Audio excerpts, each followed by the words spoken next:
This conference will now be recorded. Okay, cool. So we are now underway in our fourth session. Welcome, everyone. This is week 4 for our class.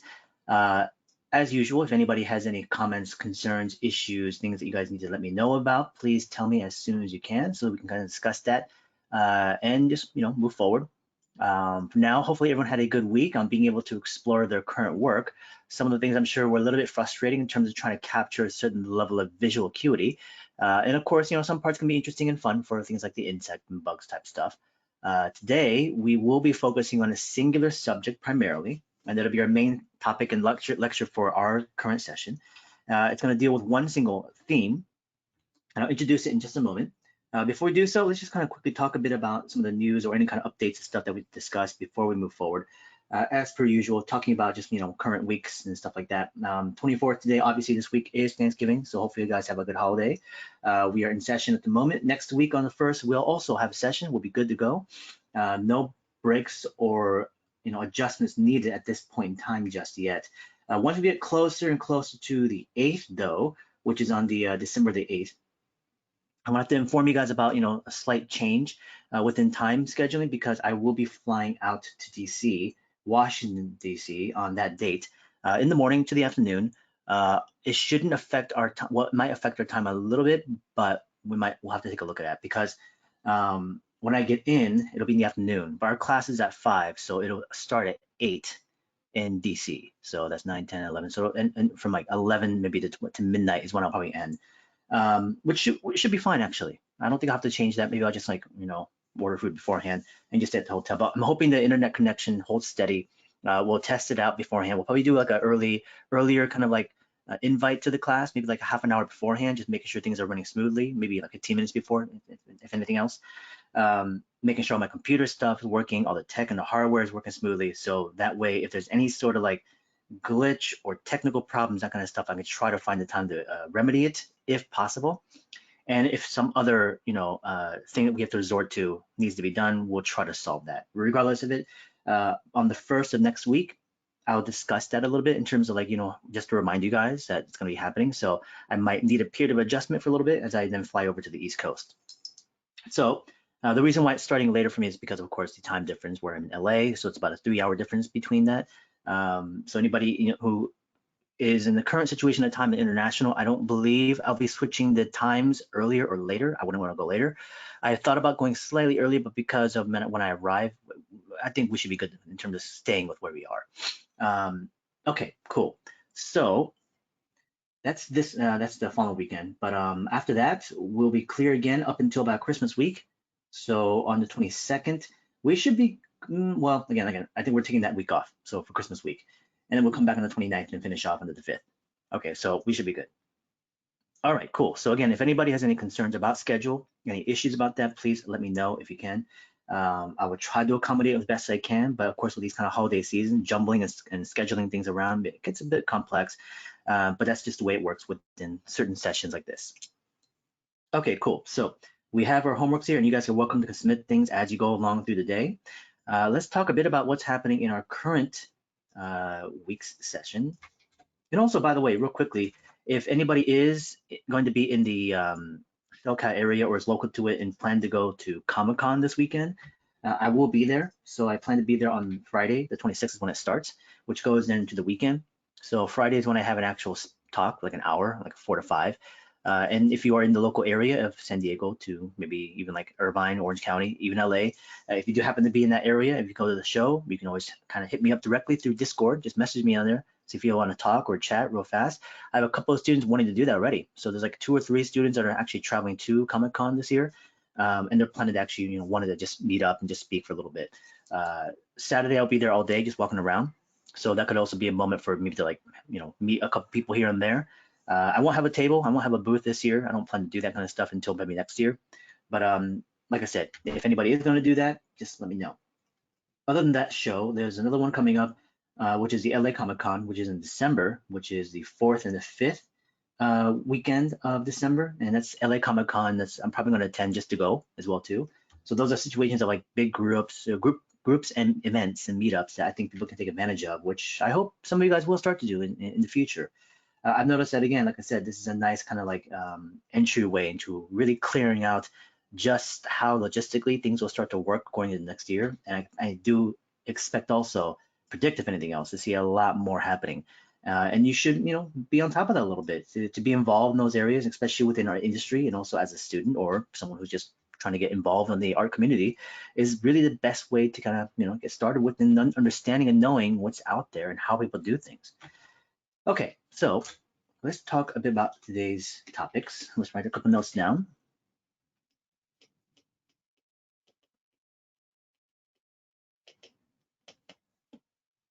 This is our week 4. Already we are halfway through.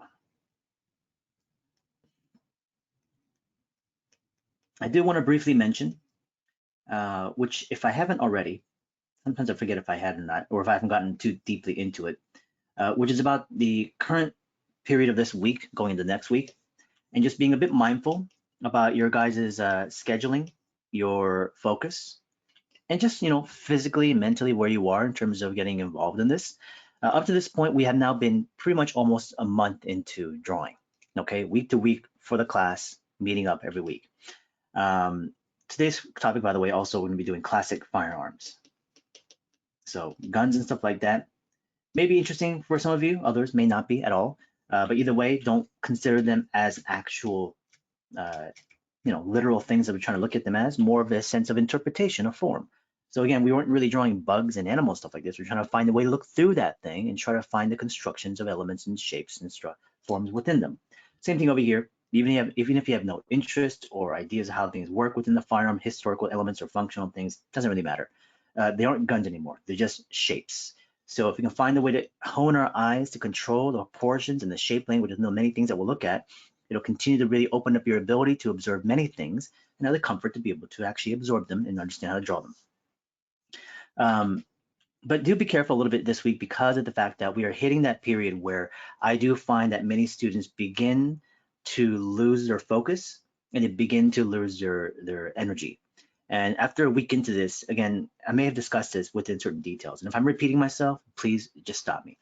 But I do find that this week is the time in which I do find the fall off begin to happen for many individuals. And whether it's like in this session of my school and classes or like Art Center or other places, I see it usually within this period.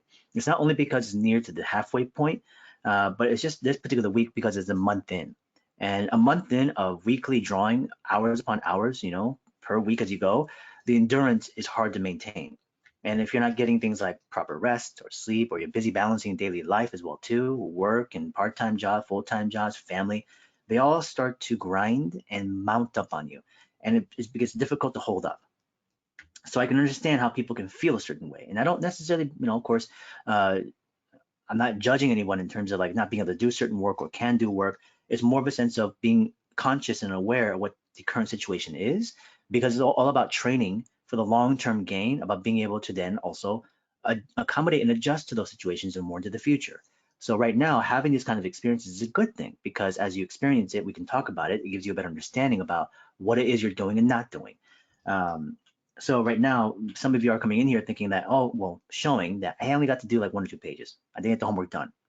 That might be a case for some of you here today. It was the case for yesterday's class. So and of course, as that happens, it's not going to be like where, hey, finish up and submit it next week. That's not really also the way to kind of go about it. Being very conscious of being balanced in many things is really kind of important here, but also then the physical elements of things. You're feeling really tired, if you're not really sleeping very well, if you're not giving enough rest and breaks in between, you need to also start to reach balance the way you're doing things day to day. Even if you have a lot of time on the day, you might not be very effective on utilizing it very well. If you're also working all the time, then of course coming back home trying to draw might be very difficult. So I hope that as you guys are working in the class and working with each other, you start to kind of share these experiences of thoughts based on successes that you're having, but also failures that you're going through, because you're not going to be only one experiencing these kind of like, situations or even thoughts within it, because you could also be concerned about it happening to you. So you almost like brace for this, So as I'm talking about this, some of you might also already kind of tense up because of that. As we're going to like week 4 to 5, some of you are now going to go into the thought of like, well, what happens if I do not fall into this like burnout or wall that I hit? And now that becomes a focus.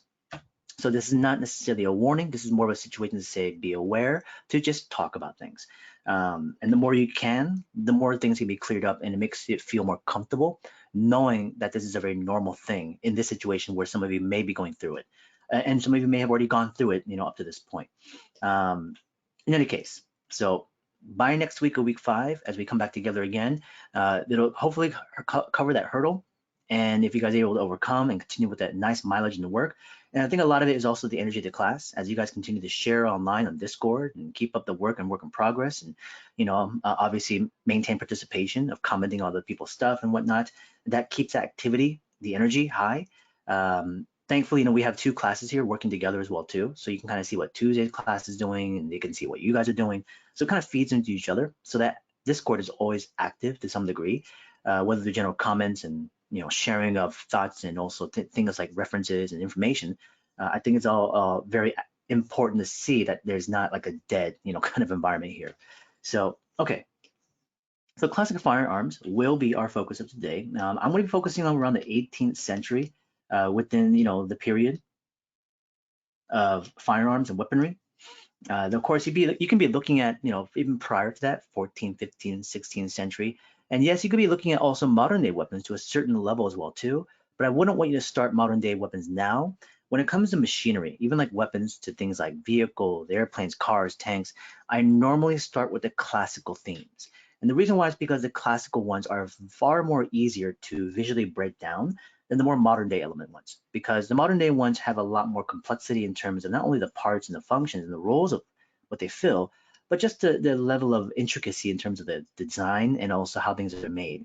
So the type of firearms I'm talking about today, I'll bring down the search here. Give me one second. Things like the Colt Peacemaker, right? So we're talking about like cowboy guns, from the 1850s to 1880s. Around that period of time, we have Samuel Colt, who, as a young man, invented and patented the single action pistol revolver, essentially, that uses a cylinder system that is able to essentially shift it to the next round as you fire one off. We're even just right before this, most of the pistols and whatnot were loaded by hand with a ball and a rod and stuffing with black powder, flintlock style, right? So having a weapon that holds multiple rounds and fired off in much quicker succession completely changed the field within not only warfare but also just day-to-day use. So it's quite, obviously a wildly changing technology when it comes to stuff like this. Samuel Colt, I think, was only like 16 when he came up with the idea. He was very young, but there was always that weird, that thing about time period as well too. Like when you think back on like the 1800s and 1700s, a 20-year-old back then, a 20-year-old today is a completely different kind of person in terms of their responsibilities and also things like lifespan, right? In any case, this is the kind of stuff that we'll be looking at, and we'll see, of course, that this specific weapon that I chose, you only see this one, which is a Colt Peacemaker, very iconic within the whole Western films and stuff like this. The reason why I chose this specific subject matter and theme is not only because I'm interested in weapon designs, but it's not just that. It's because of the fact of observationally how you perceive the object. So what I mean by this is back in the day at like art center and different schools, we would start with things like insects or plants sometimes. In the very beginning, we would start with plants when I was first teaching. But then I shifted over to mainly insects because I wanted to focus on proportion more. From the insects, we maybe like shifted over to like maybe something mechanical. I would go to like cars, and like classic cars sounds fun. But the problem was that there was this really big gap for people. It felt like a really big leap from one thing to the other, and I wanted to make it feel like that. I was intending to do so because I want to keep people on their toes, but also to come to the realization that even though you're drawing things like a bug, and I show you how to draw things like cars, the mentality and the approach to it shouldn't be any different. But that's still not easy to do, as much as I can say that, right? Here's a nice little side view. We'll choose that one. So I decided, well, okay, what is it then? What's throwing people off here, right? Is it just because it's so much more detail? And that's not necessarily true, because as you guys drew some of the insects and animals of this week, those things are just as complex and detailed as anything else that we can be looking at, even like a weapon like this. And you could say, but it's just a small little bug. And that's the perception then, because a scale, because it's small, because it's insignificant on that sizing, and we see less information of details. Unless I magnify, zoomed in on some of those parts, you can then see the intricacy of the insect or animal or the bug. But in most cases, people don't really see it, and because they don't have a sight of it, they don't consider it. So in drawing and sketching, if you can't see it, we don't even consider it. We just go for the bigger elements. So it's easier to then potentially process. So if we went from something like that to a large scale vehicle, all of a sudden those smaller details are much more apparent. And so your eyes are drawn to those things. And it's harder to process because then it's inundating you with so much data information. So I think that's what was overwhelming people. The really intimidating element of technical information of detail. And people say that machine has just so many parts. But that's the thing about it, is that it's just an illusion of to you. Because the thing about it is that what you just saw earlier has equal amount of information, if not more so. It's just based on how you just looked at it within the level of, clarity of even like distance. So then, I would try to do things like, hey, let's stay far away from the cars, get really far back so you don't have to see those small things. But even then, what happens is your mind convinces you that that thing is much more difficult because it's bigger. So if I say, hey, we're going to go draw things like 1800s locomotives, right? And if I showed you a locomotive from the 18th century, and you look at this machine, you say, I want you to sketch this. Most people are like, that's a lot of detail. There are so much parts to that particular train. But the thing about this, again, is like, to me, because of the time difference of how much investment I've put into observing these things, I don't see those details. I look past a lot of those things, and they are not necessarily the priority nor the first action. As you begin to see how the process of this class goes, we go for the big, then we go to the small. But because you have something small as an observation, you don't see those small things anyway, so you have to go to the big anyways, right? So from this to this, people think, well, this is easier. There's less parts to it. But this is deceptively difficult as well too. Firearms are very tricky to draw. But that's the thing about it. Your mind is telling you there's so much more here. It's going to be harder for you to actually capture. Just as like saying like we're drawing animals now, and people love animals, but then you'll realize instantly, man, there's a lot of parts to this thing. All the fur and the features and the anatomy and like the surfacing patterns and all that kind of stuff. So all of a sudden you become more concerned again. You get anxious with drawing because all of a sudden you don't know how to actually process all the information and data. And so that comes back down to the idea of perception, about how you are looking at these things and thinking of them. Once you're able to overcome the hurdle of that anxiety and intimidation of the object, it becomes easier because you become more familiar knowing what that thing is. But this is also why then I switched it over to the firearms, because instead of going to like tanks and cars and trains, which we would have used in the classes, I went to something that actually was literally smaller in scale. So I don't always use firearms. Sometimes I would use things like handheld props, like it could be power tools, from classical power tools made of like, steel and whatnot, hammers and screws, but then also things like actual electric power tools, even like household items, kitchen items, that kind of stuff. So it doesn't really matter what the subject or theme is. I think it focused more then on scaling and pertaining to then mechanical to organic. So as we went from insects and smaller animals, I wanted to go from this. And so at the in LA here, when I teach in person, I would take people over to the Archer Museum. And the Archer Museum is basically just this Western museum that has the classical period stuff from like the costume, and not costume, but the clothing, multiple cultures, and the weaponry and the firearms from Samuel Colt. That also goes into like the Hollywood period from the 1940s and 50s, where it became such a big, element about entertainment at the time.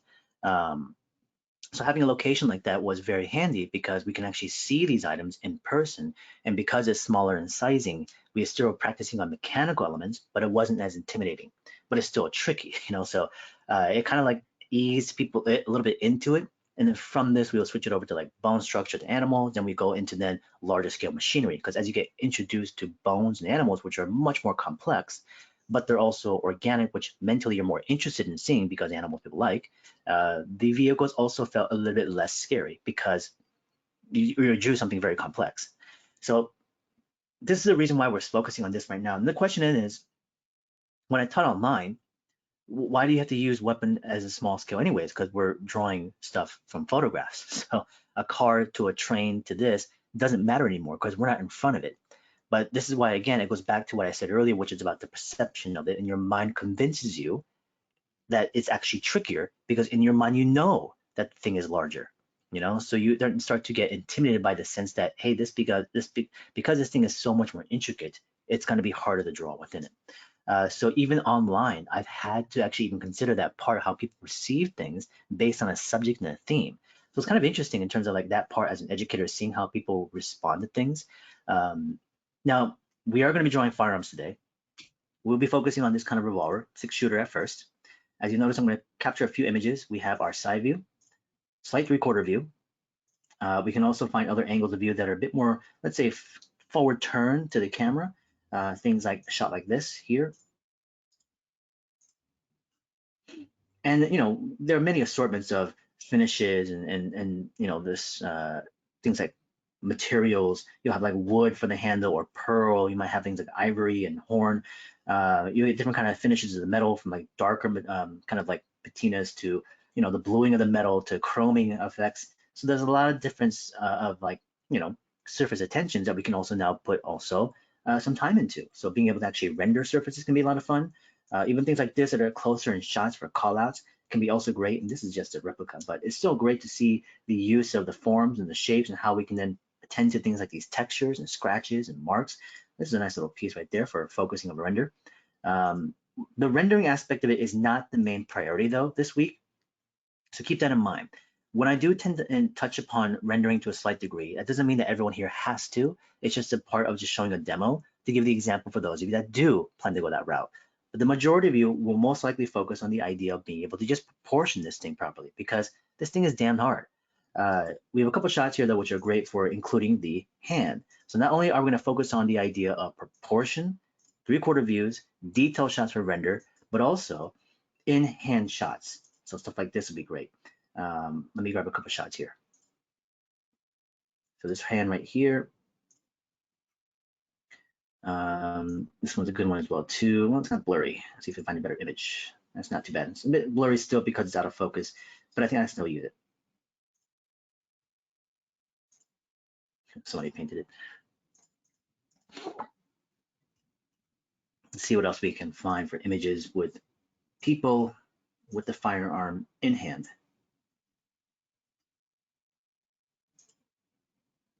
Hands covered up by the logo, unfortunately. And this shot's okay. Let's see what else we get. A lot of foreshortened shots right now in some of these. This one's a good one. Okay, great. So I think we have a good assortment of images for the moment. Well, I won't use every single one of them, obviously.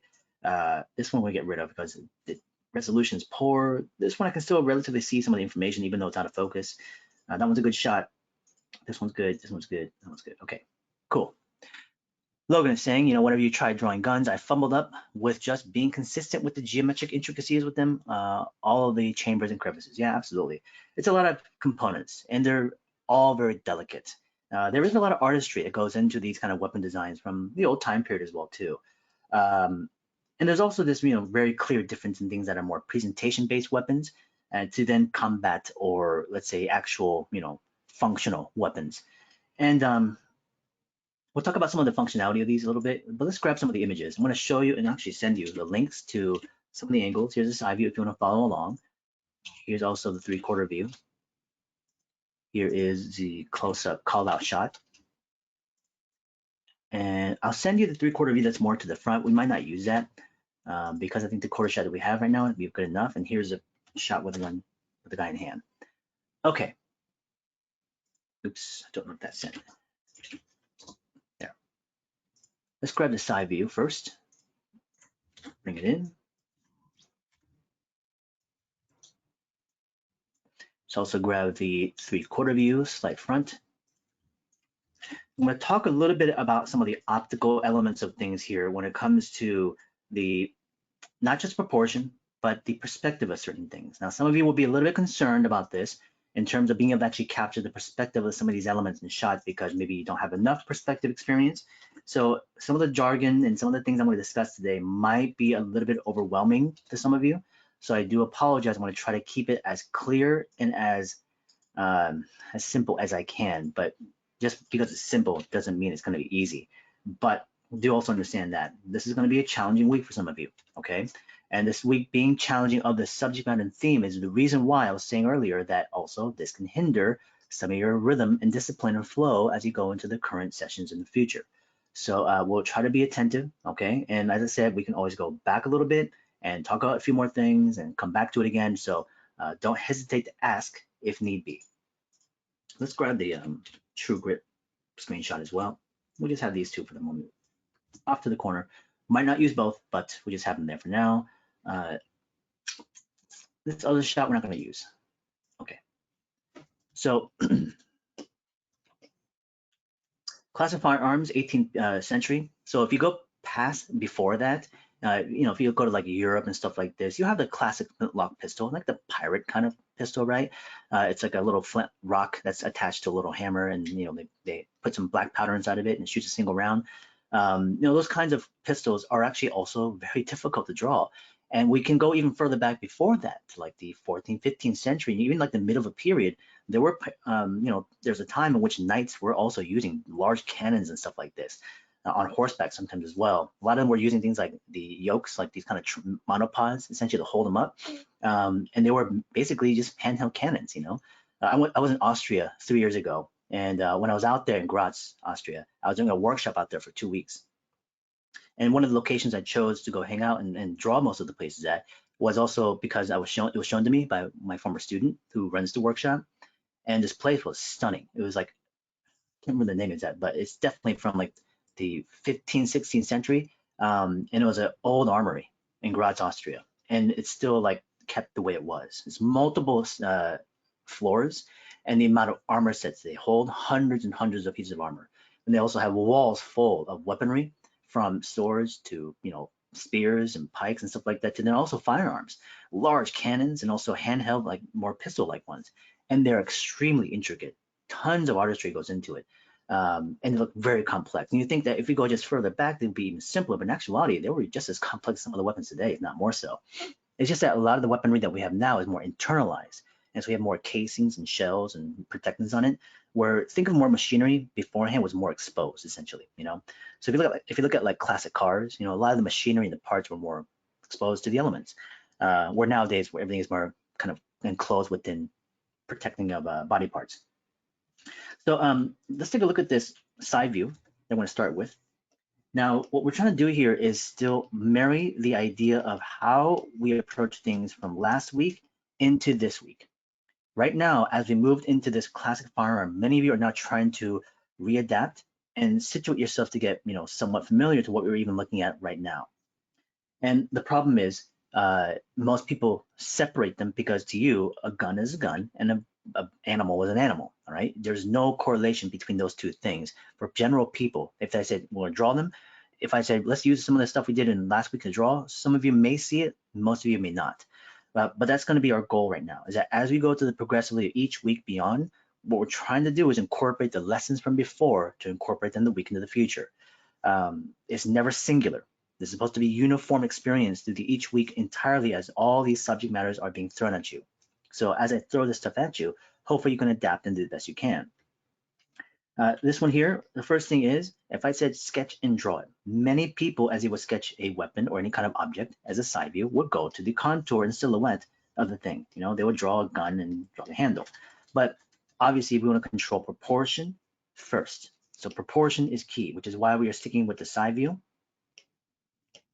Some of you will say, well, can we do a front view or top view? Well, we don't have enough information, right? We can get the width of the thing, but there's not enough information about the placement of the mechanical element. So the side view is the best situation because it's a horizontally built object. If it was, let's say, a human being, if we did silhouettes and stuff, normally you would do a front view of the person, right? Because a side view lacks the information about some anatomical placement and whatnot. So certain objects that are either horizontally built or vertically built, a certain angle of view to study from is what you have to choose. And of course, with many things that we have, from animals to vehicles to weapons, the side view becomes the most appropriate. So as we start with the proportional, we start with also a line. We don't start with the shape. What did we do with the insects last time, right? We started with a line, we landmarked features of the anatomy within it, and we control the shapes then on top of that, two-dimensionally. Then we incorporated the 3 dimensions from there, across contours, elements of details, whatever the case is. So we started with the central line to help us establish proportion. We had 1, 2, 3 parts to an insect. Now, the weapon here today is actually going to be treated no differently. So as much as this seems so unique and you have to find a new way to draw it, not really. So here, same thing, I'm going to use a horizontal line okay? That represents the length of the weapon, and it goes at where I'm seeing this is at the top of the weapon itself, here. That's what that line represents, top of the gun. It doesn't go to the middle of the weapon for me, it goes literally to the top of the actual silhouette. So keep that in mind about where this horizontal line is being used. From there, again, this is just freehand. I just establish it. I don't know exactly how long this weapon is just yet. I just drew a arbitrary horizontal line. Okay. Now, of course, common sense. If I have a piece of paper in a sketchbook and I drew a horizontal line all the way to the end of the paper, then of course your drawing is going to be massive. It's going to take the entire page. So common sense, keeping that sketch smaller, the horizontal line should be relatively small as well too. But play with it. The more iterations that you do, you start to kind of hone in on the sizing of the actual drawing you want to go for. The first thing you want to go for, though, is how to break down the different sections and parts to this. So Jason's asking, why do I use a top in this case? So I'll show you. As I have that top line here, okay, what I want to do now is break this into parts as segments, just like we did with the insects. And how many segments do we have in this revolver? And as also many other types of guns.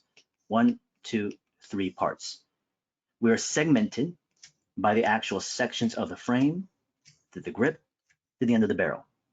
So there's literally 3 parts to the gun here: barrel, main body, grip. Now, not all handguns are going to follow the same pattern, much like how many different animals have also their own sets of patterns, but they can be grouped. A revolver that we have in our, weapon style of design are all going to fit within the same pattern. Modern day revolvers of today, all the way back into the 18th century. So revolvers that we have now haven't changed in terms of functionality at all. Materials have gotten better, designs have changed, and also functionality where they apply might be a little bit different. But at the end of the day, it's still this internal cylinder that holds the actual bullets. We pull the hammer back and we pull the trigger to fire the gun. So the functionality and the elements of anatomy of the weapon is still relatively pretty much exactly as it was. We still have 3 parts then. So what I want to do now is grab these parts and try to transfer them over into my horizontal line. And why did I choose them on the top? So that I can actually put landmarks on it, okay, at the top sections and build going downwards. So I can now start to build boxes below. Now the question is, well, could I start with a horizontal line in the middle and build around that?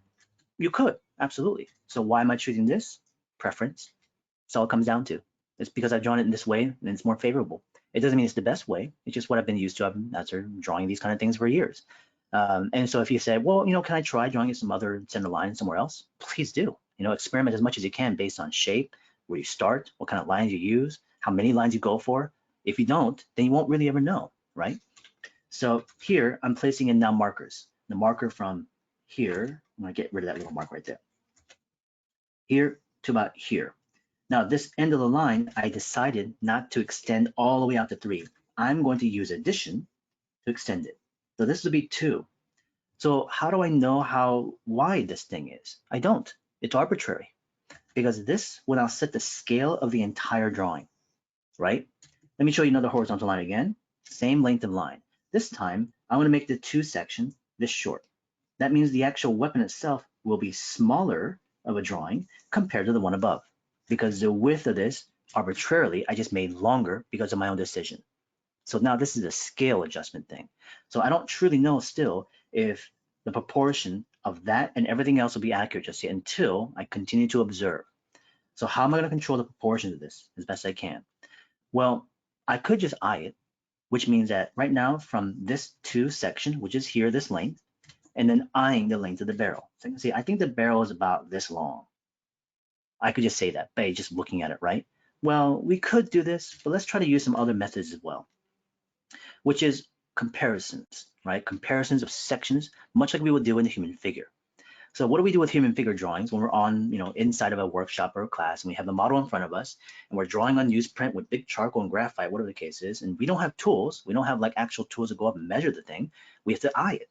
But as we eye it, we also use optical measuring tools, right? So sometimes people will use their hand and they'll have their thumb out with a tool, like their pencil sticking out as well too. And they eye it, length from end of the pencil to a certain region, and they say, that's the length, I think, from here to here, about the upper arm, and they'll bring it down to the forearm and see how it compares, right? So is it within the same ratio? Is it longer? Is it shorter? It gives them a sense of context and comparison. So I also want to do this here as well too. So using my stylus, or even literally your hand, I'm walking up to my monitor. I have my index finger and my middle finger spaced in between these 2 marks, and I then carry it over to the front. And I think from that section, if I just carry it over, it marks right there. So this is about 50-50, okay? It's a bit further than one spot right there, really. So this length and that length to me are about equal, about. It's still just an estimate. It's not exact because I'm not actually measuring numbers here. I'm just using my hand and eye.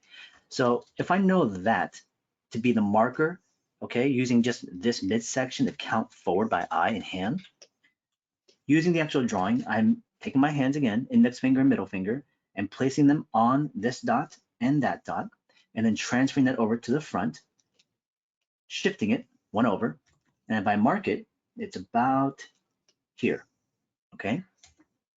And I get rid of these eye marks. We don't need these anymore. So that's my marker of being transferring this midsection forward by 1. I now have a little excess of extra space, which is now going to count for the end of the barrel. And I'm going to eye that because that's going to be easier for me to eye the length instead of the entire barrel itself. So if this is 2 forward 1, I think about the length of it can go about here. Okay, so that's going to be the end of the barrel. This whole region is now 1. This is now 2. So to repeat this real quickly, I'm using my hands and eyes to measure, okay, visually optically measure a section, carry it over to another area by shifting it over to the left, to the front end, to find the basically the comparison of length of that to then the length of the actual barrel itself. So I took 2 sections of body, shifted over to 1, marked that, and I can also now see how much longer the barrel is. And I can just judge that little piece by eye, okay? So now I have the actual 1 section of the barrel, 2 section of the body, and now we can go back to 3. So now I'm going to take the same measurement of 2 and shift it over to the right. So that length, if I mark it, is actually just a bit longer, right about there. Okay. Now in the actual reference photograph, if I also looked at it and brought it over, that's actually equal length. So that means the body length of this portion that I've marked from here to here is 50-50. This is half and half almost. So this marker right there is at the end of 3 of the grip. All right. So now I have my proportional length, 1, 2, and 3. So this is, again, no different how I draw a person of torsos and head counts and arm length to forearm length and upper torso to lower body by hand and eye, kind of like, comparison and context. So I can at least mark things as landmark areas for me to give myself context of its length overall, okay? So as I've done that, now let's start to actually draw a shape. And where do I begin? Some people would assume that I start from the front of 1 and work my way back. You think of a linear order, 1, 2, 3, as it's been labeled. But I used to, I don't anymore. I actually start with 2 now, okay? Mainly because no matter how much I try to do this optical visual measurement thing that I've done, human error still comes into play. And because human error is a high percentage of probability here, there's a chance that I may have mismeasured 1 or 3 in terms of length in comparison to then the body of the 2. So I don't want to start with 1, because if I establish the barrel and I realize that looks a little bit short in comparison to everything else, it's harder for me to affect it potentially, okay? Or I might not even pick it up.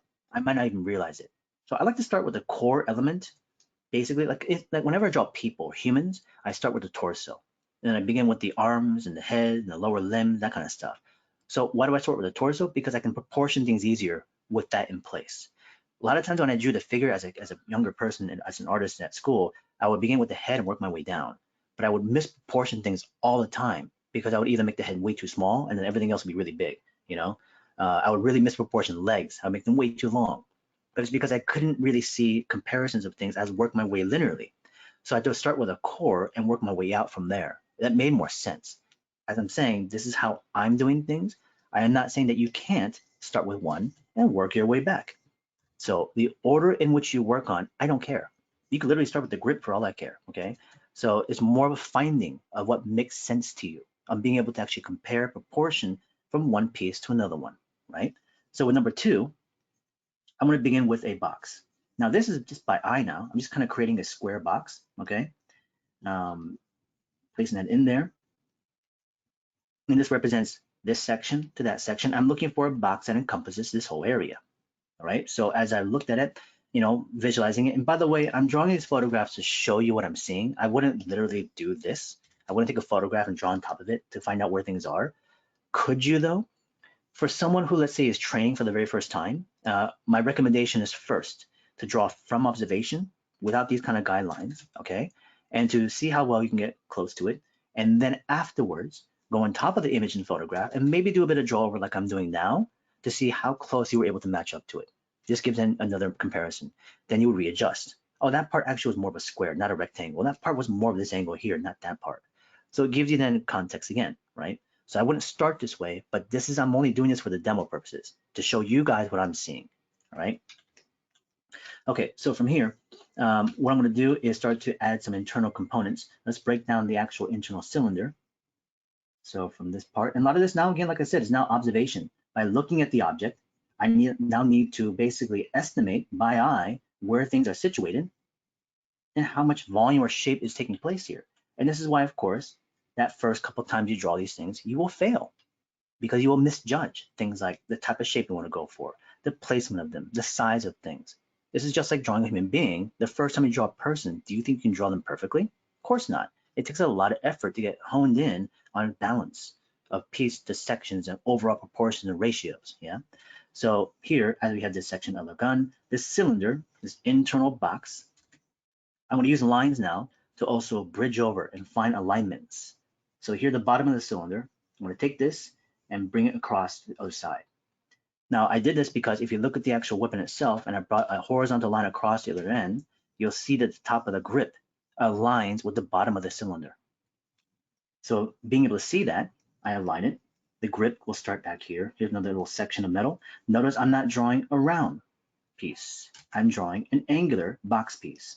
So instead of drawing around in the ellipses and stuff, even the grip, this is a very difficult shape to draw.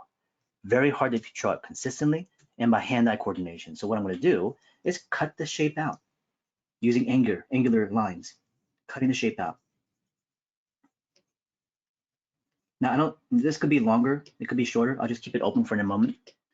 Here, let's go into the bottom end of the frame, and I can now see because of where the cylinder and the top of the grip remains, I can readjust the internal box to cut away, get that angle, and now I want to put the trigger guard inside of it, right? So where's that place? Well, this is where I'm using these kind of alignment lines. These lines don't physically exist.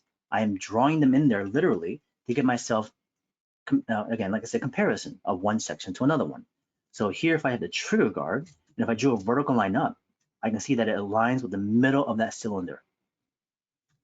So if I have the middle of the cylinder here, and I drew a line vertically down, I would say the trigger guard starts there.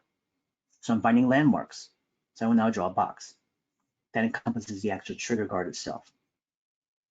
Let's go to the front end of the barrel. There are other sections right here, this piece, this piece. Let's go to the barrel to the top. And drawing lines like this of length can be difficult because of the fact that, freehand is hard. There's another section of piece below it. This aligned pretty closely to where the marker was. Down there, the actual front sight is here. The top of the frame extends a little bit.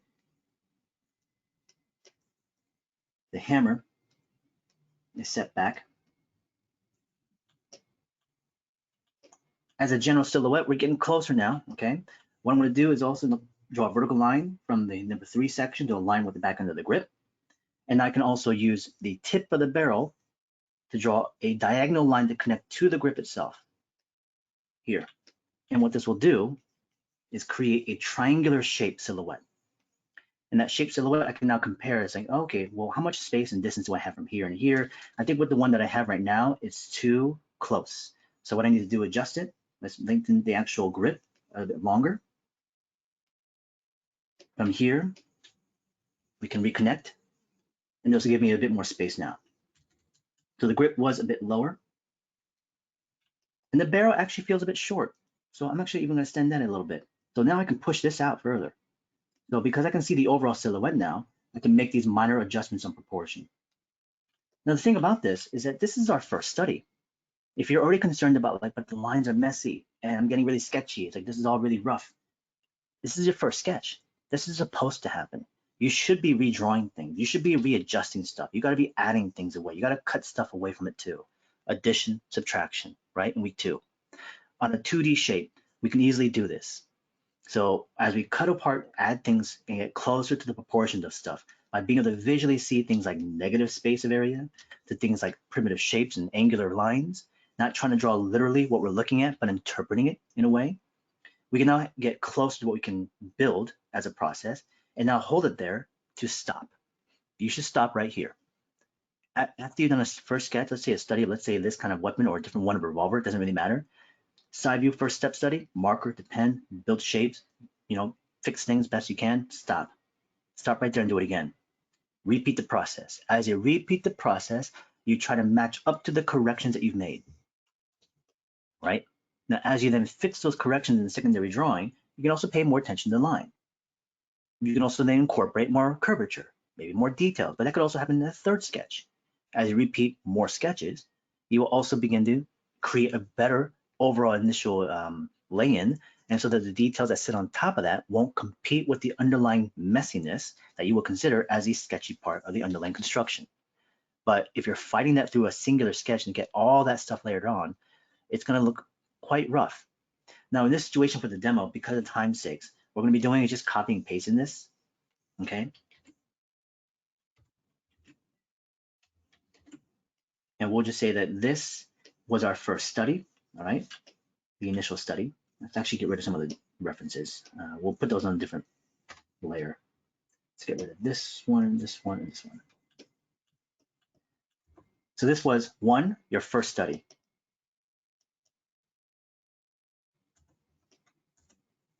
Move into the second, repeat. So again, for the sake of the demo, this is why I'm just kind of copying and pasting it, but in your actual work, I would want you to literally draw it again as a separate piece. Now it could be smaller, then a little bit larger if you want it to be, or they could be the same size. Either way, you should be able to fit these kind of sketches on that single sheet of paper as you do multiple studies of the same type of angle or shot you're going for. As you have the secondary study, this is where I'll then go back in and start to round things off. Here's that back of the frame up here. As we go into the cylinder, the back of the hammer itself is rounded. We can also add more components and parts to it. This internal section right there is also rounded as well. We can almost visually see this elliptical shape interior wise. It's almost like that, like a circle inside here. Let's round off the grip and actually start to add more segmentations of the material. Round off the grip, round off the grip. Let's also go down to the trigger guard, add that bulk of material at the frame, and then round off the bottom portion. Here's the inside of the trigger. Some interior inner spaces of where the cylinder is meeting the actual end of the frame itself. Let's extend that out a bit further as well too, because that needs to be adjusted. And then the inside cut, there's a curve right there. Top of the frame. Inner cylinder also has these grooves. And the little tiny latches. Just extend a little bit longer of that lower rod. This is the ejector rod. So how a weapon like this generally works, nothing too complex, pretty basic in terms of how it works, which is we have the main cylinder in here, which holds the 6 rounds.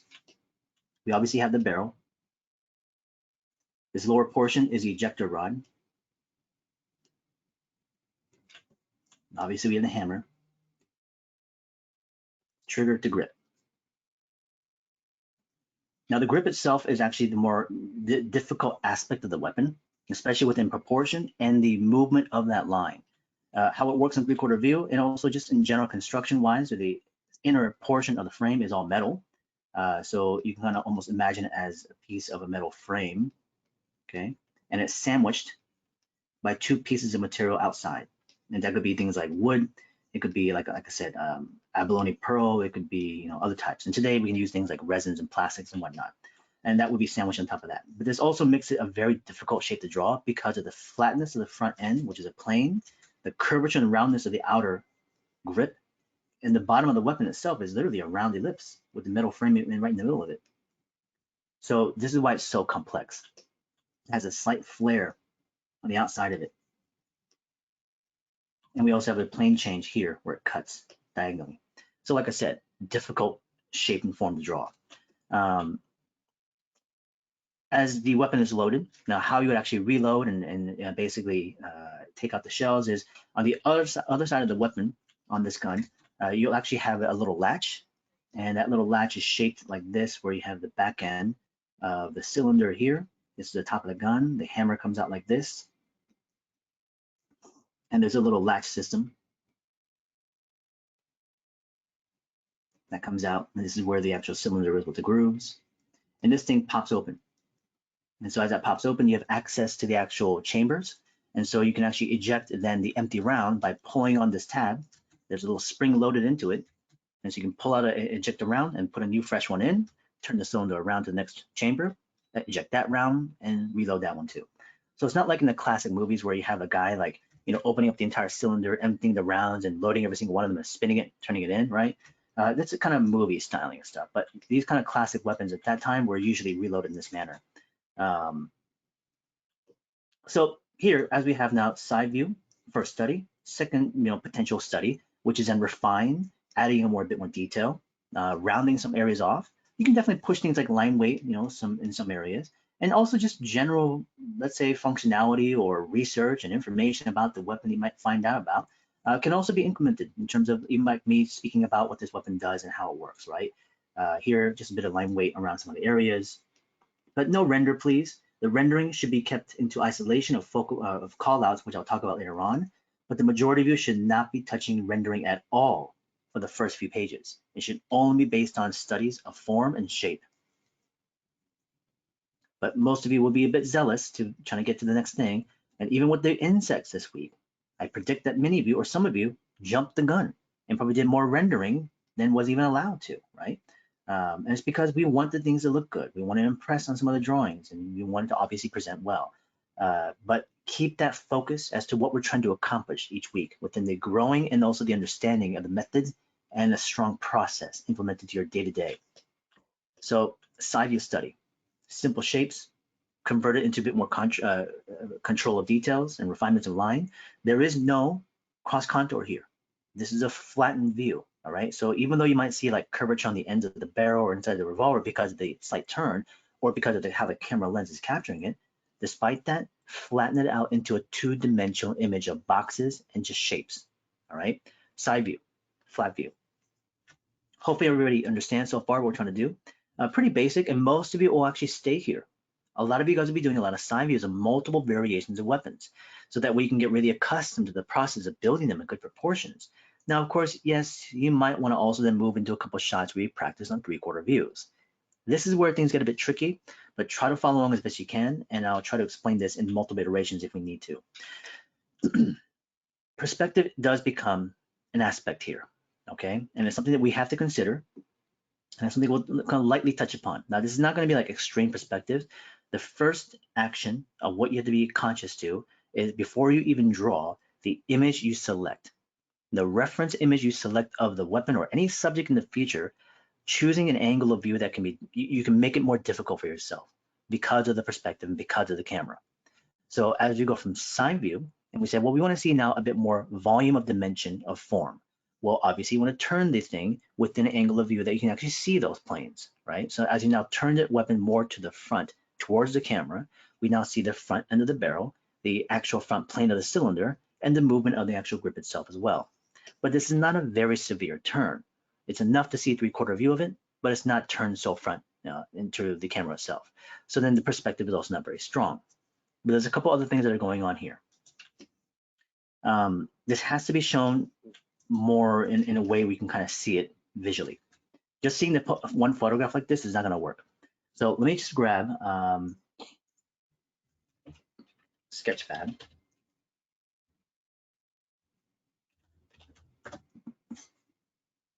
So Sketchfab again is the site in which the 3D models we can look up on right there. And we'll look up the Colt revolver.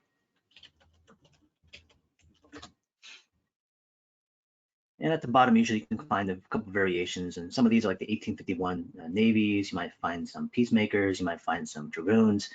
Here, this one here. This is the 45. So here's our Colt Peacemaker, okay? And what we've done so far is drawn the side view of the weapon. And what we've done also is looked at the slight 3/4 view turn of the weapon as well.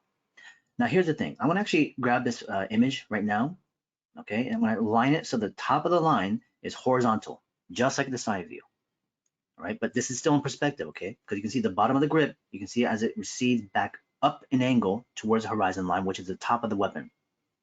So as we have this view, the camera is closer to the object, all right? So let's print screen it.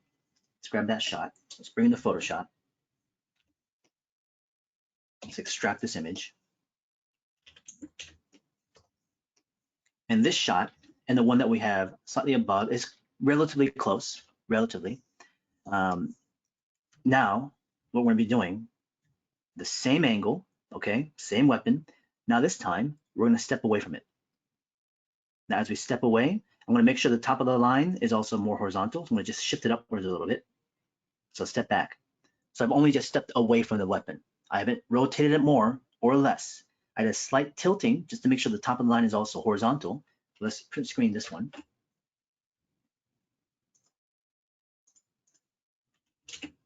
And now we'll grab that image and we'll also then zoom in on it. So we'll blow it up. These are the two of the same weapons at the same rotation of angle view. The difference now, of course, in one shot, we are closer to the weapon. The other one, we are further away.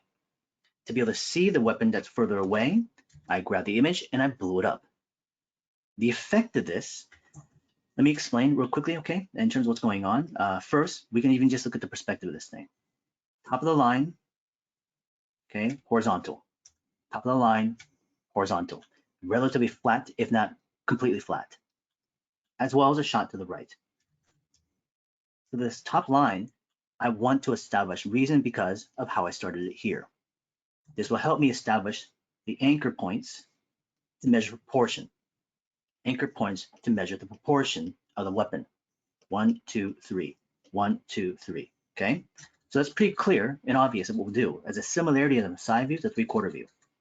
The difference, of course, is that the perspective is now different between these two shots. As we use lines to show you how these lines are basically receding back in space. Actually, you know what? Let me put this on a new layer. Okay. This is going to go up this direction, this way, up this way, right? This is going to recede into a vanishing point to the right. And as a 2-point perspective, it also then goes over to the left. This way, that way, that way. So this is obviously a 2-point perspective. And you can see how the shifts of planes are changing as it goes below down to the grip. As you look at the weapon on the right, this is now, obviously, like I said, further away from the viewer, from the camera. Now, if I draw in lines that show you how these lines are moving, the convergence of the line is almost non-existent. Okay, so that means these lines are practically parallel and horizontal. Again. So what's optically happening here is the question, right? So even the shot on top is pretty much, like a slight 2-point perspective, but it's pretty flat. It's actually relatively also close to what we have in the bottom right shot, but there's a slight angle to it, just a slight. So it's all about then how close the photographer was to the actual object that they're taking a photograph of and the kind of lens that they're using. In person, to get this kind of view, we can't see because as we step away from it, it gets further off in the distance. We can't see the thing, but it's still doing the same kind of result optically, which is it's flattening out to us. We just can't see those details. So how do we want to see those details? Well, we use a camera that has a long lens.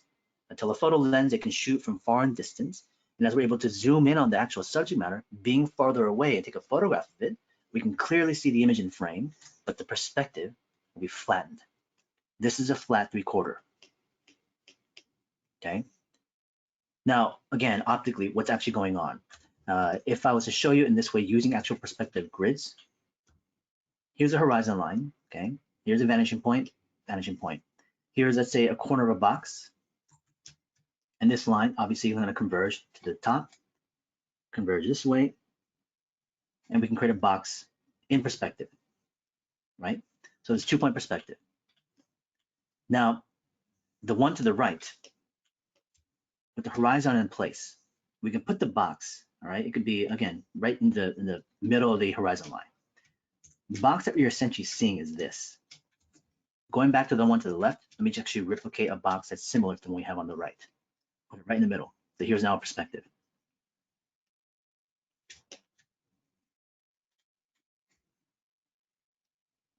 Okay. This is the horizon line. Now there is a vanishing point, VP, VP here, left and right. In this shot, the question is that actually in perspective? And it is. It's just that you can't see it because the left and the right vanishing points are so far in distance from each other that as they come back to the corner of this box and we come in closer to the object through a photograph by zooming in on it, you can't optically see the convergence of line. It's like the same idea of being on a planet and not being able to see the curvature of the Earth, right? So obviously the Earth is a globe, is a sphere, but you can't see that curvature because from where you're standing, let's say out into the ocean, you can't see that curve because it's so distant, it's so big. So here, the same thing. You can't see the convergence of these lines because the vanishing points are so far off in distance. Now, this optically can be seen by eye. If you have a building structure and you're standing right below it, you obviously see a 3-point perspective. But you see a city line far off in the distance, all you see is a silhouette. You can still see a front plane and side plane maybe, right? Front of the building, side of the building, but it's flatter. It's a flat optical. So this drawing that I'm going to do is want to capture this shot. And the reason why is because I don't have to deal with perspective now. In actuality, I can even say that even though there is a 2-point perspective here, but because the vanishing points are so far away and these lines aren't really converging visibly, I can just make these parallel and make a box like this where it has the front and the side, right? So I use this method to also introduce you guys, which I will again, going into the vehicles, because I could show you how to even draw a car without perspective. I can show you how to draw a building without perspective, because the idea is that we can still show 3 dimensions of planes by turning objects in space, but have less convergence because the perspective is so far away. Now, I know sometimes people can be confused by this. It's like, so wait, this is perspective, where are the vanishing points again? What's the horizon line, right?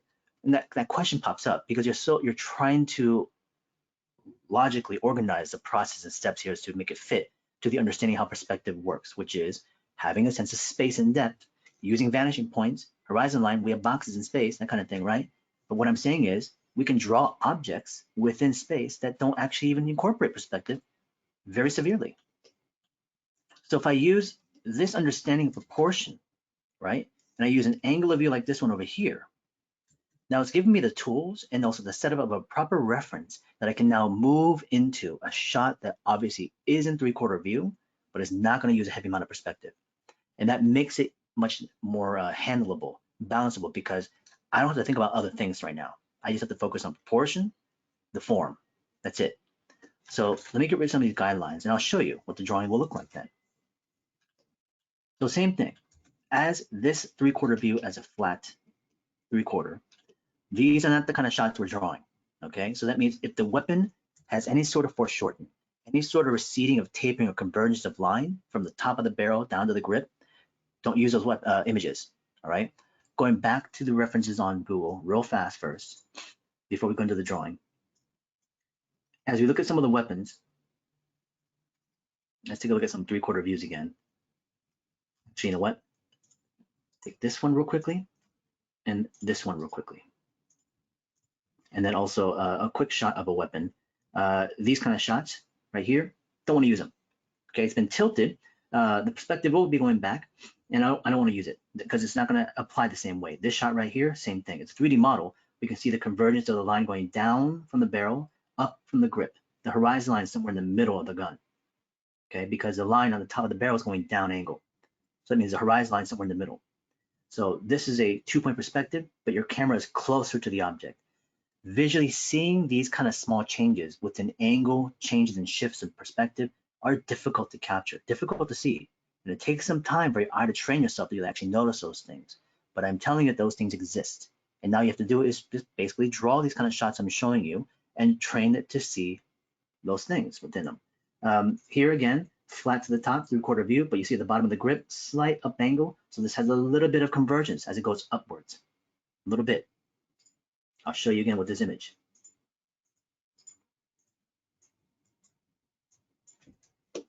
This one is similar to the one that's also up here, but this line is going to go straight from the top and eventually converge slightly up this direction into the vantage point to the right, right?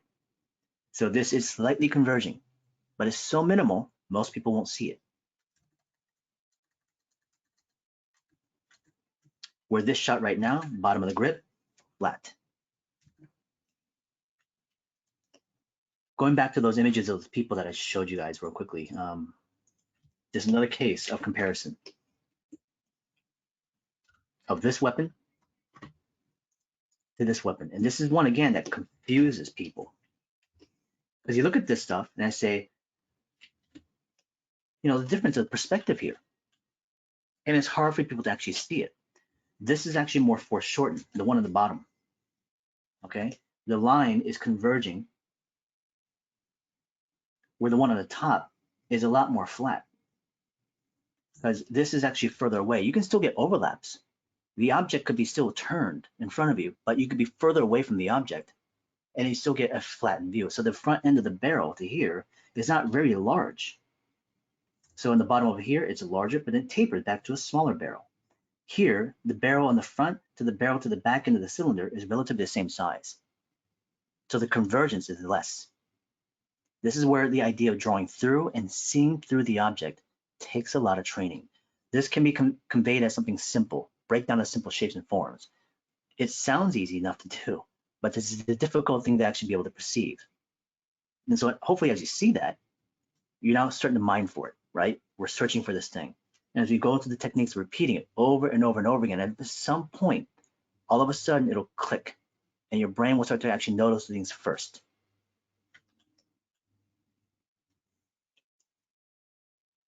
So as you look for convergence and stuff like this, avoid those. Look for the ones that are parallel. Look for the ones that are flatter, image-wise, for 3/4 views. And of course, if you can't find it because maybe the photograph is not there, you then create it yourself, i.e. 3D models of Sketchfab, right? We want to use the flatter ones because by focusing on the flatter ones, we only have to focus on proportion and shape and form, not perspective. So here, let's draw that. Oops, sorry. Top line, horizontal. Okay, let's mark the secondary part here and here. I don't want to make the drawing massive, so I just want to make enough room on the grip and enough room for the barrel. That's why I put it within this midsection. This is number 2. This section to that section here. Okay, so the same markings that we have in the side view. As I mark that portion here to here, let's take that and count it front 1. And you can use the same reference photograph because now that we've turned the weapon a little bit, things are going to shift just slightly, meaning the front end might be a little bit longer and the back end might be just a bit shorter because we now turn the object. So we've seen the shifting of proportion of length optically. All right, so on the front end of 2, if I took that portion, brought it up front, mark it about here, mark it here, going a bit more further front. Okay, so that's about number 1, right in that section. It's not a huge shift, but maybe enough to make a difference. Back into the grip, we're going to mark it way over here actually. So this is 1 to 2. Notice how shorter the grip is. So I'm being able to give myself context of taking 2 section, moving it front or to the right one. I can now see the context of vertical line where the actual grip ends to the length of the secondary section.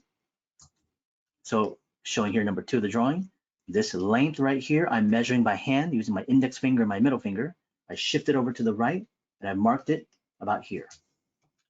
But the grip will end somewhere inside here, potentially. Okay. Now here's the thing. Thank you, Alex. Well, Alex, if you're not part of the Discord's channel, you have to let me know now. If you haven't been watching the recordings, it's because we've been talking about how the Discord has a private channel for each of the classes. So if you're seeing this right now, this is our Wednesday class where all the content of demos and videos are posted up each week. So if you're not a part of this, you have to let me know immediately. Let's actually post it in here. So we gotta get permissions because nobody can just join it. I have to invite you to it. So in the very first part of the weeks, again, I wanted to make sure people knew. I only sent week 1 for the video recordings on email. Everything else afterwards is supposed to be for Discord. So Alex, if you can let me know what the Discord is, if you have it, or if it's just your name, I don't know. Let me see.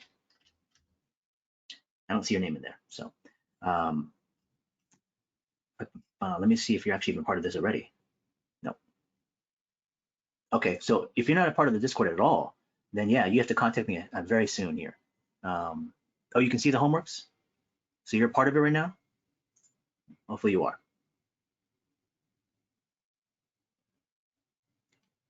But not the recordings, okay? So just type in your Discord handles for anybody who is not a part of this channel for the Wednesday one. Most of you are probably the sit-ins, because if you're sitting in, most likely what's happening is that you guys aren't watching the entire recordings from the first one, or you're not here, right? So if you have to check out, then you probably missed some sections and parts. So right now, if anybody is not a part of this channel that's privated, let me know. I hope that you're actually a part of the Discord, which I'm assuming you are. This is the dynamic sketching one, and just to confirm, I mean, I just send you the link at the moment. That's the Discord link. And then if you're a part of that, I have to then add you to the Wednesday one. So permission for Marco. So let me see. Marco is, so I just type in your name. So your name doesn't pop up. That means your Discord handle is something different than your name. You have to let me know because I don't know people's Discord handles names. So you have to contact me and let me know about that. This is what makes it a little bit kind of finicky on Discord for me, is that when I search for people's names, actual names, it doesn't show me their handle also. I wish Discord would remedy this, because obviously your profile will have your Discord handle, but I wish it also linked in your actual name, which I believe it does, but when you search for one or the other, sometimes they don't both pop up. But let me see if we can now find that and roles. And also I've had a few problems where people don't even just pop up at all. Here we go. There's Marco. And again, if anybody else is having issues, please let me know as soon as you can. It's already been around 4 weeks of this. So if you missed out on some of the video content, all of it is there right now, up to 3 weeks. Okay, no problem. Let's just finish up on this angle of view. We'll take a break. So as we have the flat 3/4 view, what I'm gonna be drawing right now, okay, is basically a 2D version of this, just like we did in the side view with the 3/4 view right now. So the same box I'm drawing, same box from the side view, okay? Let's draw the internal cylinder. Same thing we had done in the side view. This is the back end, kind of rounded dome-like piece. This line will obviously move backwards to the top of the grip. The grip I am also now going to draw as a flat angular. And it lines up to the back of this mark here. Here's the front end of the barrel. Let's make it just a little bit longer, a little bit wider, but also just a little bit longer, making a couple of minor adjustments. The bottom section of the injector rod. Okay, right now what I've done is a 2D version of it. And you might think, well, how is this any different than we did in the side view? Nothing, there is no difference. We did the exact same thing, okay? But then you're thinking, well, how is this the 3/4 view then? Well, what we're gonna be doing is taking this information and adding forms to it. So here's that cut, here's the actual trigger guard. Back into the front of the weapon, the barrel obviously is a cylinder. Let's place an ellipse. Let's put one in the back.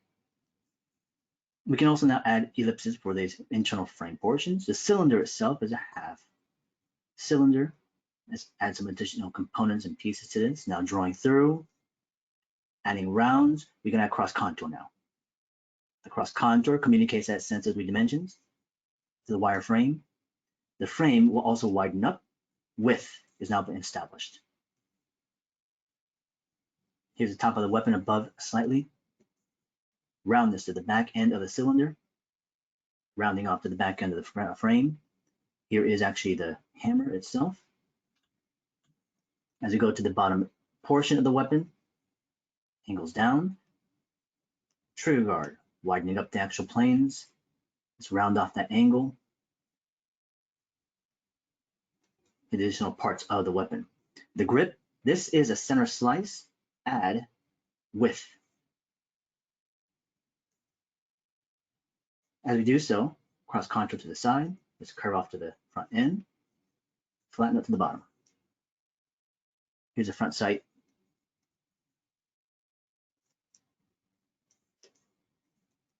Internal cylinder, let's place in the grooves.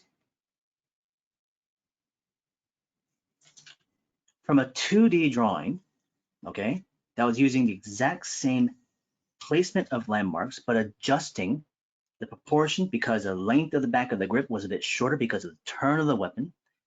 I did a 2D version of it, and then I incorporated now forms. In a way, what you're doing is creating the inner slice of a form, because if I took a internal slice of a cylinder, you have a box plane, right? If I inflated the actual form itself, now we have the three-dimensional form, a cylinder. It's like you're taking a slice of a pie of the actual object and adding width to it. So all we've done is basically drawn a paper cutout of the weapon and put it in a plane. And that plane can be flattened right now like this, and we can add more volume by adding 3 dimensions of form. It's the same concept as if you took this, let's say a printout of a side view, okay? You printed it on paper and you cut it out with a scissor. That printout of the silhouette of the weapon is what we were drawing initially, but you're holding it in front of you in 3/4 view. I'll give you a different visual right now, okay? Here's another way to look at it. Here is a side view, okay? Let's just do a silhouette cutout of the weapon, very primitive version of it. Doesn't really matter if it's accurate or not. So here right now, we put box plane. 2D flat. Now in Photoshop, what I can do here is also affect the perspective. And I can now shift it on a perspective plane. This weapon, or the silhouette, hold on, select, no, is in a perspective plane right now. This is receding back in perspective that way. Hold on.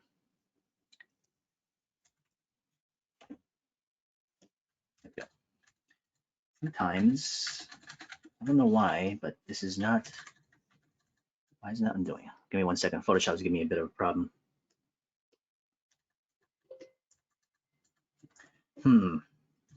All of a sudden, my razor just like crapped out on me.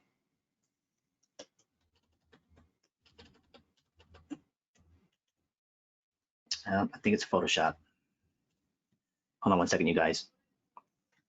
Let me save this first so I don't lose it. All my keys just all of a sudden shifted on me. Classes 2021, Wednesday. Sorry for the, oops, yeah, there you go, see.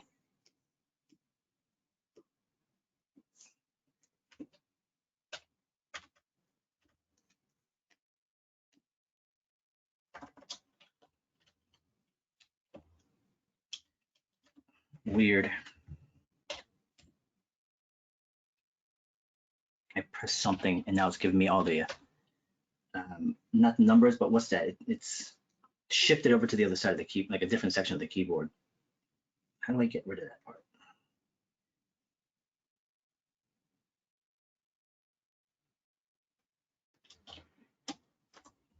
That's so weird.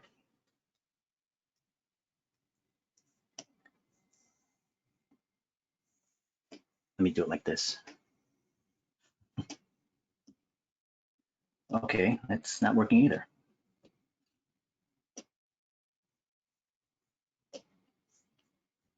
Let me actually close this out in Photoshop and just restart it. It's saved, it's fine. Yeah, save for now. Let me just restart it. I don't know what I pressed, but something just like completely just like threw it off.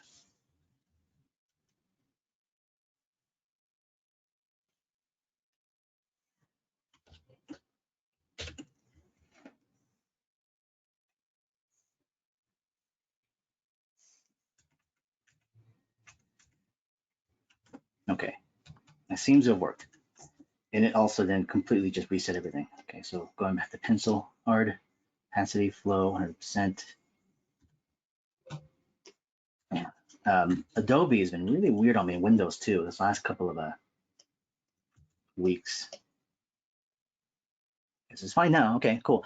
Sorry about that weird little technical glitch right there. What we were stating from in the beginning is that I had taken this silhouette, which was a flattened view. Okay, it was a side view of this thing.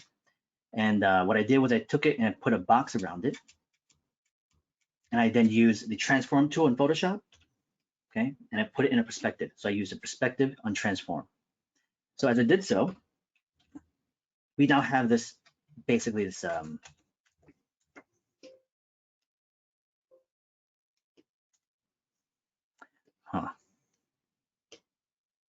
hoping this won't be a continuous problem.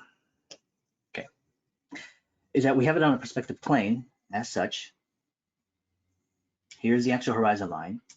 And this is basically a 2D slice, okay, in a perspective plane. And what we've done is increased volume around it. Now, Scott Robertson does a similar approach to this as well, too.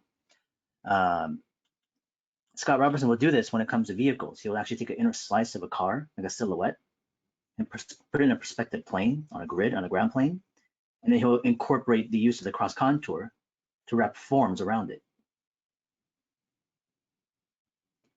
And we would practice this kind of thing a lot in terms of taking 2D slices and expanding it to an actual three-dimensional form.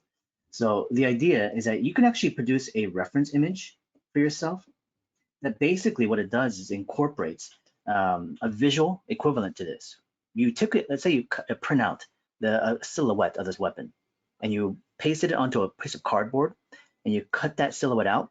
What you are holding in your hand is what you're trying to create right now, a perspective plane of the weapon, okay? And you would draw in 2D basically, and then incorporate volume of form as you will see in whatever angle of view. So I doubt anybody would actually do this, but creating things like paper mock-ups and actual physical items can be very handy when it comes to actually having reference in front of you. You know, it's one thing to also have a good photograph and referencing 3D model, but when you actually get to see in hand, like the scale, the size, the angle of view, even incorporating your hand into it, it changes it quite a bit. Now, obviously what I'm saying is doing a paper cutout, but that itself alone can give you a great amount of information in terms of especially how the weapon is then potentially converging in perspective if you're going for it, but also only analyzing the silhouette and perspective plane of it and not the actual form itself just yet. Because if I can build that, because I'm going to do a 3D, an actual perspective version now, all right? So let's get rid of all these shots and actually get a shot, a reference that has the weapon turned much more.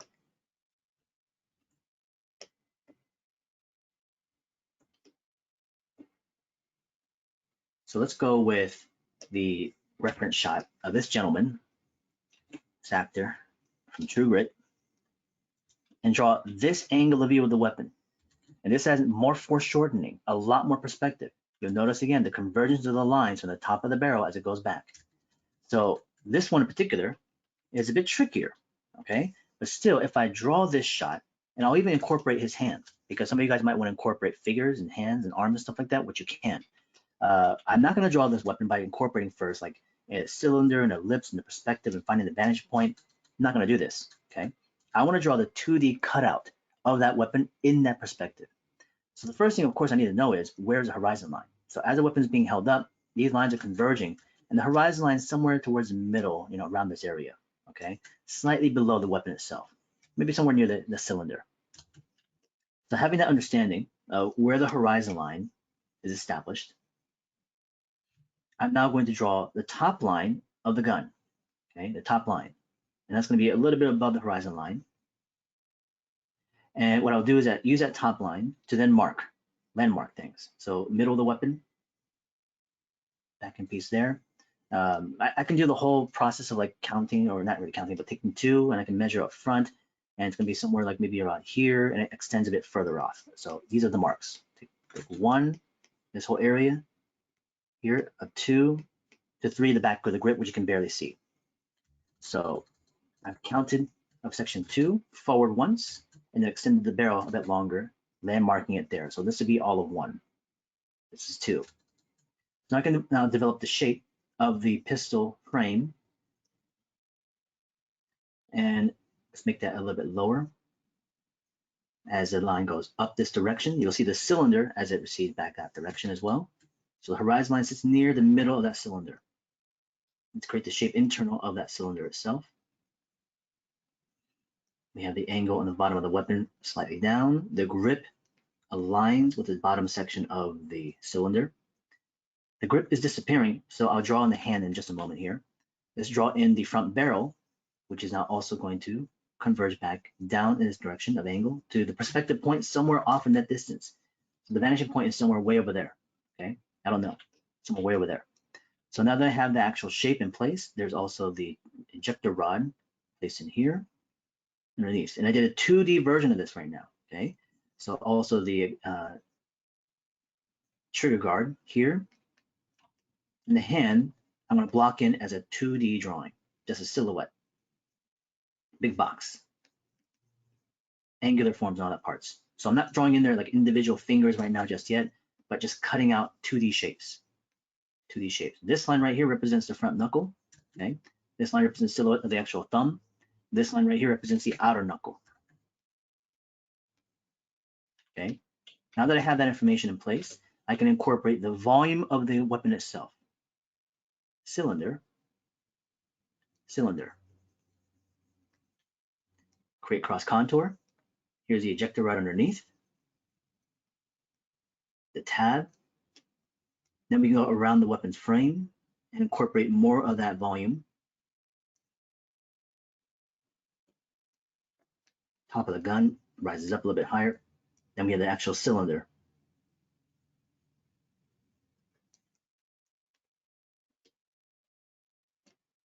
To the back of the weapon.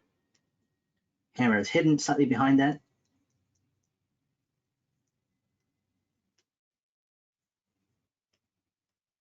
Bottom of the frame of the weapon comes down a little bit.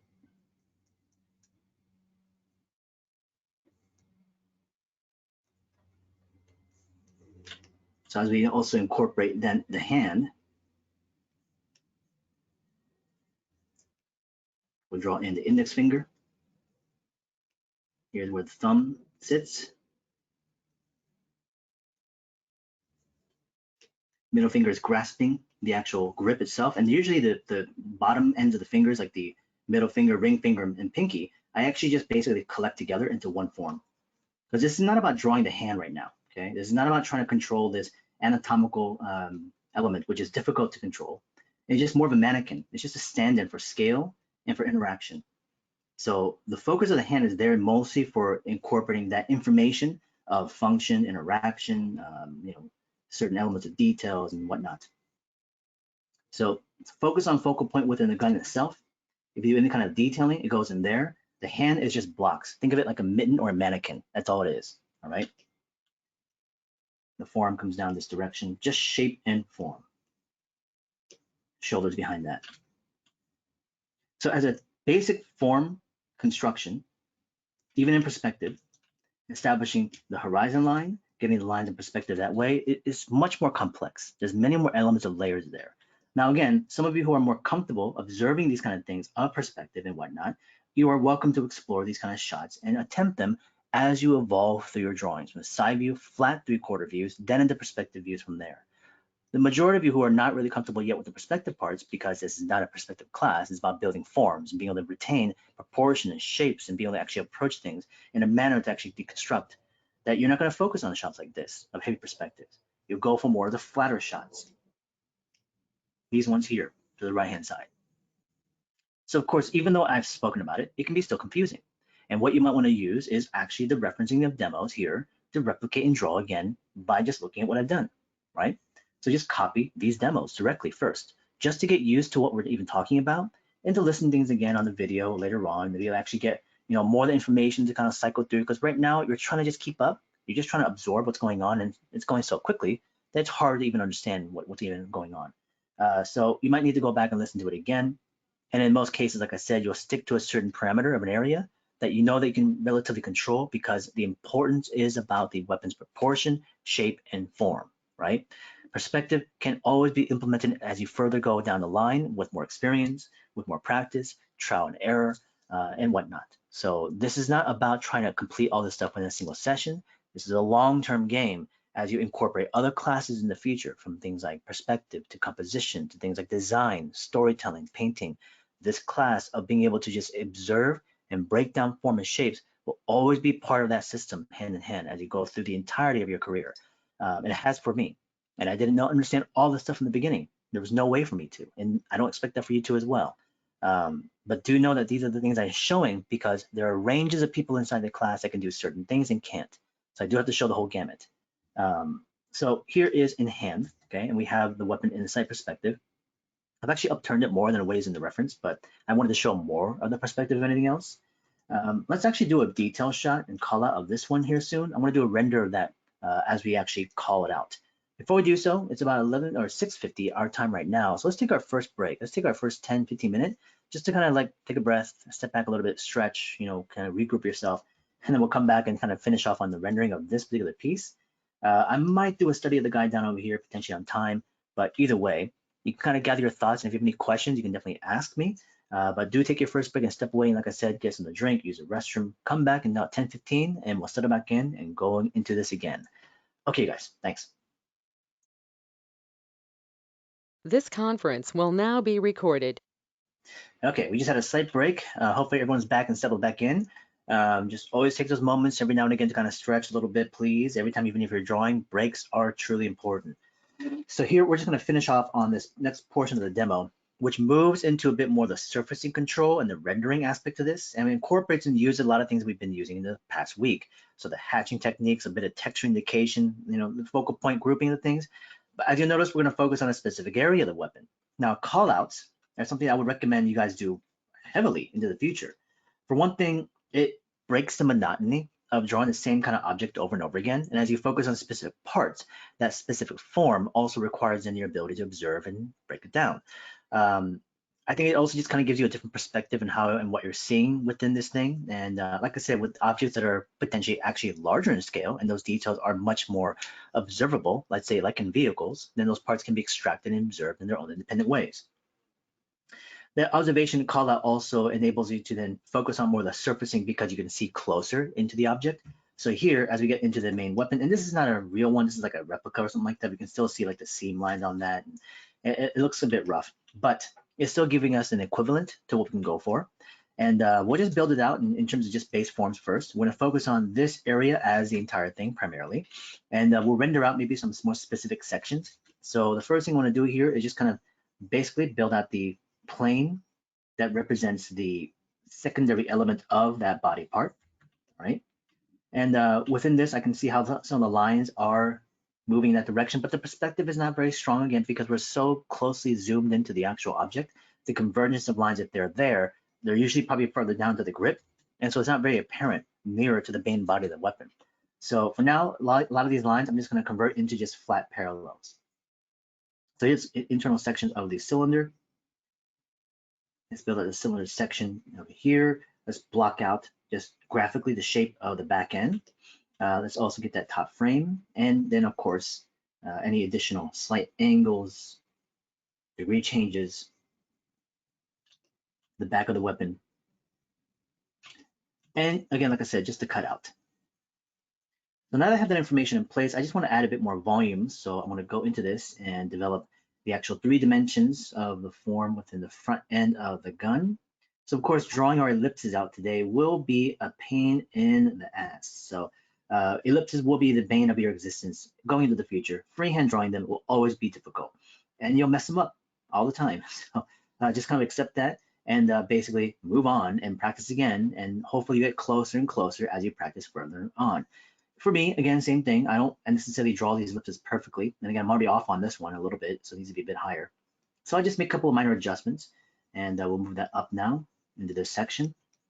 So we can still make additions and subtractions and adjustments to the roundness of the ellipse. And as you get closer and closer, you get more comfortable of replicating that shape again. So as we start to get to these lower portions of pieces, I can now build out the actual width of that object frame as it centers down into this piece, turns an angle here as it wraps around underneath, cuts back that direction, and then slightly angles downwards. So heavy construction for now, and that's okay. Because with the rendering on top of that, all of this construction will start to slightly disappear. Top of the actual barrel will actually connect in this portion and that portion. And I'll be using things like line weights to help me kind of control areas of slight problems, as they always will be there to some degree. Cross contour. Minor corrections to the ellipses again. I'm not concerned about the other side. There are areas of reflections, shadows, reflection and shadows around here. The internal cylinder, same thing. I'm just drawing the half portion of the cylinder. We can't even see it to the other side. Trying to get that ellipse in there. Wrapping around to this portion as well too. As it kind of fits underneath in this section as it gets to the back of the frame. This half dome section. Now, as difficult as the ellipses are here when it comes to drawing them, it's less difficult because the perspective is not very strong. We'll be talking about ellipses and perspective into the future soon. And as challenging as it is to convert and also to process the information about actually taking away perspective, once we have to kind of deal with some of those things when it comes to ellipses in perspective, because I got to share that information, you may not necessarily use it directly in this course, mainly because you're still trying to practice on things of proportion. But hearing the information and seeing it will hopefully help you be exposed to that content. And that way, as you hear more about it into the future, it won't be as mystifying as it goes into your practice. But I will be doing so as we get closer to vehicle forms, and not next week, because next week we're going to deal with animals. The week after that, we'll be dealing with vehicle shapes. So once we get to the vehicle section is when we'll kind of tackle the whole ellipses in perspective. And it takes a bit to kind of like I said, explain some things. And it can be a bit overwhelming for some people, like this one as well too. But as we take things in stride, piece by piece, I'll explain it section by section. Hopefully we can kind of like clarify some questions or concerns within the area of perspective with ellipses. Of course, we can completely disregard that perspective stuff because you can then use computers to help you build out these kind of ellipses nowadays, right? For any kind of technical drawing, nobody would really hand draw it anymore. They're going to build a model or do things in Photoshop. So there are some things I think current younger artists today may not even have a full understanding of, because some of those earlier, I guess, traditional means of things they kind of skip over because it is difficult. It's needlessly complex sometimes, and that's just the way it kind of is within the world of design and art. I'm going to put a frame around this. This will kind of give me a nice kind of section to kind of focus on. Let's build out the interiors, the grooves for the cylinder. But I still think having that information under your belt and being able to understand how to talk about it and to perceive it to some degree is very important. Most professional artists, are going to be able to understand how to explain the whole idea of stuff like that, ellipses in perspective and such and whatnot. Let's readjust the cylinder. I'm going to bring it forward more. This back portion of the dome, I'm going to keep that as it is, but as we render it, I'm going to mix that line so it mixes in with the hatching in the render. So that line that initially placed in, I'm not concerned about as a mistake, because I can always readapt and reuse portions to be an advantage, not necessarily a disadvantage to mistake making. So all the components are there. Speaking of this, just that one little portion I just mentioned right now, this idea of making mistakes. And the thing is, again, I make tons of mistakes. Even within this drawing, there's a ton of them. But I know how to incorporate them and use them as a part of the drawing where they don't really stand out as a mistake. They're not read that way. And so as you guys go into the future, know the fact that that's always going to be there with you. That mistake making is just a natural part of being, being able to try to visualize and problem solve designs to drawings and sketches. And it doesn't always go your way. But as it establishes as a potential mistake, you can always then reuse it as a way to hopefully incorporate as a natural way of actually making things work. A lot of adaptation is key and crucial, but also just not panicking. So when you guys sketch and draw and design things, if you're sitting there freaking out like, man, this is not working, I'm struggling, I don't like this, it's a downward spiral. You just get worse and worse at it. But just kind of take a step back a moment and just kind of think about, well, how can I use that line? How could I use that mark? Are there moments in times when I would maybe like completely let it go and just like start over again? There are moments like that, and most of it comes into things like either composition or proportion, and that's because it's not because I drew it, in a poor way. It's just that I don't like the way it came out within those two areas and regions that I think could be better. So, so let's go into this section here, and I'm going to graphically separate things like darks, shadow shapes, okay, and we have shadows and reflections underneath here. There's also a slight reflection on the surface of this metal. It's not the most mirrored polished metal, but we see some darker planes on the side, on the inside of it. We see some stronger highlights to the edge of the dome over here, or the highlight on the top of the frame over there. Side of the hammer is a bit dark. So as I also squint, I can see there's a bit of a rim of light on the top of the cylinder. This is about a mid-tone, slightly darker down over here. On the inside pocket is where you have the darkest darks. Side of the weapon, kind of even the value as to the front as well too right here. So again, the lighting situation on this thing, being in a studio, they controlled it. So it's not very dramatic or, kind of like three-dimensional lighting, if anything else, but it's just more for presentation, making sure you can see the details of things. So let's go in there and establish the darkest darks first. So inside the frame, I'm just filling it. Doesn't matter which direction I'm hatching, I'm just filling that information in and punching these areas of high contrast, where the least amount of light is occupying that space. Inside the area of focal point is where I'm concentrating the information. Again, in between these spaces, pushing those darks. We see a little bit of gap space right there underneath the cylinder. Again, pushing that dark down over here and just compressing it all down. So I basically look at this and I squint at it and look for these dark little marks and pockets and just basically punch them, punch it right in. So as I start to group these areas together, I can begin to think about how I want to hatch in a certain direction, and the cross contour is what I am going to be following. Cross contour, which I've established in parts of these areas. So inside the area of focal point, we see those areas of darker reflection on the inside, and I do a general fill following the cross contour with short hatching. As it goes internally here, slightly above. I'm not going to push my values all the way around just yet. I just want to fill shadow planes. The front of the weapon has a bit of a shadow as well too. It's a bit darker, but I'm going to readjust values once I get to that portion. I just want to fill everything in first and then reorganize. Let's get even to the side of the barrel, just a little bit, just so we can extend outside the focal point. Now, most of these regions are short and small, so that means the stacking of hatching is very minimal. If it was a larger area, I would do multiple stacks of hatching. But right now, because these sections are so tiny, I don't need to really do that.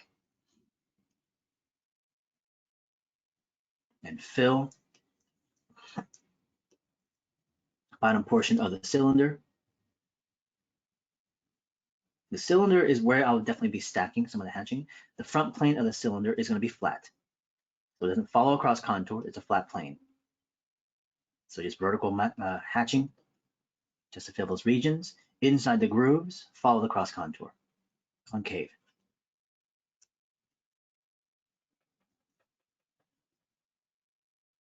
Top section, same thing, concave.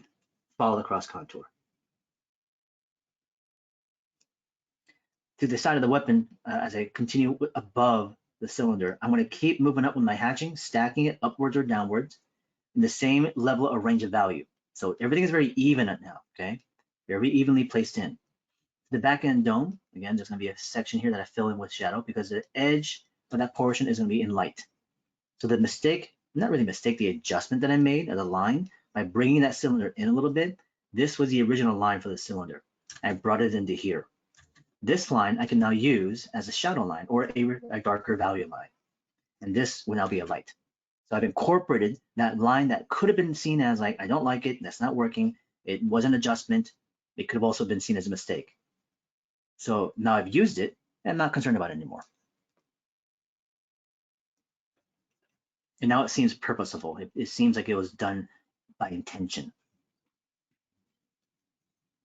To the top of the cylinder, hitting that top ridge right there, continuing to the frame of the weapon itself, and just filling all these areas in. Now, of course, the stacking of the hatching will not only go above and below, but then in between some areas to blend and to also push my values darker down. A lot of this stuff, the metal itself is all relatively dark. So I want that light of the paper to be shown through here, but I also put a tone in this, by the way, just so that you can kind of see the way I would apply the highlight.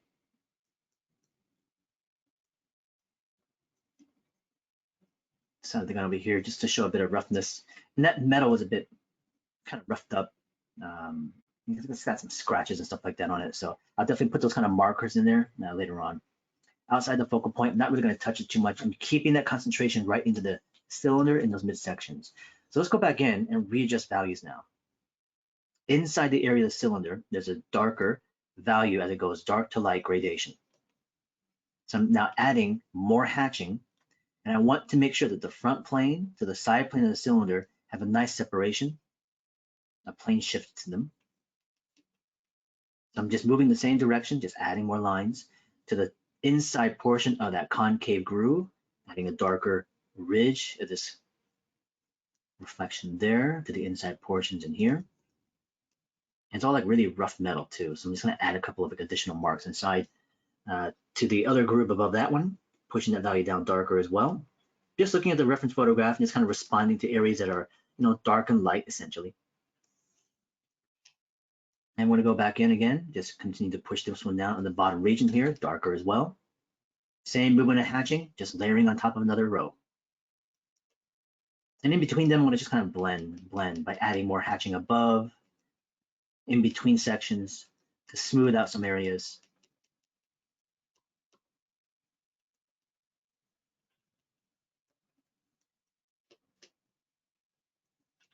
As we continue our way around the weapon. Just now at this point, readjusting some darker regions and blend.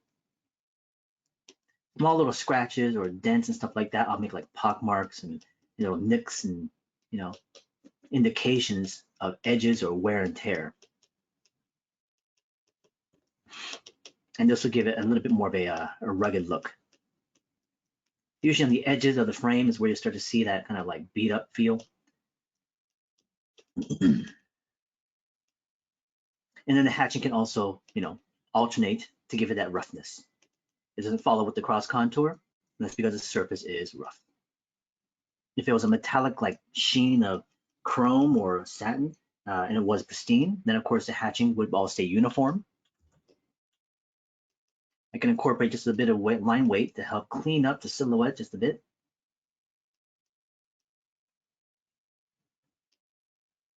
So in the underlying construction, that would have been a slight problem.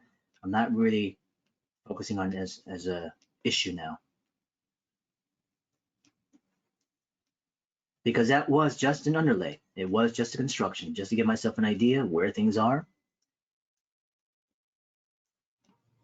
Now, if I place in, let's say a undervalue, like tone of the paper,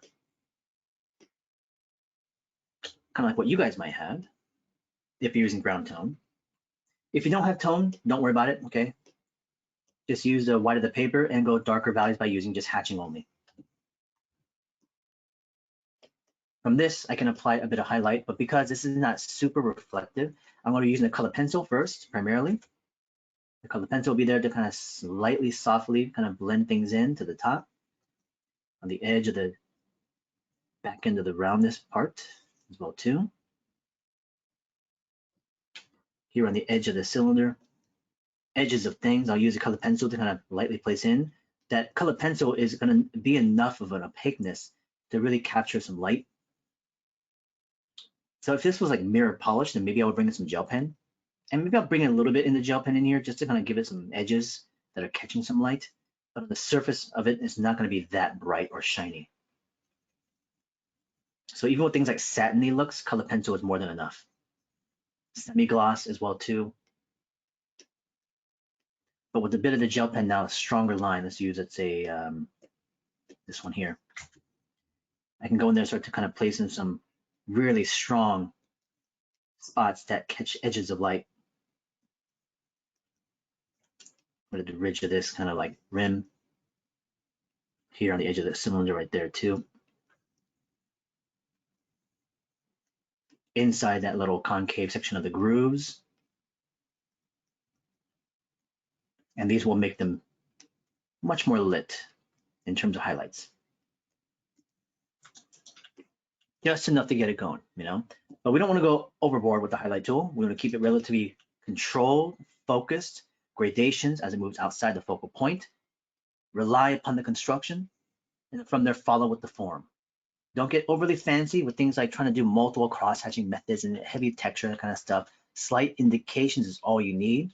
And so for those of you that do plan to move into a bit more rendering, you don't want to start with stuff like this. And your first few weapons that you begin to study on, you don't even want to incorporate rendering at all. In the last sets of drawings that you'll do for the weapons of variations, maybe at the end of it, you'll do like 1 or 2 renders of each type, and it could be close in shots like this, and it'll give you then the opportunity to practice on some of the hatching and rendering in a more controlled state, but also in a state of more practice being done prior to actually building the guns first. So it'll give you the foundations to actually understand how to go about, you know, getting a good foundation in place for proportion. So at this point in time, you know, just a bit of time, or just a bit of talk about what we've kind of covered. We've already gone to the idea within this idea of constructing shapes, side view, slide 3/4 view, using the flat 3/4 kind of shot, not really going for heavily perspective-based things.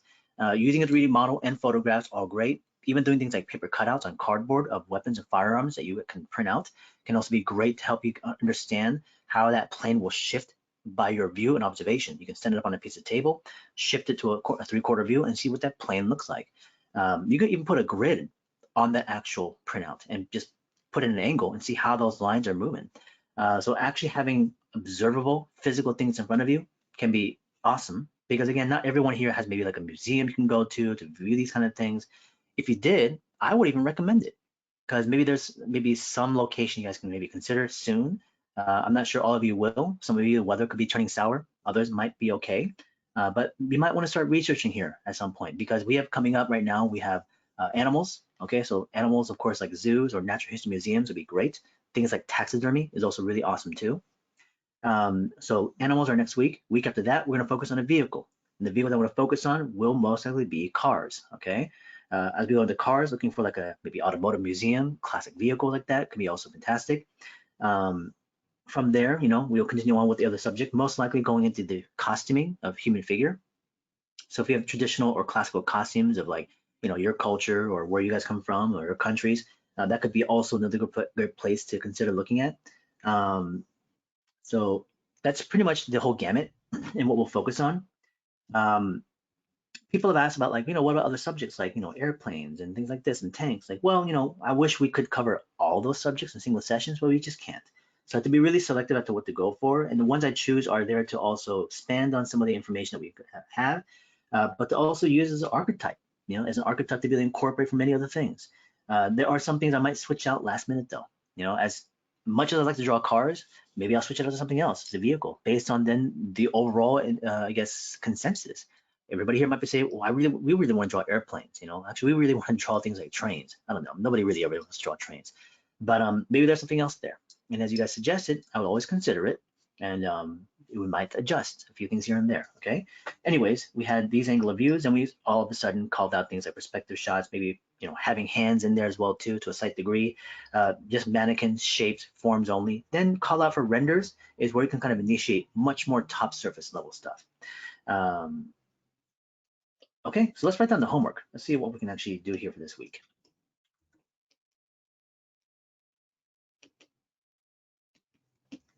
Homework today is going to be on classic firearms.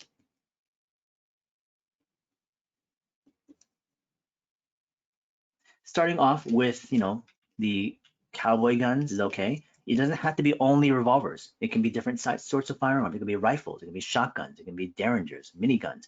Whatever you want to focus on, you can. But starting with something more familiar like we did now would be a good place to begin, just to establish a method of process and incorporating that in other ways into other guns too, because each variation of weapons can also be broken down to sections. A rifle to even shotguns can be broken down to parts, from the barrel to the midsection, the main body to the stock, right? And of course, you can then look at different time periods. So if you go even earlier in time period to then a little bit more modern, you can look at some of those areas as well too. Rendering should be kept to a minimum.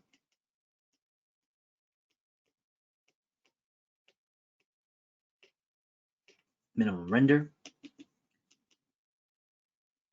Focus on proportion, simplicity, repetition.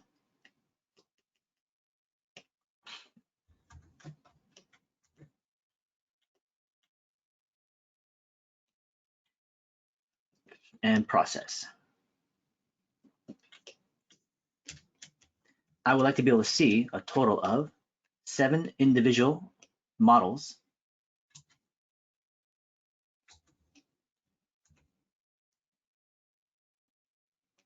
seven individual types study. And this would be 1 page per study, minimally, obviously. So if you want to add more pages, let's say I'm drawing the Colt, revolver, and I have 1 page and I've done only like a bunch of side views, but I also really want to draw a 3/4 view, but I don't have space for it, add another page and draw those sections out. So it's not necessarily, again, as a reminder, always doing more work, because it's just about adding more spacing to basically draw with more freedom. By compacting everything with a single page, it might be too busy. So spacing things out can give you a bit more room to breathe, and also more repetitions of stuff, right? So this will be the homework for this week, nothing overly complex. Every week now going forward, as you have different subject matters and themes, will be built the same way, which is whatever the theme is, we'll have 7 to 8, I'll specify that once we get to the homeworks, but 7 to 8 individual types of things you'll analyze. So if we have animals, we might do like 8 different animals, of your choice. And you'll study them, you'll break them down, do the process in which I kind of showed you, from side views to 3/4 views, to break down shape and form, repeat them, to incorporate maybe a little bit of render and detail as we start to get more comfortable in the later periods of things. So your first like 3 weapons might only be side views, maybe like 1 or 2 3/4 shots. Maybe the next 3 from there, we'll start to incorporate more 3/4 view from different angles. Maybe the last weapon, you might incorporate a better render. So you can then also organize the weapons based on like what it is you want to actually, do with them. Just think about that, of course, and try to do the best you can. This week, obviously being holiday for some of you guys, here in the US at Thanksgiving, it might be, like I said, difficult to get back into the saddle of things because you're on break, you're on vacation. So some of you are traveling, maybe some of you are going to home and family, that kind of stuff. So please do take a break, do spend time with family. Don't just work. You can draw and draw for fun. It doesn't have to be for this. You can just draw for yourself. But regardless of that, be careful, because if you take the whole weekend off, it leaves you a little bit of time left over to work on a few things. So make sure to step away, take your break, but then come back into it as soon as possible. All right. Does anybody have any questions, comments, thoughts of anything before we move on here into the feedback? All right, cool. So let me save this again. And what I also want to do is, give me a moment as I readjust this file system.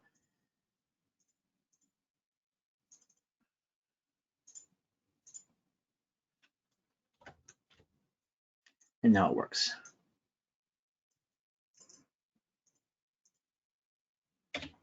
Okay.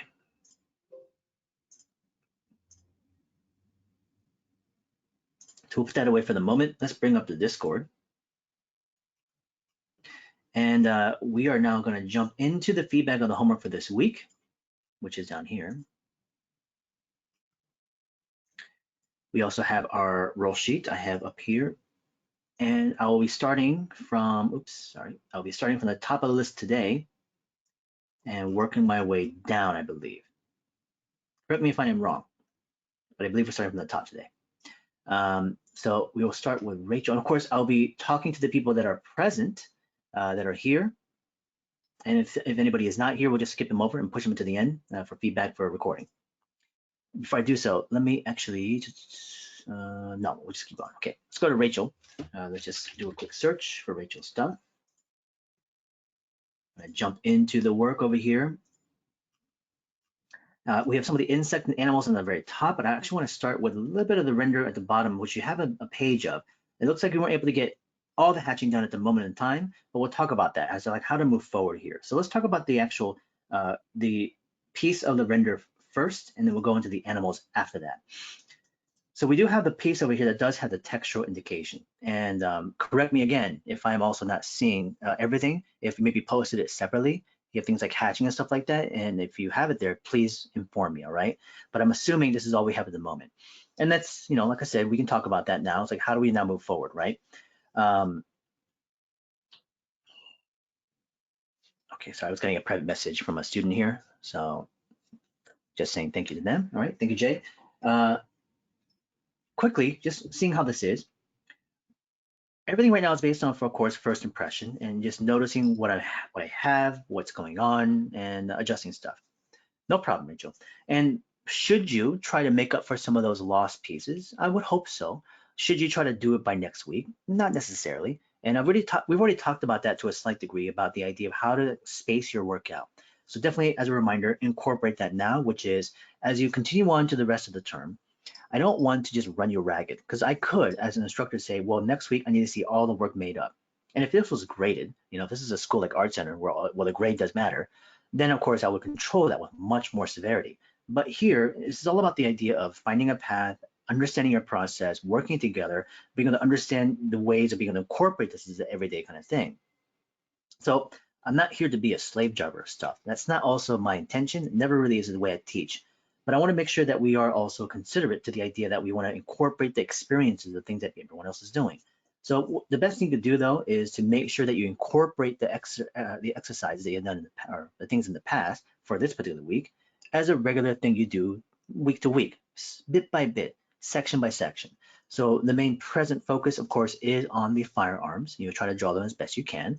And from there, maybe incorporate 1 or 2 pages with a little bit of like hatching and texture just to kind of like fill up those needs. If it's just a single page, if it's just a couple of forms, fine, that's great. And then submit those. The next week, you do it again, right? So the idea is to catch up by prolonged time by extending it out to the rest of the term. So by end of the term, hopefully some of those things you may have missed are mostly caught up on by the end of it.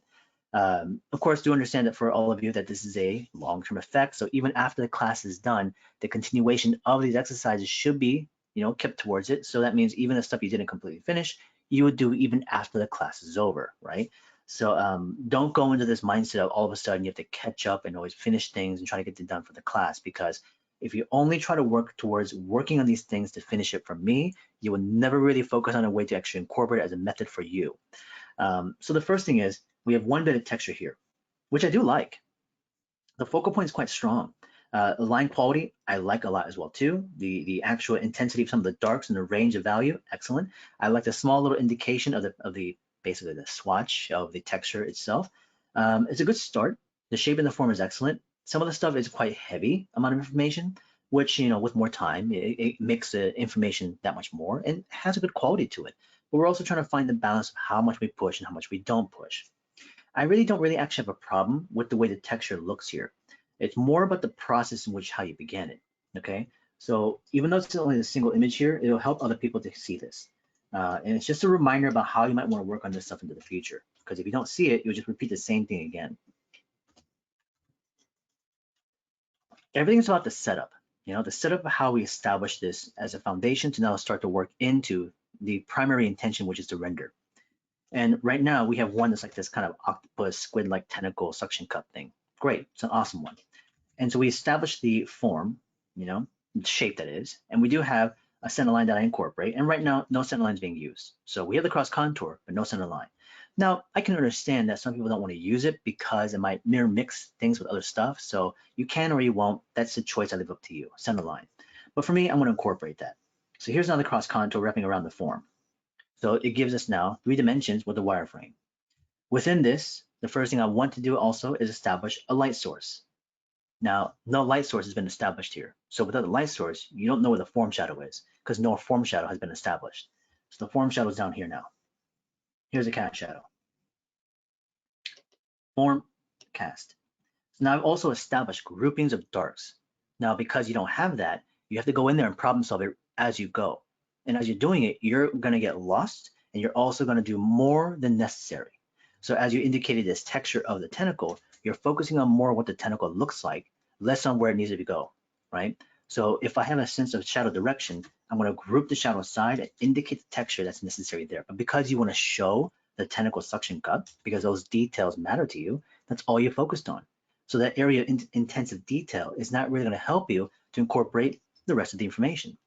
So next thing is focal point. I've established my focal point ring. You don't literally have to draw a circle, but at least you think about it. At least we are considering that. It's there. But that first step of actually indicating light to shadows haven't been done.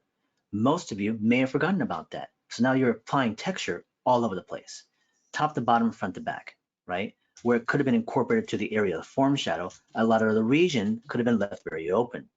So if I have this area, and let's say I'm doing the suction cup thing with all the tentacles of the octopus, and I put the tentacles along the form shadow line, I'm going to establish the shapes for it. And as I then have the 3 dimensions of those shapes, there's obviously a texture of the suction cup that comes up like this. And as it goes into the area of light, I'll indicate that texture a little bit, right? So I'm creating the shapes first of the suction cups. So the outer silhouette texture as well too will start to kind of change because of that weird bumpy skin like an octopus. And then as it gets to the end of the front end, again, the suction cup shape silhouette now affects the bottom portion as well too. As I get closer to the edge of the focal point, I'll start to indicate the rings of the tentacle. So I'm starting to essentially just do portions of it. And I can incorporate the darks in between. So there's shadow line here. So internally, I start to kind of push in my darks. This is where the least amount of light internally, crevice-wise, in between those areas, I'm going to push into it. Then the hatching will start to come up, and these suction cup areas are kind of shaped in this way. So we start to go to the bottom portion, hatch rings around it. All the stuff down here will start to kind of group together into a shadow. So I'm going to cover this hatching entirely in a radial. Now, of course, you need time because a lot of this stuff just needs the attention of time into it. So, this is where now you have to kind of sit down and just do it. But notice with the top portion of the rings, I just do this bottom half portion, bottom half portion. These little internal suction cup things in there. Hatching that goes around the rings in those areas. A little bit of texture around the in-between sections of the suction cups. As the texture comes up, I indicate a little bit into the areas of light, but I keep this area open. I don't need the information in there because I'm starting to show you enough that you get it. Now, I've only spent a few minutes doing this, okay? If I had 15 minutes or more, the amount of render quality I can improve on line to control, contrast adjustment, value adjustments, line, quality, all that stuff, I can elevate to an extremely high degree. So even just the problems of it though, it is tough. And that's where really the main thing I'm looking for here. Regardless of what I just mentioned about spending more time and trying to get the quality of lines up there, really what I'm looking for is your guys' ability to problem solve this thing, right? So the question from Jamie is when I'm switching those areas, do I switch with a pen?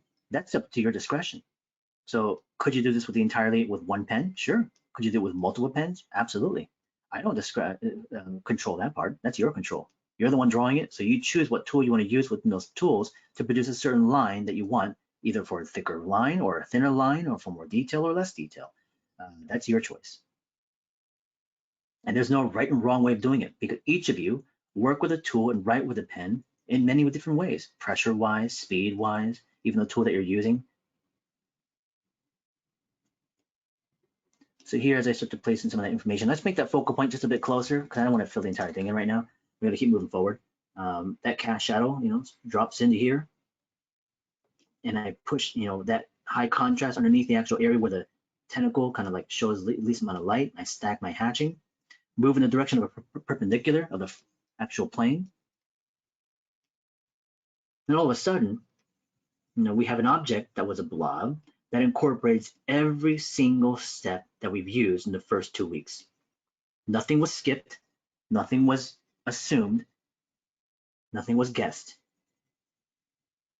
Everything was planned, and I didn't know what I was going to do with it, but I already knew what I needed to do for the steps from the prior elements, and I just adapted. Okay, so for all of you guys that are going to do something like this, the ability to control where things go, how much you push, because the quality of the line has no issue here. What Rachel does with the pen and the line are excellent. It looks really good. And if that was a case of just how far can you push it, I mean, that's fantastic. But if we're talking about the organization, the application of this in the very manner of being consistent, but also very effective, consistently, every single time, having a plan of order really helps a lot. Or else you're just kind of going at it and seeing what happens, you know?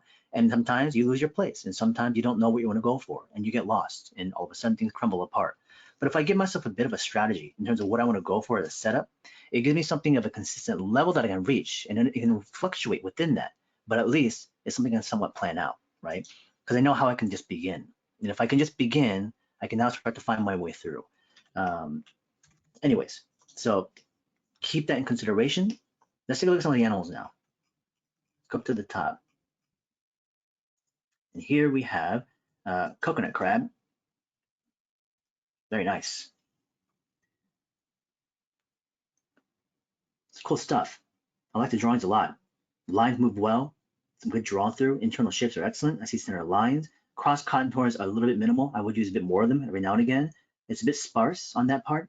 So the constructive elements are there, but I just do wish I can see the process and steps on some of them. So I think even including more thumbnailing process and more repetition of steps in between, that would really show me some of the actual literal choices you're making based on what shapes you use, what level of construction you're going for, to apply then some of the detail on top. Because as you start to refine the curves and the details of edges and things like this, the underlying shape construction disappears. And it's not to say that you're not using it, it's just that it's now being incorporated. So literally, I can't see sometimes about what you're actually building with. And I do want to see those things because as I said earlier in the beginning of the class, is that I want to see how you guys start. So more of that process of actually showing me literal steps in between to kind of show me not only for the sake of showing the construction, but also for the mileage aspect of it, because it increases the amount of drawings that you're doing because it then also builds a better memory of it. Yeah, and you know, that's a very common route to go to. And it sounds like, well, you know, it seems like we talked about it so much about this is not what we're doing more of this. But in the moment as you're doing it, it's so easy to fall back into the things you're comfortable with, things that you already know what to do. And we're going to turn to the tools that we have because we want to produce a good piece. We care about the things we're drawing. So we want to do a good job. You know, we want to satisfy the needs of the class and for the people. We want to make sure that people will see them, will like them. Any sort of judgment and any sort of critique we don't want. You know, we don't want people to look at this stuff and be like, oh, this is a rough drawing or a rough sketch or a really messy thing or not really properly drawn. We care that much, all of us do, you know? So how could we not fall back into those areas? But in that realization of it, we also understand that this is an environment for you to feel okay, that this is not about making pretty drawings and that we can make mistakes. And the only way to find a better process is to show that process. And so we can always look at this page and like, these are great drawings. I have no problems with the way these look because they're very well drawn. But I'm more looking for who and how you think. Who are you, Rachel, in terms of how you process information? Now I can decipher this based on my eye, but for most of the people that are here, they can't really learn anything from this one, you know? I mean, they could, but it would take a lot more analysis, you know? But this is the first page potentially. This is one of two right now. Go down a little bit. Here's some additional coconut crabs. We have a bit more rougher and lighter sketch drawings. Scale is a bit too big. You know, I think some of these could have been just a bit smaller. Controlling of the scale can be tough, especially with an animal like this one here, because there's so many parts and it seems so massive already. And it's a big crab, you know, these are quite intimidating looking and they're really cool, but also very complex. So as they are complex and all those small parts are there, you want to draw bigger so you can actually capture those things. And this is a situation, a case of like how we organize our referencing to know where we begin and what we even like install as a process of what we tackle each way. So as an example, like the weapons that we draw right now, I've shown you guys the Colt revolver. And a lot of you are like, well, I saw that as a demo. I want to draw something else. So you choose some other weapon, but maybe you chose one that because aesthetically it looks really pretty to you, but in actuality, it's actually much more difficult to capture than let's say like the Colt revolver. So how do we want to begin? Establish an order in what you work on things based on your perception of how difficult it might be.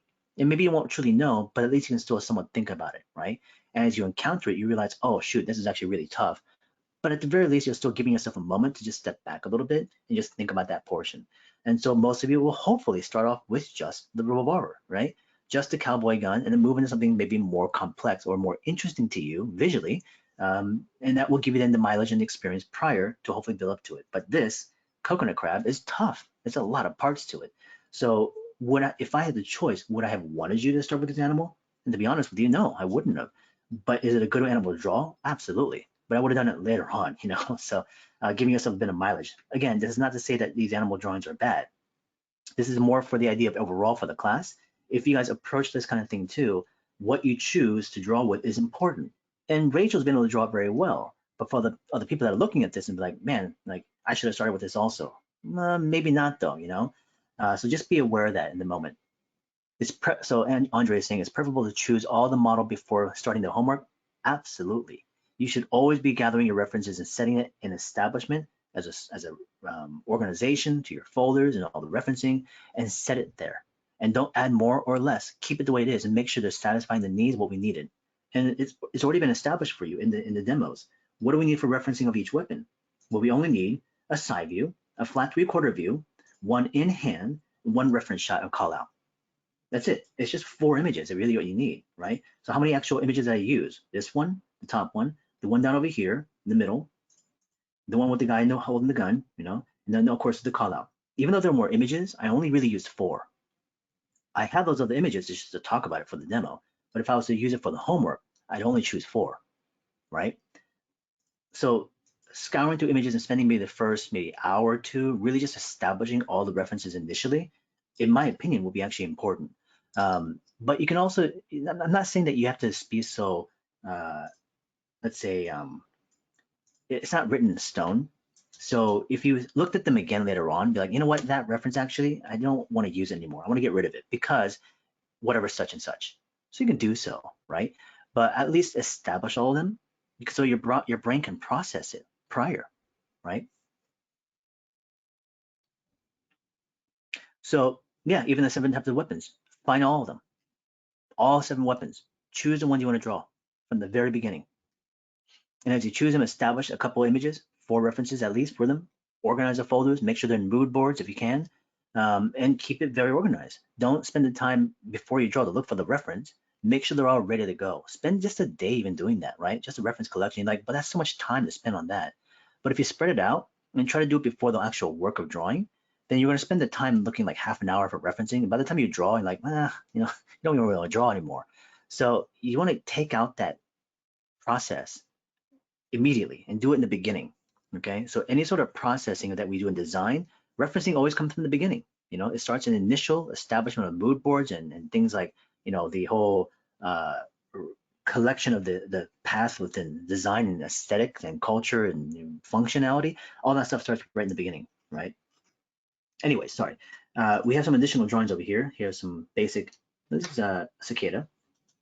So we started with the cicada, a little bit rough on that one. I can see what you're trying to do, but very nice. In terms of the other ones, much better. I like the lightness of the drawings here. I like the way you turn the angles of forms. There are a couple of repetitions. I like the draw through and the form language within them. Some of them have more block-like shapes, other ones more rounded shapes. I wish the lines were just a bit more enclosed. Some of them break apart just a bit too much. They feel slightly unrefined within the communication of silhouette. It doesn't mean that you're adding more details or more hatching or more line weights. I like the way they look, but they can still communicate something very clear of a silhouette. But I do like this page quite a bit. It has a different feel compared to the one beforehand. It just became so much more about the actual detail components, about the crab itself. But that's something that could have fit really well right after a page like this one. So you said I chose cicada as my first animal, single page of studies. I would have studied more of like different kind of flattened views, like things like top views or side views initially, which you didn't really go for. So that's the one thing missing here. So I love all these angles. I love the aesthetic of it. I like the lightness of the drawing, but I do wish there was a lot more process of figuring out things like proportion, right? And every single animal should also have that to some degree. At the very beginning of the crabs, again, no side view, no top views. So you're only analyzing, shots you can find aesthetically that's pleasing to you. It's a cool shot of angle over here. I can see some details over there, but it doesn't really give you a moment to sit down and just think about how is this thing proportioned based on length and width or whatever the case is. So this is a pretty good one. Nice top view, but it's just because it was a part of the collection of the reference, It wasn't necessarily you saying that this is chosen to be a proportional study. And if it was, you would have done it many more times. I think the importance, and this is what Rachel is saying, proportion really clicked for you today, to be honest. I didn't really understand why the side and top view studies were important before. I'm glad to hear that. And I know that you're fully capable of doing it because the drawings over here show a lot of potential and a lot of capability. These aren't bad drawings at all. You have to understand that there are a lot of people that come in here that can draw very well. A lot of times we end up talking about is not even just about how well you can draw, but more about how we plan our situations and strategize our sketching, how we make it more efficient, how we make it more consistent, how we make it a big process so it can be implemented as a tool for other things in the future. Where this is now singular as an effect, which is just drawing the things that we see. That's it, you know? So if we can process it, if we can break it down, if we understand proportion, we can use them to not only draw for accuracy's sake, but also to use them to manipulate for design. If I want to take this animal and morph it and change it to something else, I know the components, I know the parts, I know the forms, I know the proportion, right? It really is. It's a lot of thinking, and that research is a part of it. Research is not just something you spend the time just looking for cool images. There's a lot of thinking that has to go into the research as well too, because that's also a big portion of the process of design. If researching is actually an art form in itself, you know, trying to find good referencing is difficult, but not only that, choosing the right references to actually use as inspiration in design is also really hard. You can use the common everyday things that everyone else uses, the cliche elements of whatever else is around, you know, for research. People use the same elements, the same kind of, you know, weapon or animal or creature or whatever the case is, and they're all pulling from the same stuff. But if you can find something unique, something that no one's ever used, but also use it in a way that's also smart and balanced, then you can create something that's fresh, something that does stand out. It's not original, but it can be a fresh take on something, right? This is cool stuff though. Again, like I said, I do like these pages a lot, mainly because of how light and loose you're keeping things. I prefer that kind of movement of drawing. I don't want you to be too strict and stringent and overly harsh about your movements. I want you to keep that looseness and movement of gesture wide open like this in the beginning. Things like control, like you did in the crab in the very beginning, should be kept more to the later stages of things, which by the way, I could be looking at the order in this wrong. So it's also potentially my fault about looking at these pages in the wrong order. But you might want to do that next time, actually just describing the actual pages with more clarity, like 1 all the way through 8, instead of like 1 of 1 kind of thing. So that way I can kind of see exactly which page I'm looking at. They're in the right order, yeah. So again, you kind of worked backwards in my opinion. You should have started with stuff like this, in my opinion, you know? Then of course with the inclusion of things like proportion. You know, if there was anything else in terms of what I would say about actually the drawings in here, hold on, zoom it out and then zoom it in. I do wish the page layouts were just a bit stronger, you know, in terms of the way you're organizing the pages. I still don't really have a lot of problems with the drawings because I really do like the lines. I think they move very well. The slight indications of hatching are unnecessary, but they don't bother me. So I'm not gonna really like, you know, do anything about them. I would say keep them if anything else. I do like the way you build the forms. Some of them use rounded, some of them use Plano. So the difference in variation in the form language here is also very interesting. The one thing I would say here in terms of technique, not only within the drawing, but for me, it's about more the layout. We talked a bit about what you should think about and also what you should maybe encounter to, you know, sketch and draw to begin with. But the layout is also, that can be something specific here. I haven't really talked about this just yet, but let me mention it to you guys now. And I think it could help Rachel and potentially some of you guys too, and then move on. Layout to me is something that I really heavily consider more and more in my sketchbooks in the last maybe 6 years, okay? And in my drawing classes and sketching classes like this and other, let's say, schools, when I began to teach, it was never part of my repertoire or conversation or lecture. It was just assumed that you have a piece of paper and you would just choose the open space to be able to sketch and draw, you know? So I would say, oh, I have an open space over here. And because I'm right-handed, I would normally work in a order in which it would be reading as if I was writing, top to bottom, left to right. So I would start from the top, and I would do another sketch over here, then I'll do another sketch over there, another sketch over there. It's like, oh, I have a little bit of space right there. I'm just trying to drop them in. And it's all just relatively random, but also extremely mundane. It just repeats itself over and over again. Sometimes I misplace stuff, and sometimes I also misscale things. So the drawing also doesn't fit very well, and things have weird tangents, and they don't overlap very nicely. So the page layout is not a very good presentation.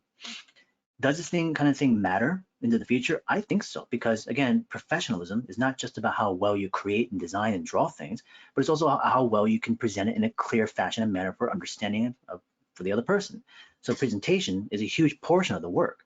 So even in sketchbooks, to be able to practice that, to organize it preemptively, to become more of a natural habit, it'll also then funnel itself into your presentations and your professional work. So in a sketchbook, how I basically created a formula for myself, no matter what the size and dimension is, it doesn't matter. It can work on every single one. I don't care what the spiral binding is, what the stitching is. It's just a flat piece of paper. So within this, if I have a topic within like weapons, I have a gun I got to draw. Okay. Well, I can just place it there. I could put another one over here, and I could put another one over there. I'll do a call out right there. This is what we just mentioned about this one. But this time, what I'm going to do is partition the page preemptively. All right. Now, I don't literally do this. I'm showing it as a demo process. The grouping of threes, the number of three, the breakdown of thirds is something that we use in design a lot. And it also makes sense here. Okay. The rule of thirds, or the counting of three, is something I would also incorporate in layout. So these groupings of partitions of blocks, 1, 2, and 3, all have intention of purpose as to what drawings will go in there. All right. Now this can range in terms of how many drawings you do. It can be many or it can be less, but it doesn't matter. Each block has a certain purpose of what drawings I do. The first block pertains to the idea of focusing on study. So silhouettes, thumbnails, small sketches, just to explore. So if I was in your position and if I was a student trying to learn this process and I want to do studies first, I'm going to organize in an area where it's collected into one. So my lineup, my side views of the guns, placed in here. I'll do like 3 of them, 4 of them, 2 of them. Doesn't really matter how many you do. But the idea is that the intention of study of a simple sketch, smaller scale, will go in that first row. Block number 2 now goes into the idea of refining. Okay, so I can increase the scale or size of the weapon. I can then incorporate a little bit more detail, right? I can repeat that process again if I need to, or I can incorporate a call out study. I don't render it, but maybe it's just a call out of something I want to show just for detail purposes. Note taking can also be incorporated.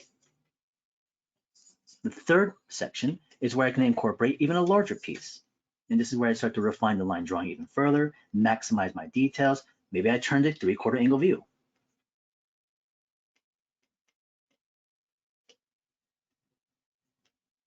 Larger pieces, more information, more detail, turn the 3/4 view, more details, right? Now, this could also be a section where I do a single sketch and I render it. So you can flip things in and out in terms of what the actual kind of drawings you're doing, but each stage has a certain purpose. Study, refine, apply. So even this one over here can be maybe a slight exploration because of 3/4 view, but you're doing something much more complex and something much more elevated compared to your initial simple little thumbnails, right? And like I said, this can move around dramatically. So the page itself doesn't have to be organized the same way. I can do a row like this. 1, 2, 3. Side view, side view, side view. Larger pieces over here, one big piece right there. These blocks don't have to be fences. You can overlap drawings on top of each other. One can sit on top of another one. You can also now overlap. As I overlap, I create more sense of depth, but also the idea of unifying the page. Now, this kind of thing I actually practiced heavily on in a single sketchbook years ago. It was a mini sketchbook that I got from a student. It was a gift to me. And she made this really cool little sketchbook. It was a custom book. And so as she gave it to me, I was like, oh, this is a really cool little sketchbook, thanks. And there's a little like weird little icon of an eye on the front of it. So I filled the entire sketchbook with monsters. And in those sketches that I created, different kind of creatures and monsters, the page layouts, I specifically organized in a way that I really wanted to control in this manner. And so that the read of it and also the focus of what I'm even trying to do is already set. There's no more thinking of like, okay, what do I draw over here? Or what am I trying to do with it? It's already organized. Now it's just about doing the action, right? So this is something I use all the time myself. I'm using it right now in that one kind of natural fantasy history book that I'm doing. And so all the pages I'm thinking very much of preemptively of like, where are those sections, what I'm placing in? And I don't always use blocks of 3s every single time. I go up to 3. So that means a single piece of paper could have one drawing. Another piece of paper could have 2 drawings. Then of course, a page could have 3. So I can switch between any of these kind of pages, depending on what it is you want to show. I might want to show just a single piece of one thing I'm going to draw. It could be coming after I do some studies from it. The organization of all this can move around. So your sketchbook can still feel dynamic, interesting, visually captivating, yet at the same time organized for yourself, knowing there's a template that you can use over and over again. And it produces a book that feels very well controlled to the point where people look at this like, this is not a printed book, This is not something you actually just, printing and selling and something like that. It's not. So I can do that, and it gives that people that feeling of this professional feel to the sketchbook. I get the comment all the time. I share sketchbooks and stuff like that I have. People are like saying it's so organized, like compared to what I do, my sketches all over the place. It's like, well, that's what I used to do also. And I don't want that anymore. I want to make sure my sketchbooks are not clean and pristine, but communicated, clear, and clarity of the information, right? That's what I wanted to convey. Communication was the key thing. So in your sketches that we're doing now for the class, communication is also priority. Through the use of shape, proportion, form, and organization, through the use of research, bringing it all together. So if you can use that in combination, it changes the way your pages look entirely. And if you share that kind of stuff, it's less of like cutting things out and repackaging things, and it's already done, So I know it's sometimes a little bit more thought, a little bit more effort, but the idea is that the work you do now means less work later, right? So I hope that makes sense. Again, this is just my way of doing things. I'm not saying you have to, okay? For anybody that's listening out there, you could be like, well, it's cool. I like it, but that's fine. I'm gonna do my own thing. That's fine. Do whatever you like.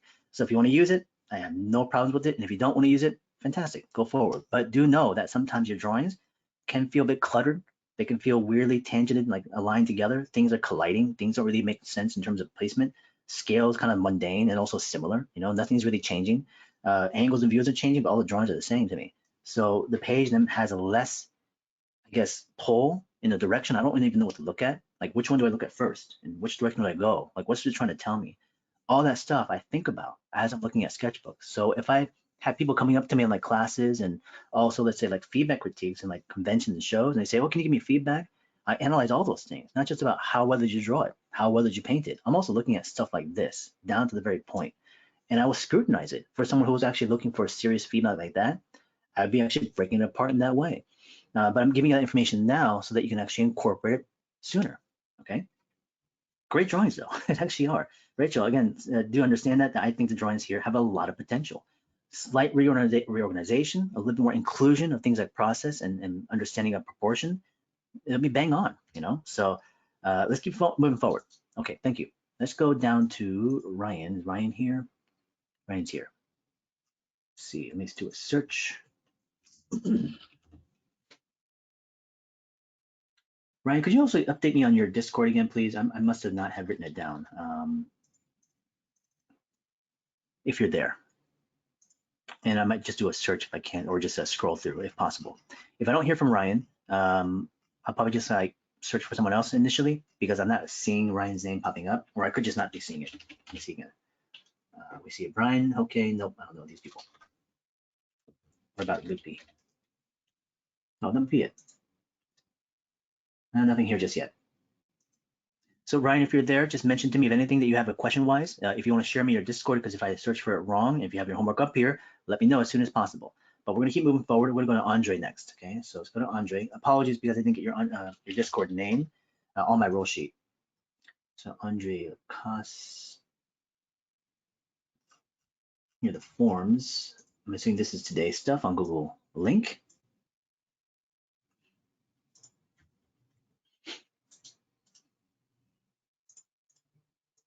So here we have some of the insects and now some of the hatching. Jamie's asking if you're submitting makeup assignments, should we upload them into the appropriate week or just in the week that we finish them? In the same week that we're submitting presently. So if you make up a couple images for next week, for week 3, put them in the week 4. I'm sorry, from week 4 to week 5. Okay, so here we have some of the hatching from Andre. Andre is here and looks great so far. First impression, I do like it. One couple reasons of why. I think the line quality, it looks pretty good. I think it's smooth and also blends very well. The edge control looks fantastic. I like the weight of the line around some of the silhouette. The contrast is fantastic as well too. The core shadow wraps through the central area, which gives a nice wrapping and volume and form. Focal point is strong. You also push out of the focal point beyond that. Cast shadow is also falling with the plane. Everything seems to be there. So I'm looking for something to scrutinize and kind of break apart right now, but so far, I think in this first initial page just to practice on, you actually did a very good job. There's a couple of things that are very, very minor.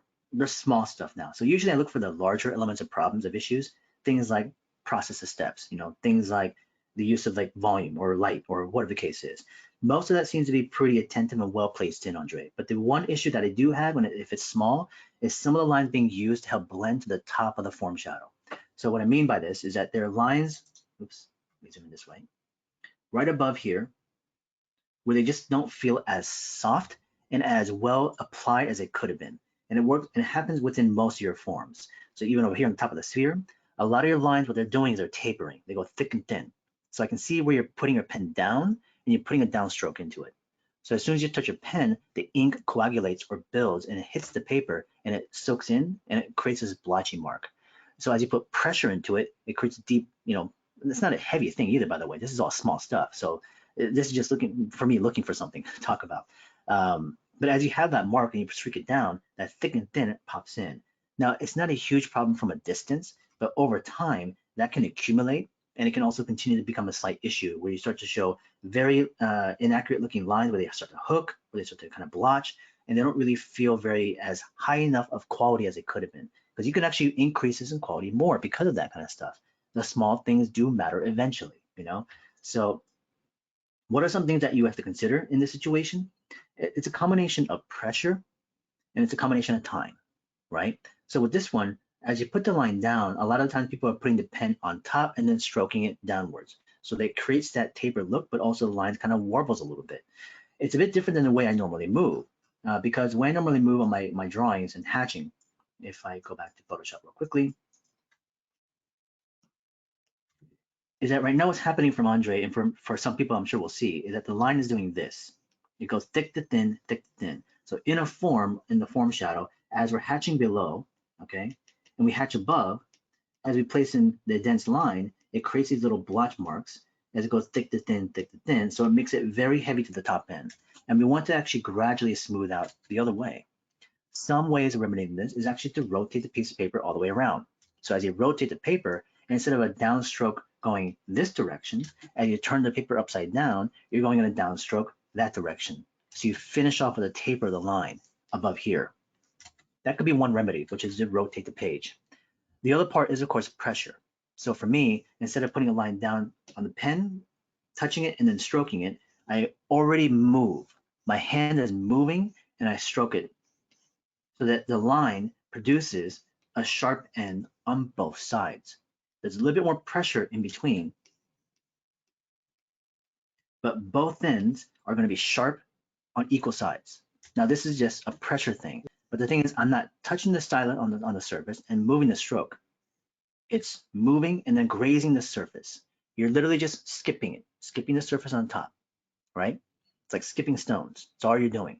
So as you skip that surface and you just lightly touch it, you graze the pen right on top and lift it back up again, right? So my hand is preemptively moving, grazing the surface, almost like scratching, just scratching it. You can do it with a bit more pressure, and of course in time with more speed. So as you're able to do that, both ends of the lines will also produce a taper end to end. But I'll notice that most people tend to not do that. They put the pen down and they move, pen down and they move. Or if they go faster, it ends up producing hooks. Hooks will begin to happen, So it's a small, minute thing, but something to consider. Do I use only the wrist with rendering? So it's a combination of wrist and finger. Because the area is small, I can't use my entire arm to move. It's not a really large area, and the hatching lines are very short. So because of this, a lot of times it's mostly a combination of finger action. So the index finger, middle finger, and thumb finger are moving down in the stroke. And the wrist can sometimes move, but a lot of it at this scaling and sizing mostly comes down to the fingertips, mostly down to the finger ends. The hand is in full contact with the page, normally for me, and I just slightly graze. So my arm and wrist was not moving right now. I'll have to show this more on camera next time for you guys. So as we draw more on paper, do more demos on paper soon. Oops, let's take a look at the file again. Let's bring it down over here. Other than that, like I said, working very well. Here's some additional pieces. Yeah, not too bad. But you see, that's where it goes thick and thin, thick and thin. You see the outer edge of this one over here on the top? Right at the end of it, it goes thick and thin, because you're going from downstroke inwardly. But you're also now moving to the right. So you're going, hit the surface of the paper, and you cut to the right-hand side. But because you're putting it down with more force, you see the inside now, the hatching, it creates these inner ridges. The inner ridge is because you have a thick line to thin line, thick line to thin line. So it doesn't really blend smoothly. And it creates these weird little patterns inside of it. Now, it's not a huge problem because you can always add more hatching in between them. It'll smooth it out, but it's more work. So if you're able to produce a line that goes thin to thin, it blends on both sides. But that action takes time to really get, a good sensitivity to, because there's a combination of pressure, speed, and, the muscle memory. Yeah, see that again, the ridges. So again, optically, it's not a bad thing. Like, look at it from a distance, it doesn't really pull you away. It's not such a horrible thing that completely ruins a drawing. It doesn't. It's such a minor element to it. So all I'm trying to do is find those small things that can continue to really push your directions of quality even higher, because it's already at a high degree. It's actually quite nice. Cross contours are applied, line weight is used, the sense of volume in 3 dimensions, excellent. Yeah, these are really good. Love this one a lot. Change the direction of the cross contour, moving and hatching, follows well with the form, very consistent. Good use of focal point again. It's good stuff. Here are some of the earlier insects. Nice, this is a water strider. Nice couple of references. I love that Cybele right there, that's a great one. Some couple close-up shots, 3/4 view down angle. A bit more different shot of a closer view, detail. 4 references, all you needed. So far, first page, I think the simplicity is nice. What I would make sure to do is, as you also repeat, just make sure you do this one action, which is to basically experiment with shapes. As you have this first iteration to the left, proportion is off. That's fine. You can be off in the first time. By doing it again, hopefully it's closer, but also play with the kind of shapes you want to use to build with. Right now to the right, it does alter. You're getting closer to what you're seeing from observation, but also think about, do I want to go more rounded? Do I want to go more boxier? So we can change out the kind of primitive shape you're using to build the thing out. I like the way you're planning it with the center line. We have lines for the limbs. We have marks and landmarks in between the spaces. Second iteration is better, but keep playing with variations of shape language. So even here with 3/4 view, we have a version that does incorporate the kind of more conical, triangular kind of shape of the head, more tapered kind of square box for the thorax, and a tapered square box for the abdomen. Let's try some other ones. Maybe it's a circle for the head with a cone in the front. Maybe it's a circle with the thorax and a box for the back end. Mix things up to continue to find different methods of approach or shape, and it might reveal to you faster or more accurate results to things. Use of cross contour is a bit too minimal. Maybe use 1 or 2 more lines to show that cross contour. The call out details, again, not too bad. We just need a bit more mileage. That's really the key thing. A few more drawings of steps in between them, please. All right. But I do like how light, minimal, and simple it is. That's what I do prefer. Here's some of the praying mantis. 1 to 2, nicely done. Circle, and then we change the shape. There you go. Nice. So the circle was your first response. Maybe not the most appropriate, but as you change the shape of the head, more diamond-like, makes more sense. Internal lines for the limbs are there, good marks, and landmarks for the proportioning. Looks pretty good. It's a little bit longer and more tapered towards the abdomen and the back end, so it's a bit short. So small little proportional issues are standing up here and there, slight inaccuracies of like length, not so much a width or a thickness of things, mostly length. This 3/4 view was, pretty complex. There's a lot of things going on. So here, back proportion, and so what's back proportion on this one for me is scale, right? Length of things feel relatively okay, but proportion of sizing, the size of the head compared to the size of the thorax, compared to the size of the abdomen. So some of those areas need to be readjusted. This is where, again, how do we remedy that? Thumbnail it. Try to do a version beforehand. Make sure those problems are apparent in the beginning. Analyze those things. Be crucial about, figuring out what parts seem off. So as we then talk about it now, the main thing that's off at the moment when it comes to your 3/4 view proportionally is in scale. So as you go to the weapons, more than likely the scale of things will also be off. The barrel might be too big, the cylinder might be too small, the grip might be too long, right? So those areas of length and sizing are the 2 focus areas of proportion that you have to analyze. And then just compare back and forth. Best thing you can also do is, as you put your drawing, as it's finished, put it against the wall, put your reference on the monitor, step away from it. Just look at it from a distance and compare the 2 next to each other. And you can easily see then what's not really working. So right now, definitely the head's way too big. The thorax is a bit short. Abdomen could be longer. This leg is, everything else is now affected because of the main body parts, you know. The angles and positions are fine.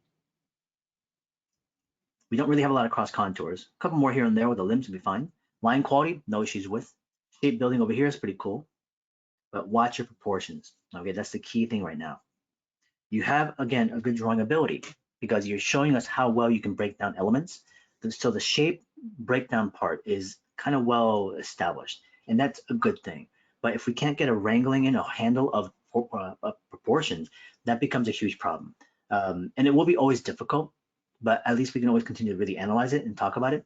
And so the best thing you can also do for you and anybody else is having issues with proportion is to be able to produce enough iterations to give yourself a higher chance to actually capture one that's close enough. Because 99 drawings you might do could be terrible, but all you need is one. With one drawing that feels close enough, you can analyze why it worked and try to repeat that. As you repeat it, out of 100 set of drawings you'll do again, 98 of them could be terrible, but maybe you can have 2 that work pretty well. The idea is to push that ratio to be more success than failure, right? But in the beginning, it's nothing but failure.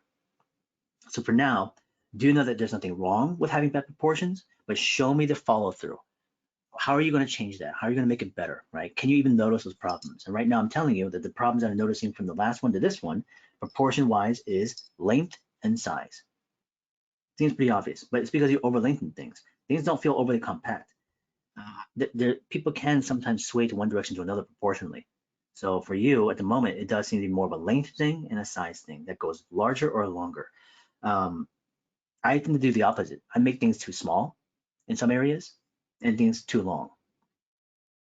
And I noticed that in human form a lot. I mentioned earlier, I make heads too small, legs too long. That was my main kind of like pattern of mistake I would make in proportion on humans. Good one though. These crabs are great. There's a rainbow crab. Nice little side view right there. Good little indication of notes. Simplicity is really nice. Back view is excellent. That's a great drawing. For one thing, the clarity of the planes. Some of the segmentation adds to the cross contour. Center lines are applied.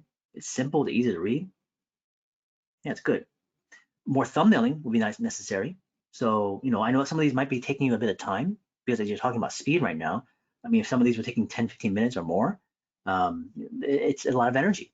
But, if you can incorporate maybe a thumbnail, that could potentially increase speed. Because even though you might think, but that's more drawing. But because you're actually going through the habit of actually going through and understanding it, the next piece you do could be faster than what you're doing now. Some ladybugs. Again, that small little thumbnail right there, nicely done. But then this is where the follow through comes in. You got to do it one more time. Repeat that process larger so you can actually get more familiar to the animal. Because at that sizing, you can't place in any more information inside that. So by doing it again, repeat it a bit larger, then of course, input more information. This flying version is not too bad. But it's hard to see some things, like we see these like dots of the eyes and the shell, by the way, the thorax is awesome. I like the way you broke it up into top plane, side planes. The carapace shell on the outer ends of it loses its form, but you did the cross contour beforehand. You would definitely want to use it again.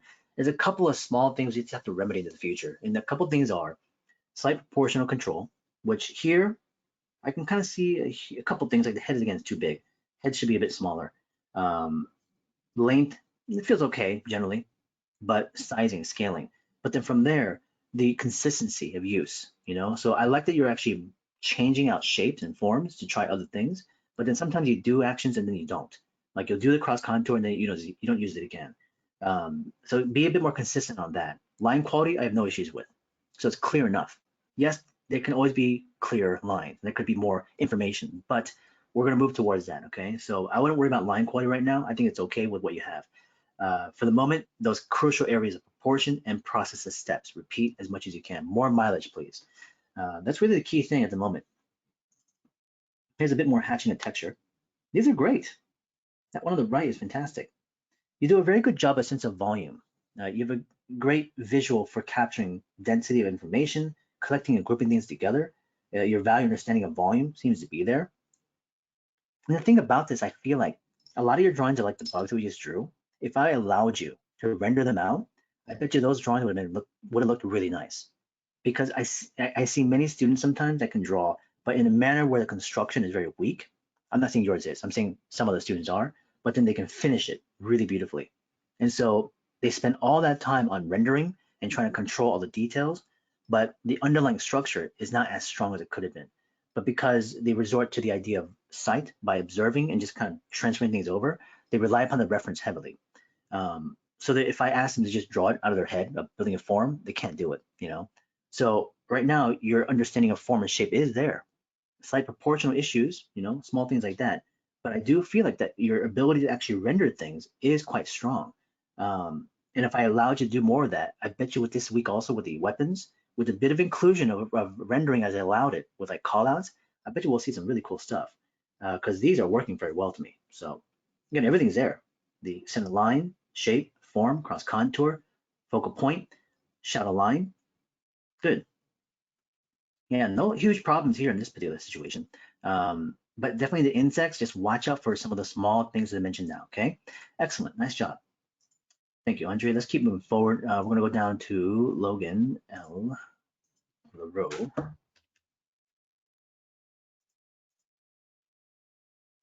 So move down a little bit. Oh, I'm not sure if we have anything here from Logan just yet today. So let's just see what we have in terms of comments or thoughts. Logan is actually not here today right now. So maybe he was here earlier, but maybe not. Some comments, thoughts. These are more feedback for other people. So, you know, Logan, of course, if you're listening in, if you have any things you can show us for next time, please do. I hope that you're, you know, stay with us as presently as you can. So please focus towards the weapons. If you do like a page or two of insects next time, that'd be great. If you do so, okay? Awesome. Looking forward to it. Let's go down to Ronnie.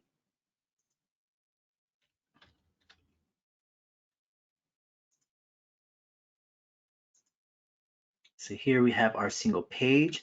Now, Ronnie, if there's anything else that you're showing us, this is just the page from the image. I just want to double check and make sure I'm not missing anything out. Here it is. There we go. Sorry. Should I click on the link? Sometimes I get confused. Very cool. So let me just do a quick skim. Awesome. Let's go to the top.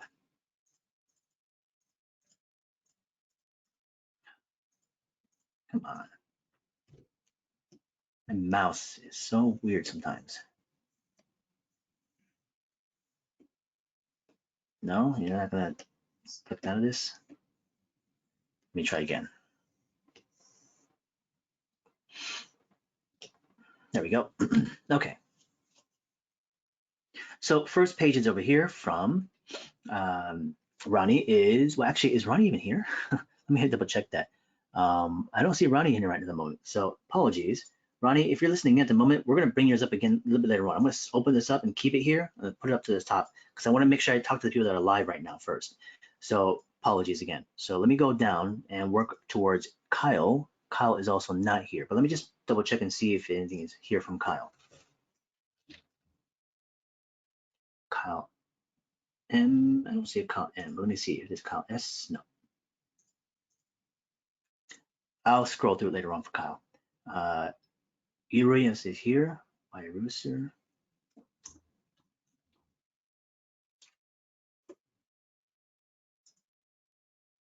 All right, we'll start with Yuri first. Let's go up to the top a little bit. And we have our hatching. All right. Okay, so first impression again is I like the contrast. Line looks good. Application of any of the things that we're looking for, shape, cross contour, center line, light direction, form shadows, well established. Nice job here, Yuri. Line quality, a little bit light, a bit scratchy. I hope we can continue to really work on our line practicing and exercises to really strengthen those pressure and weight and control of speed. It's a bit shaky at times. So again, the control of the pen can be difficult, I'm sure, still for you, but keep working on that. My suggestion also is to continue playing with different types of pens because the pen type can also potentially remedy some things that you just may not be aware of. I have people that would draw like felt tip pens for a long time, and all of a sudden they'll use something else like a gel pen and be like, oh my God, this completely changed my line. And that can happen for some of you. So if you're fighting with the line, if you're fighting with the tool, try switching things out, all right? As we get to this halfway point, I think maybe even doing that, it'll give you a good amount of time to now compare because after now 4 weeks of maybe using the same kind of pens you guys have been using, switching out to, let's say, like a gel pen, a High-Tech C, or one of those Signos might be interesting to see what happens. I'm not saying that you should be using like a ballpoint or something like this, but stay within the type of pen you want to go for. But a different brand, a different style, a different tool in general might be good to go for here. I don't really have huge problems about what we have at the moment. I'm just saying that I do still notice a couple of weird little marks and some of the lines being shaky quite a bit, so it shows a bit of nervousness and control, lack of control that goes into it. I think it's the cross contour on the bottom middle shape. You see a lot of movement there right in this area that just could be a lot better in terms of just establishing it quickly and confidently. But this could be also just from time, practice, patience, and it'll get there. You're able to do it because obviously the other drawings are not really shaky as much, So I'm only just kind of scrutinizing one small thing here and there, but as a majority, you're doing fine, okay? So don't overthink it, and please don't take that as a thought to like you got to completely change everything. It's not that case at all. But the line hopefully will continue to become more active, more diverse, but also more open and loose. Because a lot of this is also just from the straining of control. You're just trying to really dominate the tool and control it as much as you can. You're not pressing very hard, but the lines are so stringent and extremely static. So as static means it's a flat loss of energy, a single line. So, and this is just due to the fact that, again, we want to control things so much within it. We want to keep it clear, clean. We don't like sketchiness of things, roughness and stuff, and if it does, I'm sure it bothers you. But hopefully the looseness can also be active because the balance of the two together is really what I would recommend. Not to say that people who draw out there can't produce great things by having super clean lines, or people that really, really rough and sketchy can't do great things either. They can.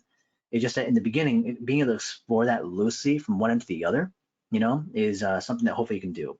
So yeah, the signal you tried, but the problem is you, not the pen. At time, so don't overly be concerned about this stuff. But as I said, right now in the hatching, I don't see that issue. The short line is fine. It's your long lines. As you produce a longer line, it's hard for you to move. It's hard for you to control it. So we can see it within all these forms. The line is so thin, it's singular strokes. My suggestion next time, is it like a marker they're going to use here? Not necessarily. When you build these kind of forms and shapes out, at the moment what's happening is that you're building the shape by producing a single long line, like this. And you're also going then slower and trying to control it, and trying to make sure it's well placed in. So instead, what I would actually do next time is place in a center line first, okay? And that could be a single gesture, stroke, keeping it loose, and then build a shape around it. But this time, instead of one long controlled line, do it in section, section to section, piece to piece, and interconnect those things together. Now it's going to produce a line that might be a bit rough, a bit loose, and you might not like it as much, but it'll hopefully produce variations of the type of lines. I'm not saying that you shouldn't draw in this way. What I want to make sure we do is that we explore the range and how we produce line work.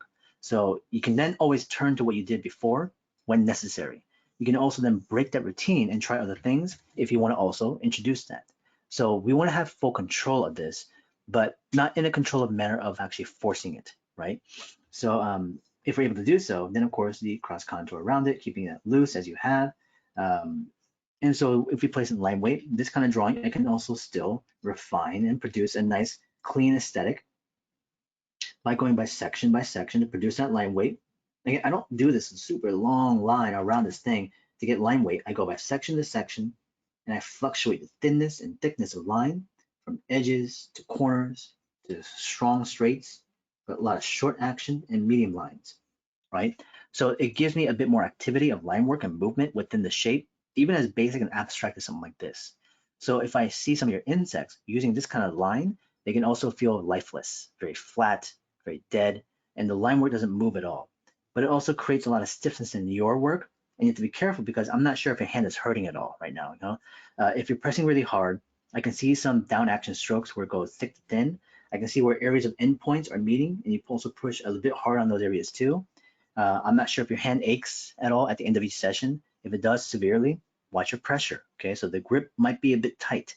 For a lot of you guys who feel any sort of like pain or achiness, pay attention to them, okay? I'm not saying you won't feel anything at all. I feel achiness myself, but if it's to the point where it's kind of like hard to work with, be very careful, please. I like the focal points, worked really well. Direction of line of hatching, it's pretty close, okay? They actually work fairly well as an overall. There are minute areas where some of the line just kind of changes the direction. It doesn't follow with the cross contour as well as it could. For as an example, down over here with the kind of rounded donut-like shape, the internal cross hatching or hatching wise is awesome, okay? I love the contrast, great core shadow. But the top of the line, the form shadow line, those hatch marks don't move with the cross contour. They cross it. Here to the top, you know, this kind of like, you know, spaceship kind of like form. Again, top of the form shadow, they should move with the cross contour. So follow it more consistently. The bottom right one is your best one. That's good. Here's some texture. Yeah, not too bad. Not too bad at all, actually. That first one, you got a little bit carried away on the top section, and those probably could have been lightened up just a bit. But the areas and how you incorporated hatching and also the line quality inside your hatching sections are very good. Like I said, your short lines are excellent. They work really well. It's your long line that shakes a bit and is not as interesting as the line work. It's static, it's flat again, as I said. So it shows here as well. So consistently now, each page has revealed to me that sort of like aesthetic of control. But at the same time, the actual hatching methods, your short lines, are also consistently very good. So it shows me that you have a certain strength of a more minor action of flicking the pen to get that hatching stroke. And so all you have to really now work on is your longer strokes and motions. So with that time investment, hopefully when the exercise is there, it'll continue to strengthen those areas too. Great. These are nice pieces overall. The one thing I would only maybe suggest, which only happens to be in one of the bottom, and well, a couple ones on the top as well too, but the actual progression of the texture indication outside the focal point could be extended a bit longer, okay? So right now it's too cornered and centered, too focused to the focal point. Expand beyond that just a bit more, gradate just a bit further, please. So if I showed you with this one,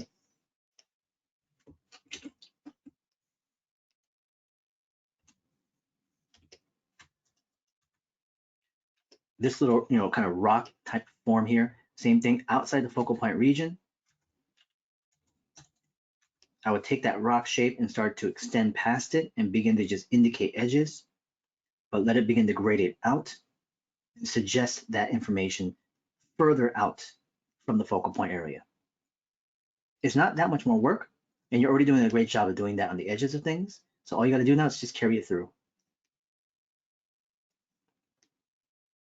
Just carry it through a bit further here, just a bit more.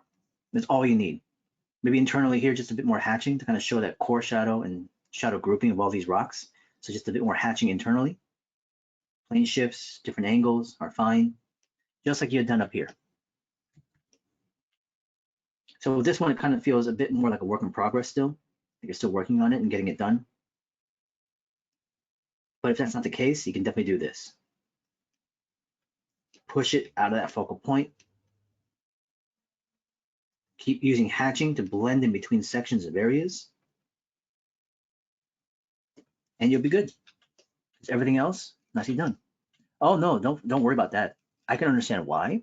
However, I would definitely state again, it's better to over render for now, okay? Because it's better to over render, find out what that looks like. What does it look like if you do over render? Because if this is not really you over rendering, or maybe not going very far, what could that be?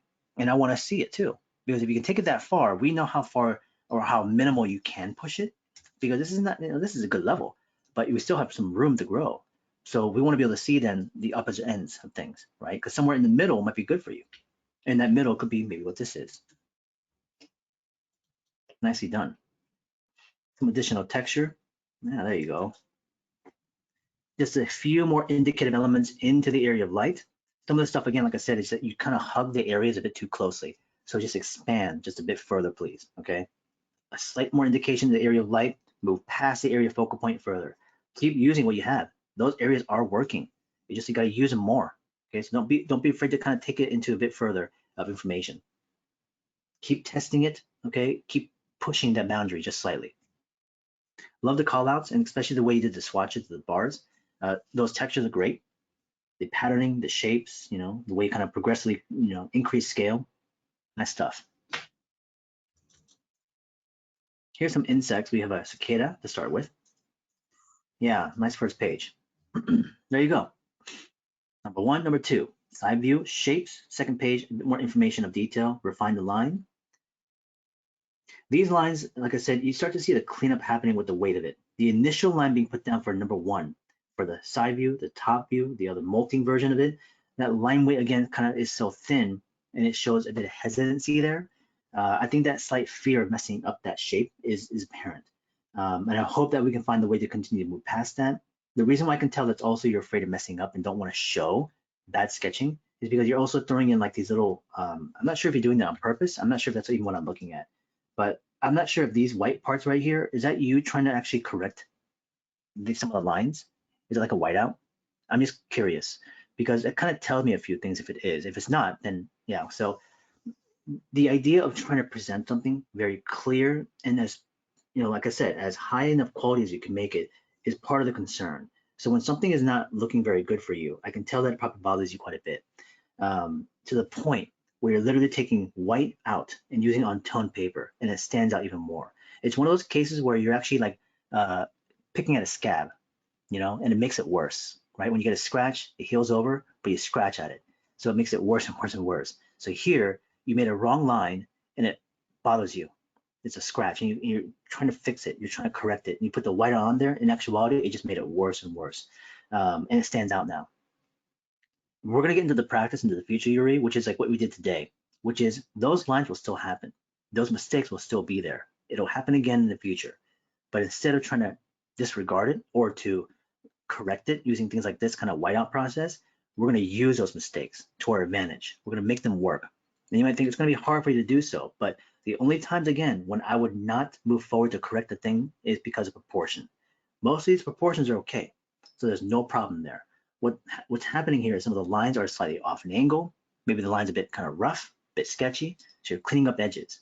But those lines can be used. We can disguise them. Right now, we can't really disguise as much because I'm not allowing you to render too much. We're not allowing you to over detail. So because of that, some of the mistakes are remaining and it's hard to disguise them. So it bothers people all the time. They get very anxious and very nervous about what they're showing, and they feel like they're incapable of doing the things that we're talking about. But these are actually working very well overall. These are all minor things, small things. But that small stuff, again, as like I said, can be like a thorn in your brain. It just stays there, and you can't seem to let it go. So you got to keep facing it. And the more process and repetition we go in towards, it'll get better. You'll be able to do better as you go along. This is a trilobite beetle. Cool thing. Nice shape breakdowns. Oh, I can see that you showed me the male and the female version also too. It's really cool. Shapes are interesting in terms of how you're showing these kind of like strong block shapes. I also would experiment, Yuri, in terms of like other kinds of materials still regardless. Going straight pen here, I have no problem with. But once in a while, do try a marker for me, if you have one. If you don't have one, consider like a different tool that's similar to it. Permanent, maybe light value, go in there and draw out some shapes, roughly, if anything else, and try to use that pen to control some of the actual organization and control as you've done so, but maybe that listen you up more too. Because now that you know where those shapes are with the marker, the pen won't be maybe as strict. There's a nice sketch on the top of the detail version, some good rhythm, nice line weight. Okay, good. Looking forward to seeing that one. Nice, good information as well. Here's just a common honeybee. Ooh, I like the top views. Yeah, the good boxes over there, the variation of the shapes are being used. It's like proportion control, measuring with the line, marking it. With the marker over here, I think actually it does help a little bit to a certain degree. I don't know, even some of the drawings you're doing right now at this point, it feels a bit looser. I feel like at this point you feel a bit more comfortable. It probably took you a minute to get warmed up.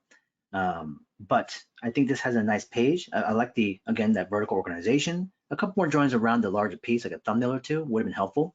But there are some good things happening here. I'm going to come back to this in a second. There's a couple things about the actual detail that I'm going to talk about. Here's a spider. Nice. Kind of jumping spider, nice top view, giving us a nice kind of anatomical breakdown. More thumbnails in the future again, please. As we go further and further into the drawings, we lack the process of consistency. So we skip steps because you've done them so often now. It's like, oh, I don't need those anymore. I just go straight to the drawing, or you're running out of time. So as you run out of time, you go straight to the actual information of detail and don't really practice on being able to build a thing. So a lot of you guys, please make sure that you're always attentive to using the construction process every single time, and also the process of repetition, at least even twice. I'm not saying that every single drawing here has to have that, but you can still choose one, you know. It could have been the top view, it could have been the 3/4 view, or at least the more complex shot. The more complex shot is the one you thumbnail further. Like even here with the the Sally foot crab, this 3/4 view is tough. They're great shapes. It's a nice drawing, but if you've done one version of it beforehand, just to get it on paper to see what it looks like, then you felt it. You know like the legs and the directions of things, the kind of shape you want to go for, and then repeat the process. All right. So do that for me in the future as you can with the weapons. More repetition, increase your mileage, please. If I was to say, is there like an actual number of drawings per page I would want to see? Because obviously it's left to your guys' discretion. A lot of you guys are going to be doing like 3 drawings, 4 drawings, some of you more or less. If there's an ideal number of drawings per page I would go for, I would probably shoot for up to 6 or 7. 6 or 7 drawings a page is what I'd probably shoot for. Splitting that up in whatever level of repetition I want to go for. But I think that's a good range to go for now. And of course, some of them could be less. They could just be 3. Some of them can be 1. And it goes back into the way we organize the page layout. But still, if you do the actual repetition of study and increase more mileage, do consider that in the future, okay? Here's a cleaner shrimp. Nice breakdowns. I like that, again, the looseness of your line work over here is much better. It's just a bit more movement, multiple lines. I know it's a bit scratchier for some people, but I prefer more movement for the beginning, especially the first shot, the first drawing, just to get it on the page and get that movement in there. You can clean things up as you go along with additional process and start to go lighter, with the construction and build heavier line weights around things, like disguise them. But that first action, just getting loose, and I think is a good thing to go for. Yeah, I can kind of see that you maybe ran out of time a little bit at the end of it. So I can see there's less drawings being placed in. So just kind of, control your schedule well enough as you go along. But I wanted to talk about this bee real quickly here, because there's something in the detail that I think could be remedied, just to help you with the visual aesthetic. I think some people may have drawn bees, might also have that same problem. As you also go into next week, all of you will be facing this issue again, this idea of surface level detail. This is not a render part. This is a detail accent thing, okay? So right now we have Yuri's bee drawing. And so we have like the head, to the thorax. And what most people do when it comes to animal like this one here, what does it have? It's got that fuzzy, surfacey kind of hair, right? So as Yuri's done, most people use hatching to indicate the fibers of the hair. It's pretty common. It's pretty, it seems logical to do so because that's what they have, strands of hair.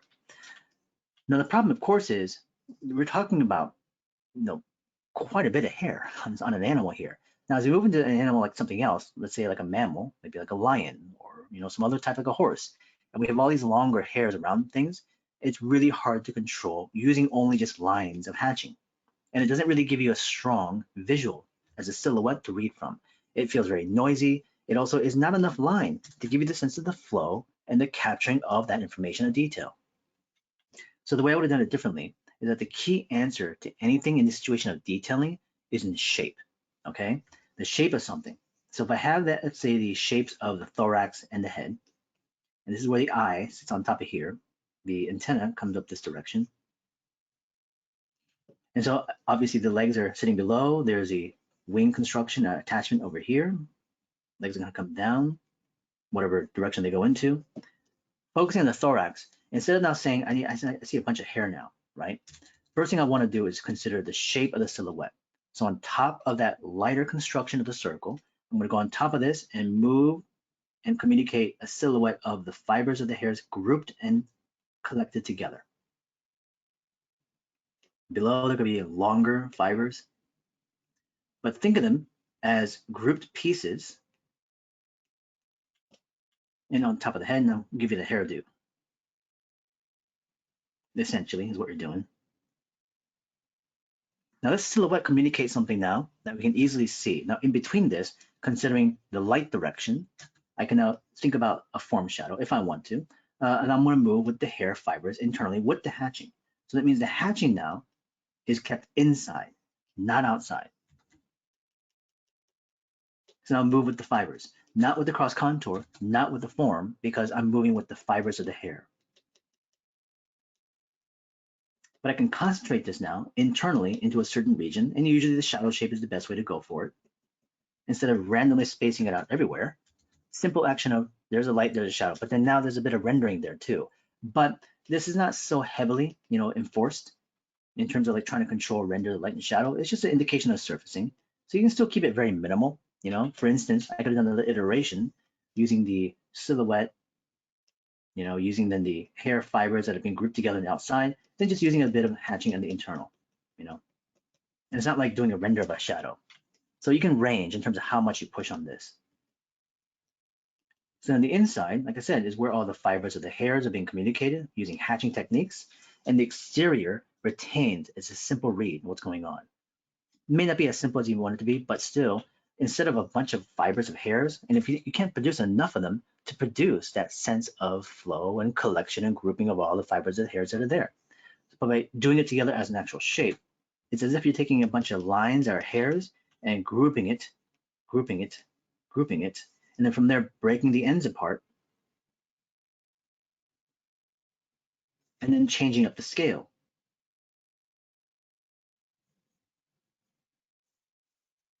So then the fibers of the hairs goes in between.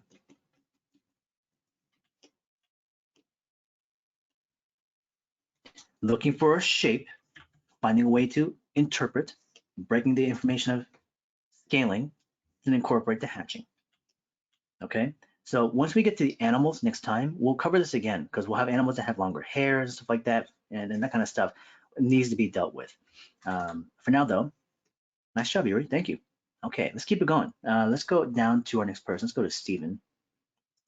Stephen is here.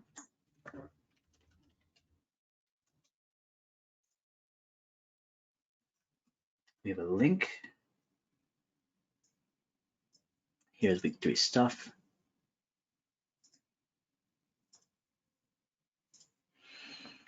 So let's start off with the hatching. We can kind of see how things went here from Stephen. Very nice. Yeah, again, we're starting to see that similar kind of line. I'm noticing that Yuri had, which is about a bit too static, a bit too flat. The line being thin is not the issue, is that we're using one long stroke to capture the shape. Use multiple lines from section to section to build the shape out, okay? And it's a bit looser, it's a bit rougher, but I prefer you to have that retained of energy and balance of also trying to control the things on the interior. And the more time invested to that, all that hopefully of action will come into play of balance. For now though, the kind of line you're producing right now feels a little bit too rough. Not rough in terms of like making it really messy, but it's just like, it's very warped is what's happening because the muscle memory control is not there just yet. Could you potentially spend more time just on these longer lines and get better at them? Of course, but I also want to make sure you infuse just a bit more energy into the line, so multiple strokes of line work might be better in that situation. But as you try, you're going to continue to make your own decisions and discretions of stuff as you also keep applying them. It's funny because the same exact thing is happening over here as we saw from Yuri, which is the form shadow line doesn't follow the cross contour, but all the other hatching looks really good. So we have a kind of a similar output as we have from Stephen to Yuri. Everything else, though, like I said, interior-wise is okay. There's some nice core, there's some nice blending. You lose a bit of the actual weight of line on the shadow side, so I definitely push that core silhouette heavier to this end. You put the heavy line weight on the other end, on the light, but put it on this side of the shadow. Then you just kind of refocus your hatching above, and then of course even outside the focal point, go further out. So you kind of narrowly cut it off a bit too sharply. So extend beyond the focal point a bit longer. Interesting. Similar results. Yeah, see how messy that got down over here. So we're losing a bit of that. Yeah, this one's a bit of rushing, I can feel. Multiple focal points can be done. However, in this situation, the idea is you also read it within hierarchy, first, second, and thirds. The first focal point is where you concentrate most information. Second focal point is less information. So they should not compete, nor they should be equal, all right? So could you have multiple? Yes, you can, but just think of it in that way, order of read. The contrast of stuff I like seeing, but we'll have to keep playing with the level of range of value because sometimes the things that we draw, like this rice cooker spoon, is not so dark, so the hatching above that in the shadow regions is not really going to work towards communicating what we're seeing over here. So something that's just very light, and we need a light amount of hatching to be able to communicate that. So here's the focal point on the bottom one, looks pretty good. You can still see how the hatching doesn't really flow with the cross contours, and this is a relatively flat view. But again, the areas inside the shadows, the lines still hatch really well. Regardless if you follow the form or not, or have really kind of like cross-hatching stuff, internally, because of the amount of strokes you're going for and you stick with that blending, it does work nicely. It's just that we have to keep that top portion of the form shadow area just a bit more uniform. So into the texture, the same kind of ideas of stuff that we talked about apply for the very beginning of today, which was that we have the shape, but no cross contour, no center line, no light direction, no shadow placement. So without all that information, you're just basically transferring what you're seeing from the texture directly into the shape. And so not knowing where to even start, you also don't even know where to end. So you end up placing all these really sharp angles that cut from information to no information. So it's so abrupt that it's really jarring, So being able to indicate edges, you started pretty well towards the one on the left and the one on the bottom, especially with the more organic one. But the ones with patterns, it's really hard to find it, So the first thing, of course, is like I said, being able to find the directions of all that information that we had, and then working on the edge details. So for something like this, the durian, let me see, let's grab this, or is this the jackfruit? I think it's the jackfruit. Let's grab this one, snapshot it. Photoshop, bring it in.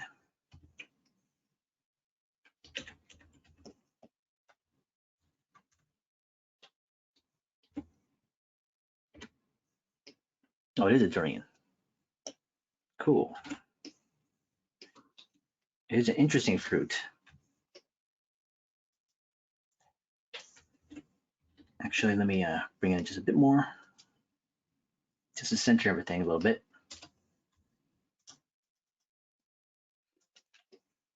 So from here, we want to apply this information on your stand, but the same thing, center line, cross contour, right? Light direction could be coming from the top down this direction. Form shadow could be in here. So this is shadow side, all right? So this is the area of light. Now, what you got to do in the consideration to the edge, regardless of all that stuff, the actual patterning details, what I want to consider. Right now, these are defined as actual shapes of pattern. And what you could be doing is, as you have that information in place, you begin to go into the area of light or outside the area of focal point. What you want to do is basically draw edges, suggestions of that pattern. So the pattern here is not exactly equal. Some of the shapes of the patterns inside the actual thorny kind of feel are irregular. Some of them are thicker and broader, some of them are thinner and squeezed in between. So you can still be random to a degree when it comes to this, but still fit those shapes in between them. But again, same thing. I'm basically now going to start to indicate edges of things and let it kind of creep in just like you did over here. But this now requires all you to do is solve out exactly how to do the internal portions. So as I have a section kind of linked out, it all comes to a point. And so you found that point section. But then the lines, you could use planes to construct them and then just use hatching to shape out the planes. So even at a smaller scale, just constructing a plane of one end, you can produce a plane shift. And the hatching direction can be, like I said, all over. It can be irregular. It doesn't have to be uniform. But just from that one little accent of a plane shift can change the entire feel of things. But what you did in the beginning was a shape, and you just begin to hatch on one side with a little dot in the middle. So it doesn't really convey that sense of plano changing what's going on right now. So even with these more indicative sections, connect the plane, eventually it just becomes a plane shift inside. Maybe a little bit of impression of lines in between. So we got to carry all this through the entire thing. So as it goes interior wise, I pretty much, let go of all that information and we just continue on the other side, just a little bit. Plane shift, all the way out to here, focal point, continue to really kind of push that out a bit further. As it moves this direction, those textures will begin to overlap on top of each other. Overlap.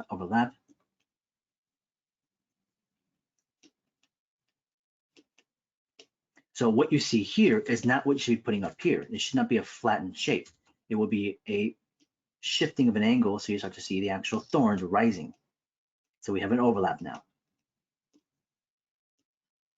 So anyways, this is just about a bit more time placed into it. I know the rushing can be a bit of a portion, and also just finding unique ways of problem solving stuff, which requires you to maybe separate and to analyze things in segments. Sketch it out, problem solve it, then bring it back in. And of course, much like we mentioned here to Yuri in the past, is don't be afraid to go further, than what you might be expecting. You can see how much more that information that comes in, and it begins to blend to the interior. And using the type of hatching that you're going for, same thing on the interior, just kind of show some of the edges and the plane shifts interior wise. A little bit indications of edges here and there. You don't need much, but just kind of shows that there's something indicated inside. But anyways, that slight little inclusion, what you started with, you can definitely continue and really work itself into it, Cool. Here's some early insects. Actually, no, I'm sorry, we skipped the page here. Next, so pretty much same thing on this one. We just need to take what's available to us based on the surface of it and just continue to really transition that information to a more lighter iteration of indication to the surface. So instead of like really defining the shape of the actual texture, trying to find a way to indicate the edges of things. So it then becomes more open, it becomes maybe softer, less direct, and we're able to kind of show that. It's interesting with the clouds, the texture. I mean, more like combination of shape and value, that's in transparency, but it's an interesting exercise, clouds. The other ones are pretty cool. The hair, the strands of the hair didn't really work so well. This is where I would incorporate, again, the shapes, the pattern, the show of the flow of the hair, right? The actual layers. I mean, hair is really thought of as just planes. Planes and think of it like ribbons.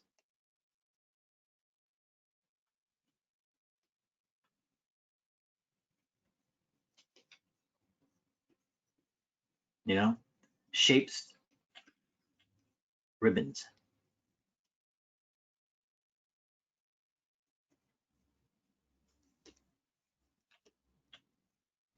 And I know it feels all like organic and weirdly like kind of placed in, but once I then find out the direction of the hair and the flow, then we use hatching internally.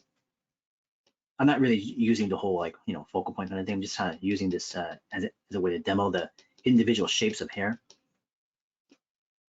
But if I use this on, let's say, like an actual thing, like an actual person's face, shape, flow,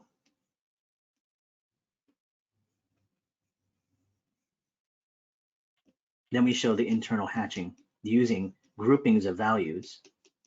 We hatch internally in these areas. Then I show the intermixing of strands and overlaps and certain details. I concentrate that in certain regions. But then the larger groupings of hair are still there. And we're able to communicate that in a very quick manner. It's stylistic, but that's something within drawing that we're all generally doing anyways, stylizing to a certain degree.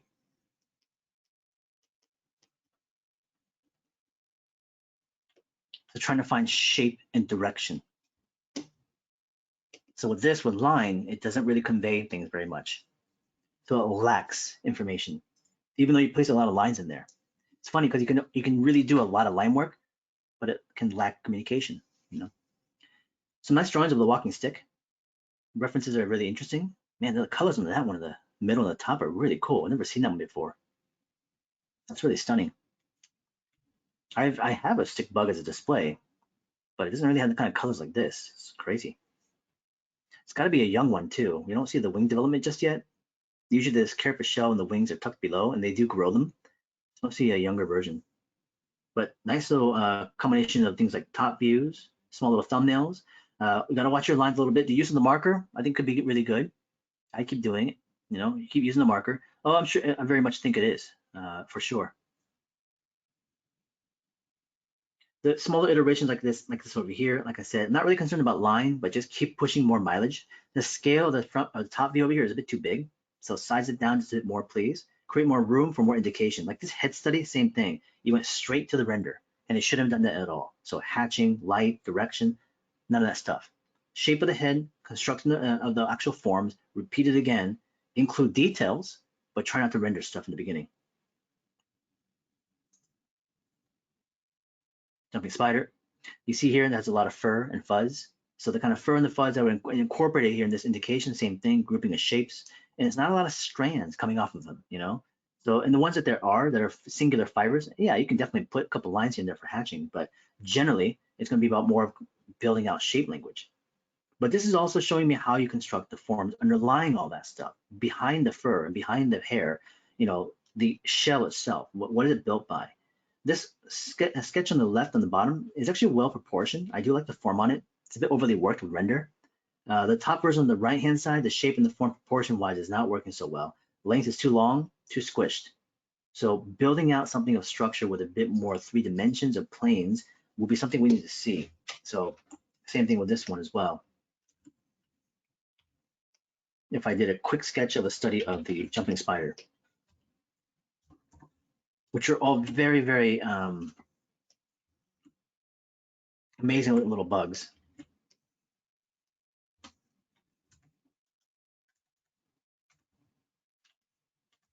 Here to the middle, let's shift it like this.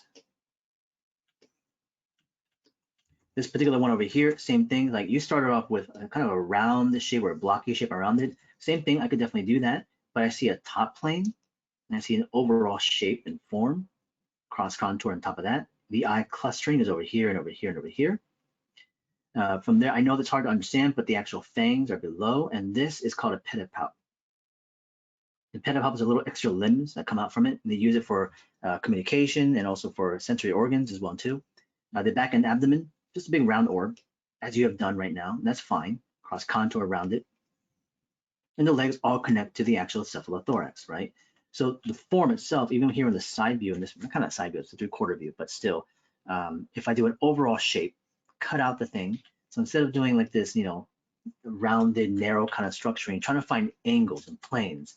So the front over here, which is the front here, as it goes to a top plane, as it goes to a side plane, cross contour.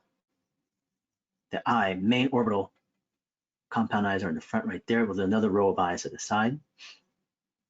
The fangs are to the front and also the little pedipalp limbs. Coming from here to here, if I have a center line, the abdomen comes out with a tapered shape as you have done, but it's a bit too long. So comparing one end to the other, at the moment in time, you've lengthened the abdomen to be quite long. But right now, from what I'm seeing, they're actually relatively closer in scale or ratio-wise, almost 50-50 to me. So, you know, like I said, it's just a bit too extended from the one you have. But that shape language, the form that you're building, so this isn't really describing a lot of stuff. It has an interesting shape as a 2D, but you don't incorporate 3 dimensions or planes to build out forms, right? So think about how you can convert things, and you can start off with anything you want, really. This can still work, by the way. You can take something that is thin, like an almond-like shape, right, for the head, the cephalothorax, and I can now add more components to it. Addition is still something you can do. Cross contours that go around it. So no matter what you start with, they can always be converted or added to, subtracted from, to make it closer and closer to what you're seeing. And I can start with a small little beady circle, right? And the head I can incorporate then the top plane. Then it goes into the front, side, line, abdomen section, cross contour. Pedipalps, front eyes I establish, and the limbs are, you know, like I said, moving around. And just to build it in that manner, I'm not looking for any more detail than this. And you shouldn't be really detailing as much as all right now. You should be focusing on what we're doing at the moment, form building. So with the weapons, if you go too far in the surfacing of like reflections and highlights and metal, forget that. Just building a form and shapes, because it will be even that much more complex, because the thing about these animals here is that you had potentially a lot of give on making mistakes on line. Because even if the line was a bit kind of warped, or if the shape wasn't working so well, it's okay, because you can still get away with it. But with the weapons, if that barrel warps like this, and has a body that does like this, that's not gonna work. Okay, so your control of line quality next week actually is more important. So hopefully for everybody who's been listening in, when you guys go to your work for next week, the line does matter. You should be practicing your line exercises more, all of you. So if you don't do that, it will show because your control of images, horizontal lines, vertical lines, elliptical shapes will be tested next week. See what else we got. Cool, some nice dragonflies. That sketch combination right there, the top, that's great. A little bit more use across contour, but I like the proportions. I like the shape language. Center line use is really good. Yeah, not too bad. Again, all these little fibers of hairs, unnecessary. I don't mind some of the surfacing details of the actual shell, but some of the smaller things like that, that was your first action. What you should have done is taken the actual body of the thorax, broken down the actual, cross contour, maybe some of the sections of the exoskeleton, and then incorporate some of the hair and fibers. But your first action was on the hair. So think about the order in which you work on things, big to small. Here we also now have a mosquito. Some nice shapes. Yeah, right here on the bottom on the right, that's bottom left that is. That's also very nice. These kind of breakdowns I like quite a bit. This is the kind of stuff I'm looking for. I know that showing me more details and control of line and rendering and stuff like that is also nice to achieve. But for the intention of goal for this particular week, I wanted to make sure people understood about what it is we're trying to do. And as we now see this and talked about it, and also you saw it in the weapons, hopefully it doesn't, like I said, sway your directions as to like what we're trying to intend for. So shape and line and proportion again are the crucial elements. So we can slowly start to work in towards the idea of surfacing and rendering and stuff like that. But like I said, that right there is a really key thing. I like that a lot. The one afterwards, it got a bit too mixed up in terms of like we see like fine little textures and some of the details of the face and like the line gets a bit heavy on the bottom over here. You're trying to correct things now, So this one, the bottom, it was just like straightforward. It felt very like intentional, but also well controlled. It's clear. I know it's lacking some of the subtlety and reality of the world of the thing, but still, just in being able to actually build the stuff out, that's much more rewarding to me. Different kind of ant. There's a bullet ant. Scary little thing. And that head shape over here is great. When you did the call outs to the head studies, that was awesome. Again, plane, draw through, cross contour. The shapes of the internal components are well placed in. Symmetry is in place as well too. Side views, repetition, top view, repetition. This is a good page. Nice job, Stephen. This is what you should be focusing on right here. Okay, this page is actually the best example. If you now can start with stuff like this and progressively now start to get more increase in terms of control of line, trying to also expand on mileage, this is a great place to begin. So if you had to do insects again, you now know what to look for. Start right here. Yeah, excellent page. Again, center line, marked it, nice shape variations. Line moves a little bit, looser. And there's a good range of stuff. The crab over here as well, well placed in. Page 10, here's that nice layout. Right-hand side, thumbnail from top view, 1, 2, 3. In the middle, we have 2 directional drawings that show a 3/4 view, and also a coconut crab for a different variation of the animal. On the very bottom, secondary block, which is just a repetition of 3/4 view, 1 to 2, ghost crab. This is a nice page again. So Stephen, I think the last portions of where you're finishing on the mileage, page 9, page 10, hit very well. Shape language, looseness of line, repetition, draw through, simplicity, and you follow through with it. Nicely done. We drew something to fish, which I don't mind. I know that some people got confused. Even yesterday's class was like that. Some people drew fish and like, oh shoot, I didn't realize we're not supposed to draw fish. It's not that you're not allowed to draw fish. Our focus of subject was on things underwater that were related to things like exoskeletons, right? So crustaceans, shrimps, and crabs. But if you have fish in there, all right, it's fine. But the question now is, would you be able to apply the information that we had from the other animals into animals that were so vastly appearing different? So with fish, we didn't really talk about like what I would do as a pattern. I mean, a little bit I did, but still, it's now up to you to figure out how well you can balance them. So what we're seeing here from Stephen is that we have a center line. We've marked some references landmarks. Now, what those landmarks represent, I'm not sure. So they're still there. And I wish there was more of a clear, definitive separation between the body parts to you. Like for instance, is there a head section, body section, and tail? That's what I do, right? Head, body, tail. But what was it for you? Was it mostly the body, then the tail section? Like in the bottom drawing over here is closer to that. A line as a vertical separates front head, main body, back tail. But now we have to make sure we communicate this more clearly, you know? This seems more explorative, trying to find out how to actually construct this thing, this salmon. So for you, nose, eyes, gills, fins. So the nose of the fish, gills is a landmark, eyes to gill, and then of course the whole body and the fins. Okay, interesting. So you saw the front end piece of the head, 1, midsection of the head is 2, and then the last piece of the full body is 3. If there was a count to 3, if at all, you know. So for you, that might have been just those sections of all. But it could work. And if that's a consistent thing that you notice within all fish, go for it. Here's a puffer. Harder, you know, because the traditional means of what a fish looks like doesn't apply to some of them because of the inflation of that balloon-like feel. So we lose some of those proportional breakdowns. And the angle of view that we go for is off front, and you're trying to get to the details of the thorn. And so, you know, yeah, you quit midway. You know, it's like, what do you do in the situation? It's just so many thorns here. That's just the way it is, you know. So some subject matters, there's no way around it. There's no shortcut. There's no like indicated method. It's like those things are there and they're separate enough to be individual, yet a lot of them to be very difficult to draw. If it was a grouping of like grass and hair, I can cluster it into shapes, but with this one I can't. They're individual thorns. So it's challenging. So some of the things that we draw, we also want to just avoid. It's like, well, I mean, I wouldn't want to study this right now. It's been this way because if I was using it as an earlier method of building my understanding of fish, this is probably not the most appropriate. So the reference again matters. Is there a way to draw that? Absolutely, for sure, 100%. And I could draw this porcupine fish or the puffer fish with the thorns, but some things also just take more time, you know? So I would be willing to give the time because I can also expect that. So my intention is to capture those thorns, and then for sure, I'm going to give myself the time to do so. Yeah, it's difficult with this one. And it's not like organized, you know, in this very kind of a easily understood way. Some of it kind of looks like randomly clustered. From a side view, it seems more sense. There's actually a grid pattern there. And you can see that you're looking for that. Yeah, see that line up with the ring light there with the line.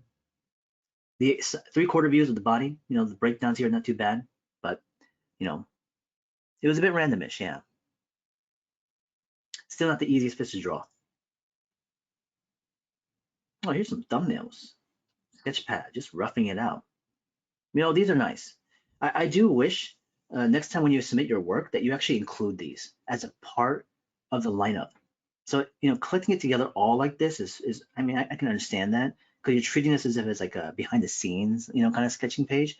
But to me, actually, these have a more direct correlation to the linear method of how you worked, which is you did some of these first and you did the pages of other ones afterwards. So these actually should be paired with the other drawings. Now knowing this completely changes, you know, like how I feel about the drawings from, you know, what was going on because they were working fairly well. It's just that it felt like most of it was done on a singular page, as if it was like studies and, you know, the sketches of shapes and the renders of stuff. It was all singular to that page, but it's not. You also did stuff beforehand to give yourself the ramp up to the information of form and structure and familiarity to things, like the jumping spider. It's right there.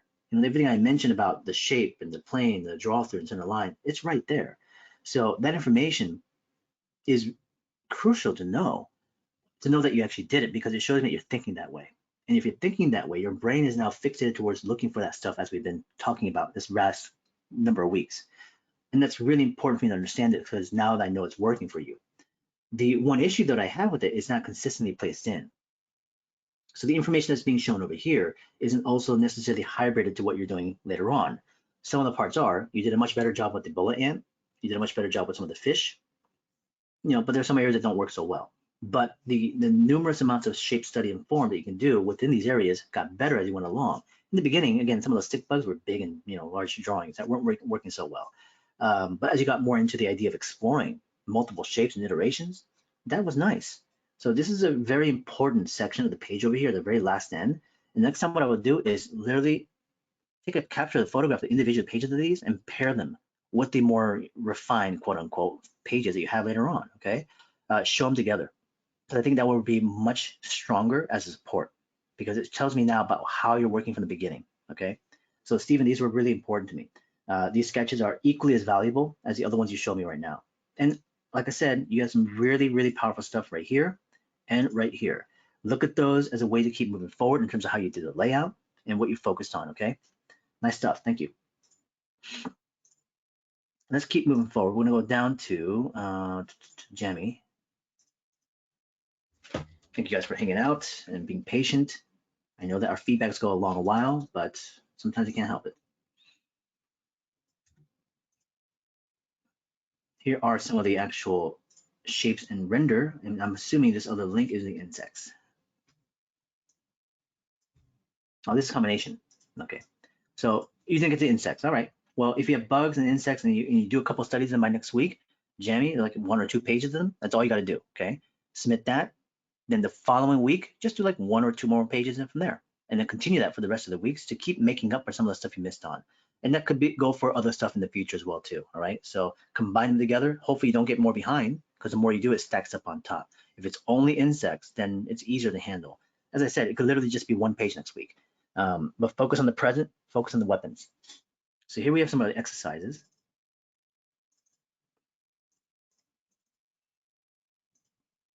Nicely done. I'm glad to see that your upkeep of the mileage is there. Hopefully we'll continue to really tightly fine tune these lines more if we can. I know it's still very early for you. The ellipses are moving well. Good rotations. I like the actual consistency of the shape. Nice ellipses. I'm not worried about the actual overlaps, but I think this moves more freely. There's a bit better energy and consistency here. Okay, yeah, getting comfortable and trying to find a good space to work in, it can be important. So yeah, definitely try to figure that out. Oh, is that what you do? Okay. What I would even look at are these lap tables, because you have them for like the bed. I don't know if anybody uses those kind of things, but those lap tables can be potentially really good for you. What I'm thinking of are, I have a one version of it. Let me see if I can find it. Oh, you have a steering wheel table. Yeah, that's good. That could probably work as well too. It's good to have options, you know. Let me see here. Table lap cushion. So I've used something like this before. It's not the exact same thing, but something similar to it. So it's got like a cushion underneath it. And so it sits on the lap and it's got a top like wood table or like a plastic thing. So I've used this on my bed. When I was sketching my bed, I would use something like this. Then of course I have like actual folding tables that could be sitting on like a lap kind of thing, you know, so you can sit on the couch or you can sit on the bed again and kind of have that more structural thing. But this can also be light and easier to kind of like maybe manipulate and use, and it might be more comfortable potentially. When it's very kind of like cumbersome and big and clunky, it's not as fun to use. But something like this, like I said, I have used before, and I do have one still. It's great actually. So something to consider. So, you know, it's good to hear that you're still actively pursuing the exercise and warming up while you're also working. It's good to see that you're driven to continue this kind of action of mileage as much as possible. Yeah, some nice movement and rotation of circles. Yeah, these are just scratch paper, just warming up. It's good to see that. Here's some rendering of forms.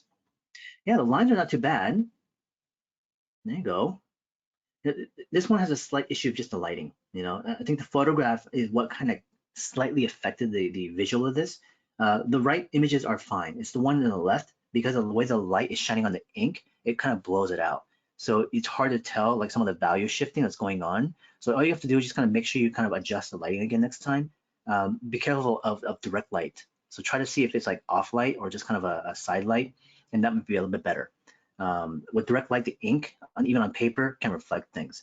So that's the only slight issue here, because then it's hard to see the actual silhouette, you know, as you go into the cast shadow. And that cast shadow maybe could have been just readjusted in terms of line movement. Because of all that cross hatching, it made it really busy. I like the way you applied it to the right-hand side. The ones on the bottom, again, you're shifting your hatching in different directions of the cast shadow. Stick to one direction, just with the plane. So you started it well over here in the middle, but the one on the end shifted a different direction. So it makes it very awkward as to like what that is. Over here on the top right is the best version, okay? Focal point is there. Keep blending more outside to the edges of things. Yeah, I think the direction of the flow of the cross contour is working nicely. There could be just a little bit more blending on the top. So that means the weight of the line and also how you produce that line being just a bit softer, lighter pressure, but everything in between that, the core shadow and the shadow areas, are not too bad. Not too bad at all. First page though, let's see what else we got. Yeah, so you approach the hatching in a very organized manner, which is that you do things in sections. And let me actually just grab this image. And it ends up becoming a bit too strict, I guess, in a manner, or it doesn't blend as well as it could.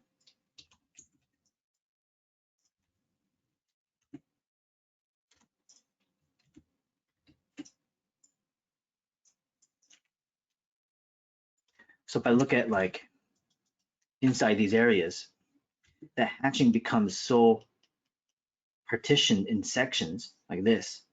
And you might think, well, doesn't that make it nice and clean? And it can. And that can be very, very advantageous to your effect of displaying shifts of planes and shadow sides. But sometimes they also tend to flatten out the values. They're not necessarily the most natural looking of curvature. And so it kind of kills I guess the organicness of the roundness of the form. It loses some of the line as well too, because like some of the lines are also doing the same thing where it goes thick to thin. So they're heavier at the top and they get lighter to the middle. So sometimes having a lighter pressure is really necessary, moving slightly quicker. Short lines are fine. I think your quality of line is pretty good. It's just that maybe you want to also try a different pressure range, but then also blend more. You did it pretty well in the beginning. I don't want to obviously have you overdo it. But in some of these areas like this, you see how that hatching just is really separate. They don't really move together.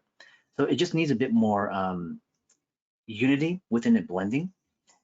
This has to be kind of be careful because what you're kind of doing over here is this. And this is something I'd be very mindful for all of you guys when you do the hatching. When you have the form shadow side here, form, and you have a focal point and the hatching goes in there, right? So we do short hatching and we put them densely packed together. And right now, a lot of your hatching is also very separate. So I'd probably kind of work with the idea of densely packing better, but a lighter pressure.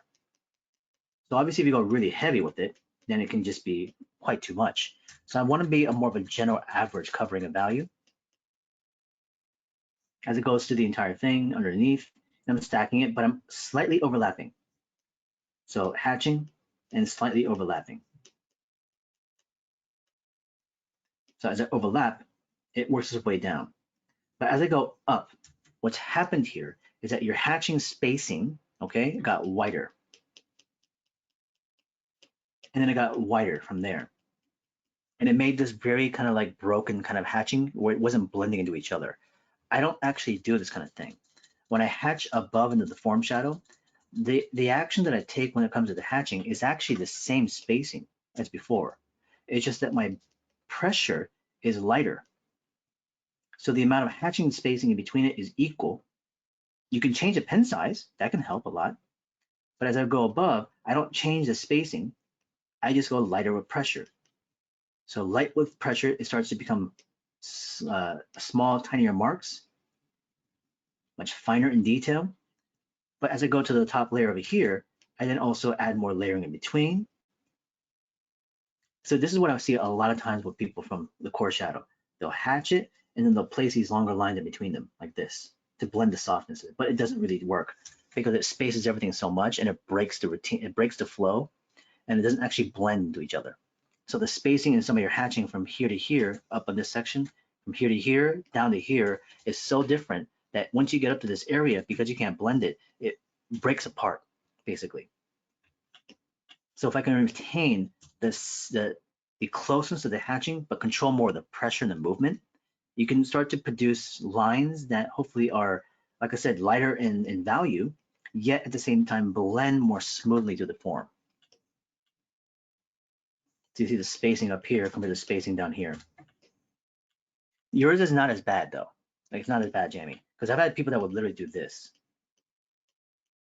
They'll separate it like that, and it just completely falls apart. So I think your stuff is actually at a good level. It just needs a slight adjustment, and once you do that, you'll be fine. Yeah, some couple of variations of surfaces here in the fur. That's pretty cool. I like the hatching direction here. Nice dark to light. Pretty good gradation. The rope though is a bit too much. Again, the same thing. Trying to find the shape pattern to this initially and then incorporate hatching after that would have been important. we didn't find the shape so well. But here is application. Interesting with the texture, that's kind of like tassel. Yeah, but same thing on that one. Even if it's like a tassel end, same thing. There would have been a shape you can incorporate. It can get a bit busy, but the effect is still no less the same. You know, if they have like tassel pieces, but it goes into sections and it strands out. Pieces over here, maybe another piece that overlaps on top. We can draw through, you know.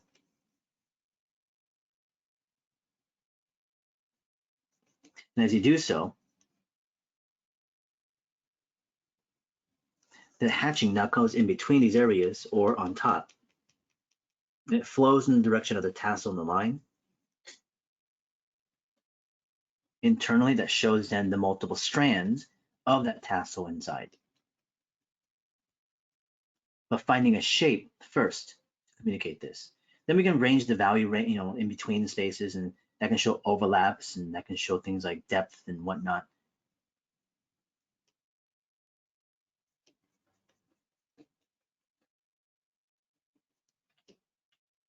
Exactly. So you're doing it the hard way, you know. You're making it much tougher for yourself, and that's usually the thing that happens in drawing. We make things a lot harder than need be. It's not because you're not smart enough, not because you're not you don't know what you're going to do with it. It's just there's not enough experience, you know. So then when something is shown, it's like, oh, oh, that makes sense. I'll do that now. But the thing is, many of these things can come to the conclusion. You can find and discover it. You know, it can happen with time, but sometimes people don't want to spend that much time to find it, and you just have to be shown. So anyways, sorry, going back to that one. So you start to see how at the edges of the texturing also just kind of cuts off a bit too sharp. Hopefully some of the other feedback kind of shows you how I expanded the indication to the outer edges and kept a lot of area open up as well too. We do have the center line, cross contour. Light direction was kind of used, but then the form shadow is there, but you weren't really using it as well. You know, so make sure you really follow the side of the form shadow, leave a lot of the area above open. So it's a bit too much work, and it's a bit too severe. Here's some additional ones. That's a good start right there. It's an interesting texture pattern. It's got like a kind of a honeycomb, or not like a honeycomb, but like a pine cone kind of feel to it. I like the density and darks of it. It could blend pretty well to the back. The top could be a bit tricky, but there's something about that front pattern I like a lot. This one also could work really nicely too, this kind of rockier surfacing. You have some nice shapes and indications. I like the way the hatching moves internally. A slight bit of connection and indication is all you need with this one. The rock one, or the kind of wood grain one, is also not too bad. This page is actually much closer. They're actually set up really well. I could make any one of these work, you know, because the way it's set up. And so it just needs a bit more in terms of just finessing and softening of the edges and indications. Not more heavily dark of indications of hatching and stuff like that, but more of just being able to actually communicate blending and focal point movement. So these are actually really well established. Because individually, internally, these actually are very nicely placed in. In actuality, yes, it's actually a bit more textured, but not so heavily defined. A lot of it is like that open-ended shape, the more the indication of edges of things, what I did before. Kind of that durian fruit is what I would apply over here. Yeah, cool. All right, Jimmy, nicely done. If you have any insects and bug forms or animals next time, we'll also look at those too. Looking forward to seeing how you do with some of the weapons. Don't get carried away when it comes to detail and rendering on those things. Show me your process of building shape and form, please. All right. All right, let's keep moving forward. We're gonna go to Jimmy, to Vanya. Vanya had to leave. Who else is here though? Cynthia is also gone. Alex is here. So let's take a look at Alex's stuff.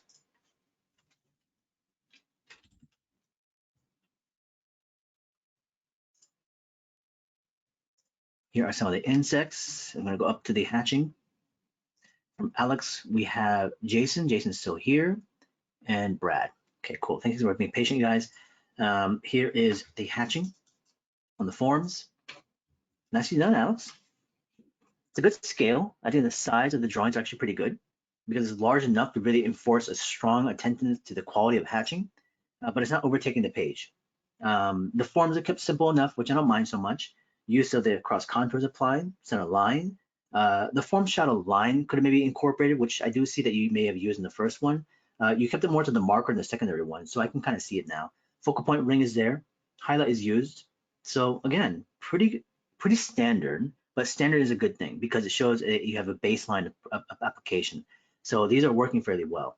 The value range is also kind of cool to see. The one on the bottom is a bit more intensive, a bit darker and heavier. The one on the right is a little bit lighter. So I like that kind of differencing in value structure you're going for. And these are quite nice. The way of line also is kind of wrapped around most of the things, but I would also try to feel that you really kind of center it into the focal point area, line weight wise, you know? Yeah, not too bad though. Again, another consistent application again. Hatching of lines move well around the form. You kept it very well tight in terms of like the focal point rings.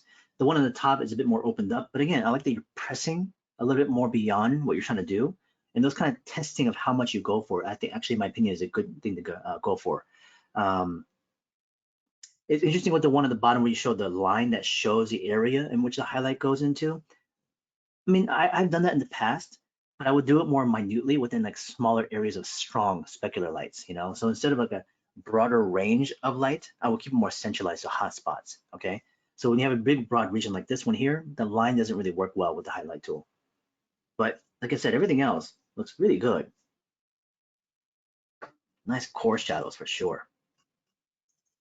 Here's some of the texture. It's a nice start. Actually, hold on, let me zoom out a little bit more and zoom in. So the one on the bottom right, awesome. That completely reminds me of something that has always been an aesthetic favorite of mine. I like that texture a lot. There's something about it. It's like a wood grain, wrinkly skin kind of texture, you know. The one above, it's a bit clunky. You know, the pattern of the bricks is really hard to do. Again, the area of the shadow side is where you want to push it, but then trying to find a way to indicate as it goes above, it can be hard to do. Like the one on top, of course, the changing of form and shape completely broke it, but you had a good start. And all you have to do is kind of carry through with that a bit more to the top, and also a bit more extension to the back end with a gradation, but it started off beautifully. The fuzzy looking one is also pretty good. And even though it kind of goes against a little bit as to what we mentioned earlier, the silhouette is still shaped out, which is nice. The internal portion is where the hatching is. So as much line of hatching there is, you still kept it very organized, which is shadow side to light side. And so it's easy to read still. The one on the right, it completely reminds me of an artist and what he would do on a surface of texture. The artist I'm talking about, his name is Travis. And some of you may know of him, Travis Charest. Or Travis Charest, or, you know, I'm not sure exactly how we pronounce it. Travis is an amazing graphic novelist. He's done stuff for Wildstorm, Marvel, all that kind of stuff. And he has this distinct textural indication of surfacing that he does. He mostly does it on like creatures and stuff like that. We might be able to find it. He uses it pretty heavily. So I'm pretty sure we can find it somewhere here. Man, his abilities, his drawings are so good. Problem is it takes so long to do anything. It takes him forever to produce stuff. So it's mostly within these kind of creatures like this over here. So here, this one.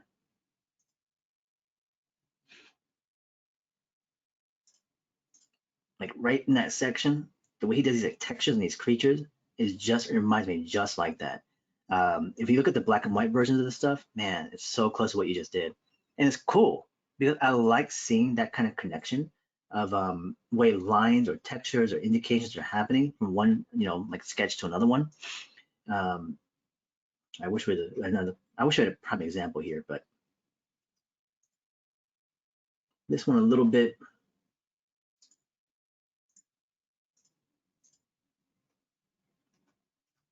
Usually inside the regions of skin is where he puts it. Anyways, I don't know. Sometimes when I see something like that, I can't help but just have it in my head, and it's just like stuck there, and I can't get it out until I see it again. But I love these kind of little accents, these small little details, stuff like that really stands out to me, and my mind gets fixated on them, and they're so specific at times. So even when I saw them as a kid or younger, you know, as an artist, those things stood out to me a lot of times, and I could not stop focusing on them. I would try to even like attain it by replicating it, but it would always be really tough to do, almost to the point where I would not know exactly what I'm going for. Like right here is perfect. This is a page from his Metabarons comic. But like that texture right in there, right in the fingers, man, that's what I'm talking about. That looks like that. So when I see something and it stands out that way and it gives me a good memory, it's like right there you go. That's what I like seeing. It's my personal aesthetic. I'm not saying everybody will like it, but I think that's really cool. Sometimes, for me, like a single line can be something I just kind of fixate on, like how somebody draws a certain shape or a certain texture or detail, a pattern. Um, yeah, I can't help but just scrutinize, isolate. Here's a springtail. These are funny little things that can jump around, and the mechanics and the function of these springtails are really unique and interesting too. There's a pretty couple of cool YouTube videos on these guys, but cool stuff though. The functionality of that movement and jump, I like seeing. We do have a couple of, one top view, slight 3/4 shots, maybe some more planned out views will be good to see within them. Um, the animal itself is quite simple, but we start to see that because it lacks certain level of details, you try to go in there and get things like the hair fibers and like the eyes and features. But even at the very least, just showing us the way the shapes are broken down is all you should stick with. Get the cross contour in there, be more committed to it, center line as well too. Keep using the marker as well, but same thing, be more committed to actually isolating shape and really trying to figure out what kind of shape you want to use, circular ones or plano ones, but be more descriptive about it. Don't just kind of suggest that part in the beginning, be more descriptive. So here you went straight to like the details of things. So, the underneath marker studies are great. And I'm sure there are shape buildings that are going on top of this, but it became more about the silhouette of the animal and then the internal indication, the marks to kind of fill in that information in 2D. So it lacked some of the constructive elements, which the marker does do, but I still don't see how you did it. And so I want to be able to see again things like the thumbnail process and the method of actually constructing with the shapes literally. So from there you kind of went into the details straight on, but that's not a problem. That's not to say you can't do that, but more of a sense of like showing us how you're evolving to those stages is what I would like to be able to see more. Because the drawings here still do look nice. I mean, in terms of just technical manner of pen control, it's far better here, of course, but it's because it's a different kind of drawing that's going on here compared to, let's say, your springtail. The springtail initially was a marker, but you're trying to show the individual parts and the shapes. You're trying to convert them, you're trying to interpret them, but you didn't necessarily do that afterwards. It became more about the silhouette and the shapes around things, and try to capture what you're seeing in the photograph. So there's a lot more of that going on instead of you trying to figure out exactly like how you would interpret these elements. So you're capable of doing so. I know it's tough to do. It's just that we need to see more action and mileage towards that. And these drawings can also be done as well. It's just that the idea of being able to, like I said, spread yourself out a little bit and try some other things here and then kind of break up that routine and try something like this again, is what I want you to continue to go for. So I'm not saying that you should completely cut this out. Definitely don't, because the drawings themselves are also quite nice to look at. There are good details. There are some nice unique things about this surface and information that you're capturing. And so we don't want to completely discount this at all. Your attention to those details are also something to recognize. So the insect or the wasp over here has some great little elements within it anatomically and also just surface level exoskeleton wise that are really nice to just overall observe. Um, Even seeing the little kind of like, shapes internally for the orbital socket areas and the compound eyes and whatnot, and the indication of small details in between them. It's all really great stuff. And also just the questions and notes and things that you're noticing. I also like it a lot too. Call outs, and fangs and whatnot. Another kind of jumping spider. Nice top views. Yeah, but again, center lines, cross contours, the constructive elements of things, we gotta keep showing them, okay? So try not to actually, cut out some of those elements of process that we have established already, because as soon as you leave those parts out, you will never use them again, you know?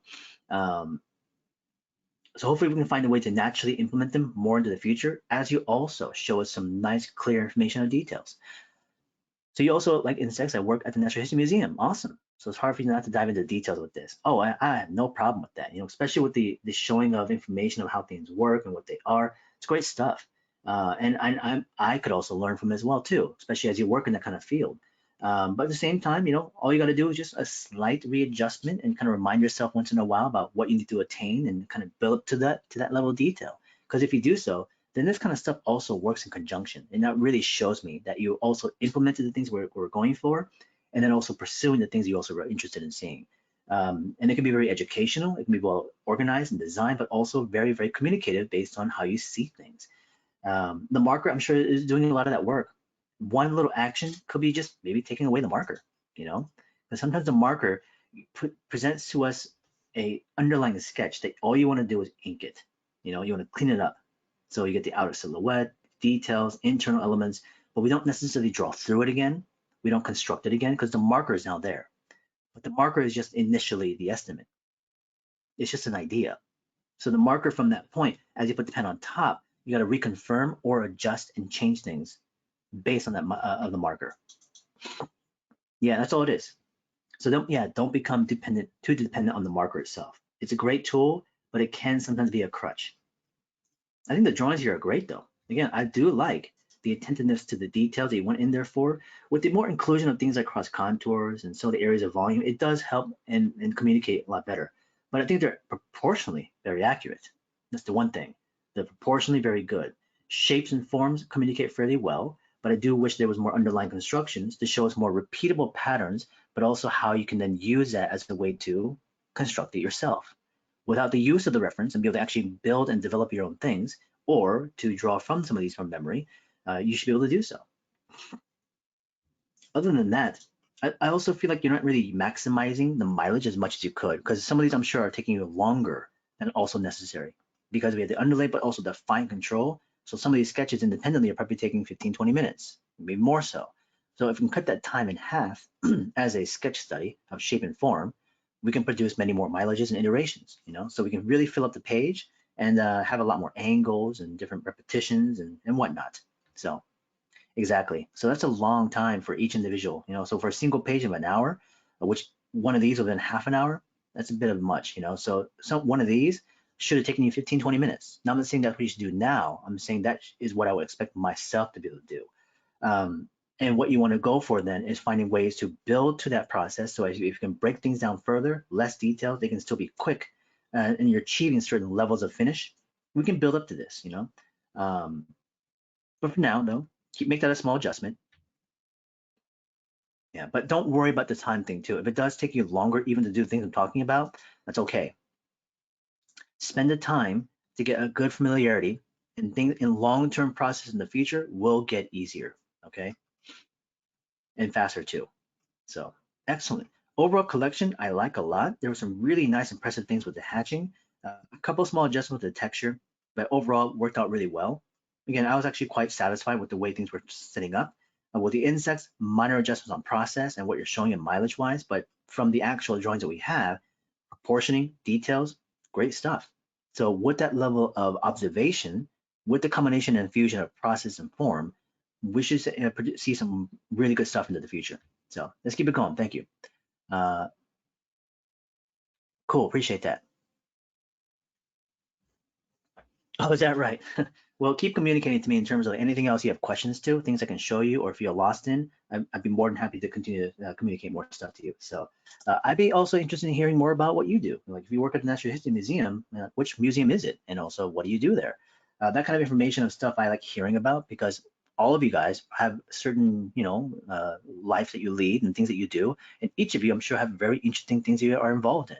So I love hearing about other people's ventures and other people's like work and what they do, because their professions are their things that they spent their time on, things that I also want to learn maybe, you know. So anyways, in the future, you know.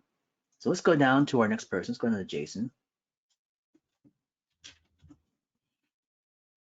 Okay, Jason Burns, sketches over here. Let's go up to the top. Ooh, nice. Jason, in terms of first impressions, scrolling through, I saw some interesting key elements of things that popped up. One, some of the organization. Two, just the mileage kind of ramped up to do some of the exercises and warm-ups that you've done right here. That really shows a lot of the time and effort put into that whole thing. I think for a lot of people in here that also did that, a lot of the thumbnails, a lot of the kind of warm-ups are crucial elements that hopefully other people start to pick up on. It's hard to always just sit and do it because you don't always think of it. You know, it's like, this is my homework, you just do the homework. So it's not that people are not necessarily incapable or don't have the time to or not interested in doing it. It's just that it's not a natural part of the process of what you do. So as we see further examples of people that show ways of working, warming up, and doing some of the pages and drawing some of the things they're drawing, it influences, some of the directions that everyone else is going for too. Vice versa, even for you as well, Jason. Some nice warm-ups here. Hand control, getting a bit better. Try to find that parallel. The overlaps are looking nice. Hatching has a good sense of motion and movement, good speed. Some of the cross-hatching over here is very nice. Rotations of the ellipses, not too bad as also too. Excellent. These are great. Look at that texture. I like the value range. The line density of thick and thin is really nice. The progression and also the gradation inside these areas are very distinct, and they're all very individual. They're specific to a certain type of surfacing, regardless if I have context or not. Visually, they all look very separate, and that's very nice to see. Because a lot of times the textures can all kind of meld together. They all look the same because the same kind of line movement or scribble, that kind of stuff. But these are very well tended to because there's shape in there, and the hatching movements are all very unique to the shapes. It's nice stuff. This is something that not everybody did also, Some of you guys did the swatches of the individual block for the application in the form, but what I also asked for was that people create a blank chart like this one here and to fill 2 or 3 in a week, right? So if nobody even did that, mileage there has been lacked. So you only focus on it within the shape and the form application of the render, but going on to the future, most of you won't do it again. So if you don't have this chart set up, you won't touch it, you won't do it. But if you can just get it set up and off to the side, knowing that you can maybe fill in 2 at a time at a week, hopefully you will do so. But even then, it's going to be hard to remember to do that, So give yourself a moment to really adapt to the idea of always going back and touching upon things in the past, not to redo them and make them better, but to increase the mileage. That's all it is. We're not trying to correct. We're not trying to just, make things always better than before. We want to get into a rhythm, a discipline. Nice. Much better iterations. Here's some of the hatching on top of the forms. That gel pen didn't work so well for you, huh? It was a bit scratchy. It wasn't producing very well. As you can see on the top, gel pen is not working with the Prismacolor. A couple of recommendations. First, the gel pen that you're using, I'm assuming is the Signo, right? The Uniball. Is that what you're using right now? Yeah. And the reason why I know is because that's the only pen that does this, okay? The Signo is the one that does this action, scratching it up. The gel pen that is also the gel pen from Sakura, the Jelly Roll, doesn't do this, but it's not as opaque. So this is strong of opacity, but the stroke I'm putting on top, I bet you it also squeaks, right? When you put the line down, it squeaks. It doesn't sound very nice. So that pen is annoying because you can get some really good ones that work beautifully.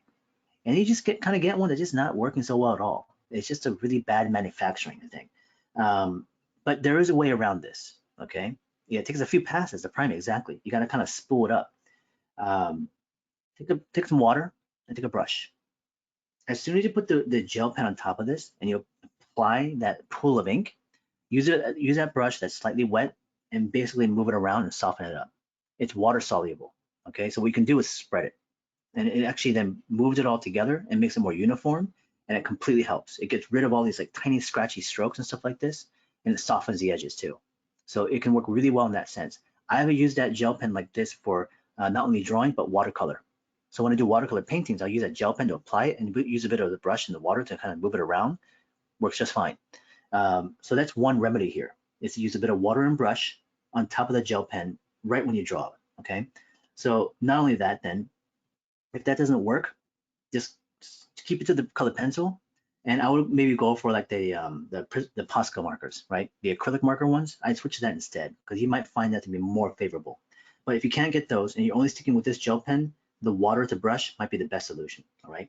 Or else this is all you're gonna get. You're always gonna get scratchiness to this thing. It's only gonna get worse, by the way, too, because as you use the ink up, it gets drier, more coagulated, and the end of the nib or the pen or the roller just does not produce a nice line.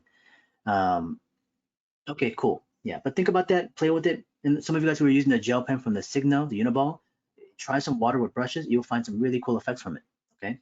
The hatching here works pretty good. A couple like shifting of directions in the cross contour, but the blending, much like a lot of other people, was working very nicely. Good focal point, line weight to the other side. The ring of the cross of the focal point, you can maybe leave that out. You kind of like overthought it. Yeah, it was a bit too severe. That should be just more of a general placement. Use a marker for that instead, the ring of the cross of the focal point. but your hatching got better. With the fifth page, the hatching control was more fine-tuned. It moved with the cross contour much more precisely. Your cross contour lines get a bit busy at times. Your underlying studies sometimes here get a bit rough.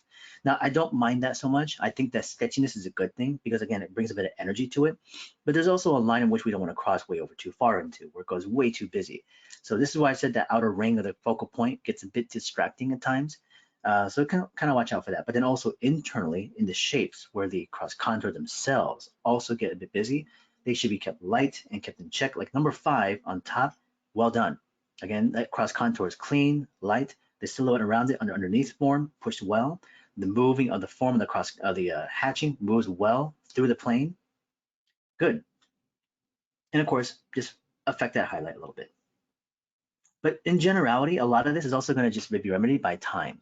With more practice, a lot of the stuff we're talking about right now at this current moment is also going to just solve itself, just naturally from the action of you drawing more, if you draw more. This looked really interesting. This was really stunning. Your control of the 3 dimensions with the hatching and value is pretty nice here. These are great. They're so particular, you know, especially in the way they visually look surface-wise. They're super dimensional. There's a lot of care put into this one. I can tell there's also a lot of time put into something like this as well too, which sometimes it has to be the way, you know. But for now though, I do like these quite a bit. The use of the highlight is a little bit strong, but it also does give a nice range to things. Yeah, there's really cool stuff here. I like this a lot. And then the application of it. I mean, it's a lot of work here. Some of the parts are slightly over-rendered, but as I said before, I also like seeing that to a degree in the beginning, just see how far you can take it. And these are pretty far, you know, kind of pushed. The edge of the focal point ring maybe could be expanded upon just a bit more for your practicing of indication. Now we can definitely pull back on these just a bit, you know, especially in the areas of light where you have a little bit less indication, less drawing that's being brought in.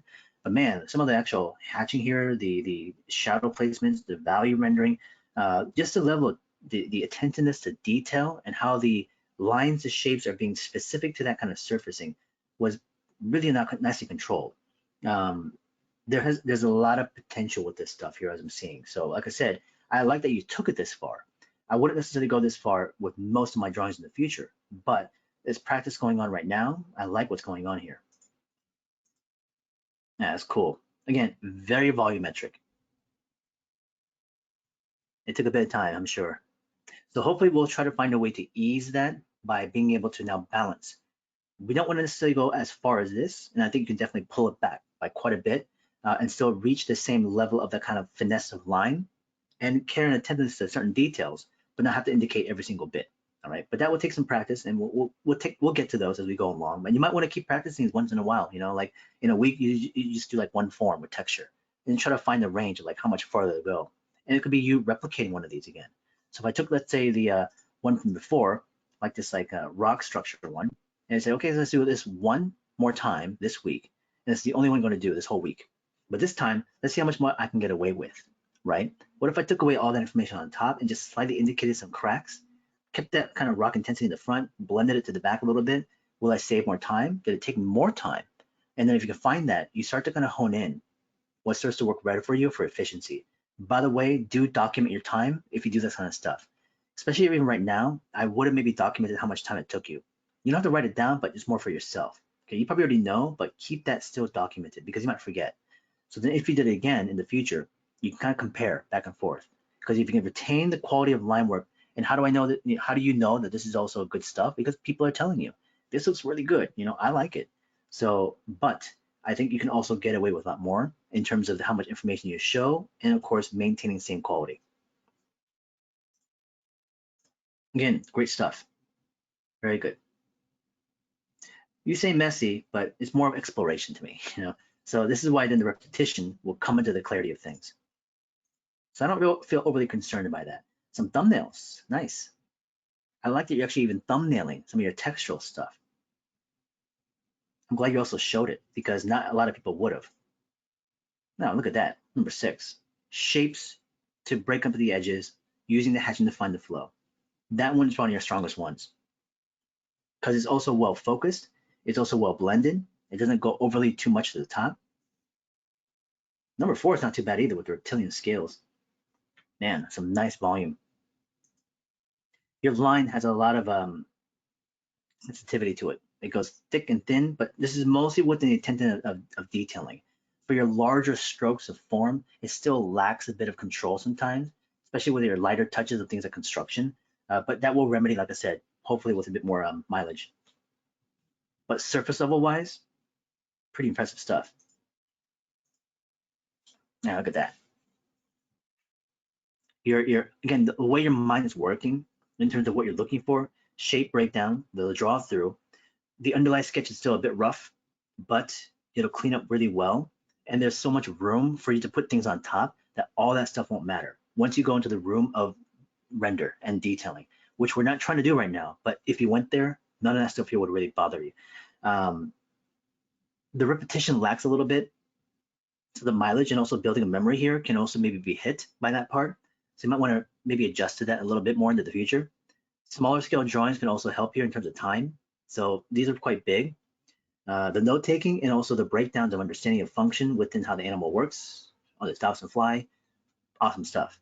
So it feels very kind of like academic, I guess, in a way. And I think that's really nice to see because it shows so much organization. The layout's pretty fun, but I do like what's going on right now. First impression, nicely done. We have the other Dobson fly and multiple stages of it. Cool stuff.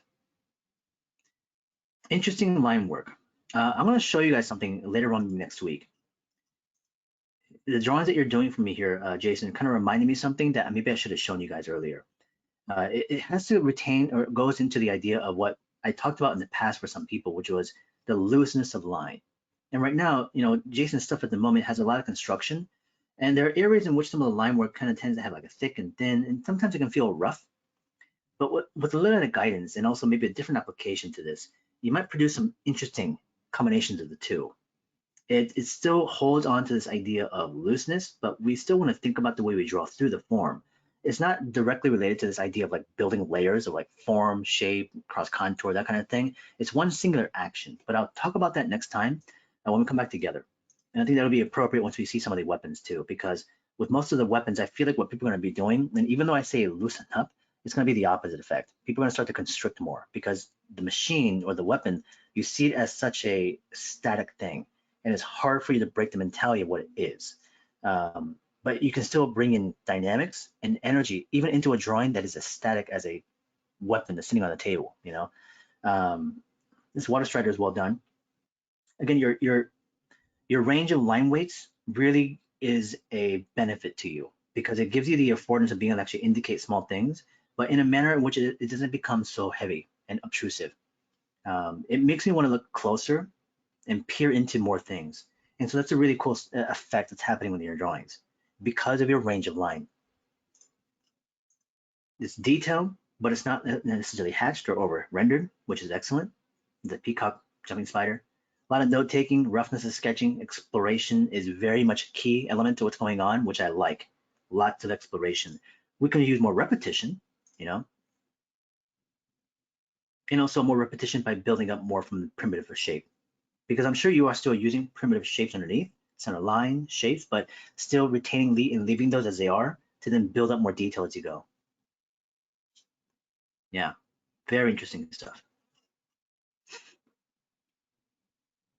So I guess at the end, to basically boil it down, making sure that there's a more of a stricter process of breakdown, a process of repetition of steps, making us, giving us a very clear distinction of shape and form language as you're doing still, but maintaining those as they are, and then repeating them again to include more information. Scale changes, slightly smaller in the beginning, then increase your sizing as you go. Keep that looseness up, don't feel overly tight. And some of the digital drawing over here at the end of it. Nice, good draw through. Construction of the shapes here are much more apparent. You didn't do that as much as with the line drawing though, it's interesting. I mean, they're there, but they feel rougher. It seems like you're more comfortable digitally too. Interesting stuff. It is very interesting. Even jumping from the 0.35 and 8s, yeah. And this is a 0.3 side that you're going for, and you're getting some really thin lines, almost like a 1. So again, your pressure sensitivity is really nice. As I said, you have a large range in terms of your line of weight. It's a very strong benefit on your end, as I said. So let's keep it going though. For the weapons, like I said, implement some of the stuff I'm talking about right now, if you can, please. Maintain that focus still towards the idea of building and constructing. You come from digital sculpting, so a bit more time on the computer, yeah. So your lines almost feel a bit more free and comfortable with digital. You don't feel as stifled. But hopefully the analog approach will still continue to help on building even more sensitivity and control of your line as you move into digital back again. I'm looking forward to seeing what you do with the weapons, but I'm also looking forward to seeing overall where you'll go for things. It's interesting that you say you come from digital sculpting, because that makes more sense now as to why these feel this way. Because your sense of surfacing and 3 dimensions are obviously there, So that's probably a big factor as to why you have some of these as they are. As we continue to apply this into like our drawings, I'm sure we'll produce some really cool stuff. But for the moment, let's keep it going, keep it consistent. So far it shows a huge amount of mileage, but make sure to kind of fine tune and readjust the way you process things a little bit and what you show us. But I'm very much happy with the results right now, Jason. Nicely done. If you have any other questions or comments or thoughts or concerns, let me know, or things you want to know about. But for now, these are great, man. Nice job. Let's go to Brad. Oh, trash wave.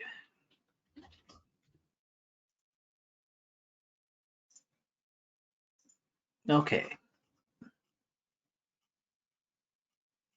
Oh, I'm sure it was for a lot of people.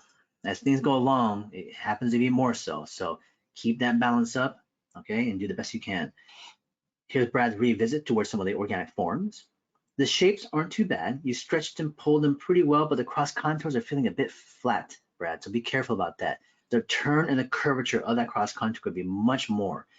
You use some elliptical shapes internally as a draw-through method, which is great, but even then the ellipses, the degrees of them are so narrow and thin that the actual cross contour felt flat. So open up your ellipses internally with a bit more curvature if you can. But you have the right idea. With a slight adjustment to that, these should work a lot better. There's a bit of line weight placed in with it, which is pretty good, but yeah, not too bad with the marker use. It's not as strongly present here afterwards. Your forms are still somewhat similar in terms of the way they move. The cross contour was used much better. The hatching looks great. Man, the blending on 1, that's crazy. A couple of ridges here and there, but it has a nice expansiveness to it. Some of the cores, the rows, the stacking, the end of the lines, not too heavy. They stroke out nicely. Some pretty cool stuff, man. A little bit clunky on number 4. As you got to the front view of it, the hatching direction shifted a little bit upwards, so it didn't move with the form entirely. So it kind of made it feel like it was coming towards the viewer. So here it's a bit less consistent with the way you're moving with the cross contour. So it broke the surface a little bit. You can still give a sense of volume, and this is why then things like cross hatching and showing things like multiple directions can be fine, but you have to be very consistent but also intentional about that. So as soon as you begin to move with the cross contour, it's better to stick with that. If you plan to go against it from the very beginning, establish it, all right? So that consistency of the movement of the line is well visible and shown, so we understand that we can see what's going on with the movement. But some of these, again, are trying to move with the cross contour, and then some of them completely break it. The density of contrast and the blending is still really good. So you have a good hand for movement of line. Your hatching is quick and sharp, and it blends beautifully. Texture-wise, great starts. They're all very good starts. All you have to do with any one of these, of course, is to indicate the edges, as I had done previously with some of the other students. The indication of the edges as it blends into the above surface and the extension beyond the focal point is all you have to really go for. And you establish them internally pretty well. I'm sure it took you some time because you focus so much attention to details in them. But now you have to find a way to actually lessen the amount of information, yet retain its same clarity. Of course, one of the problems here is that we don't really apply the same process of buildup. Shape, the cross contour, center lines are there. There's a form shadow on that one, on the number 1. Number 2 doesn't really apply anything at all. One center line, but nothing else beyond that. So still same thing, just make sure that you apply some of the information from previous to afterwards. But a lot of these are set up well, so they can still work beautifully, especially with the way you can indicate edges of things. Again, pretty good starts, a little bit too much coverage. This is also has to do with that number 4 and 5 did not use things like focal point, light, the shadow indications. And if you did, you didn't stick with the shadow sign. You covered the entire thing.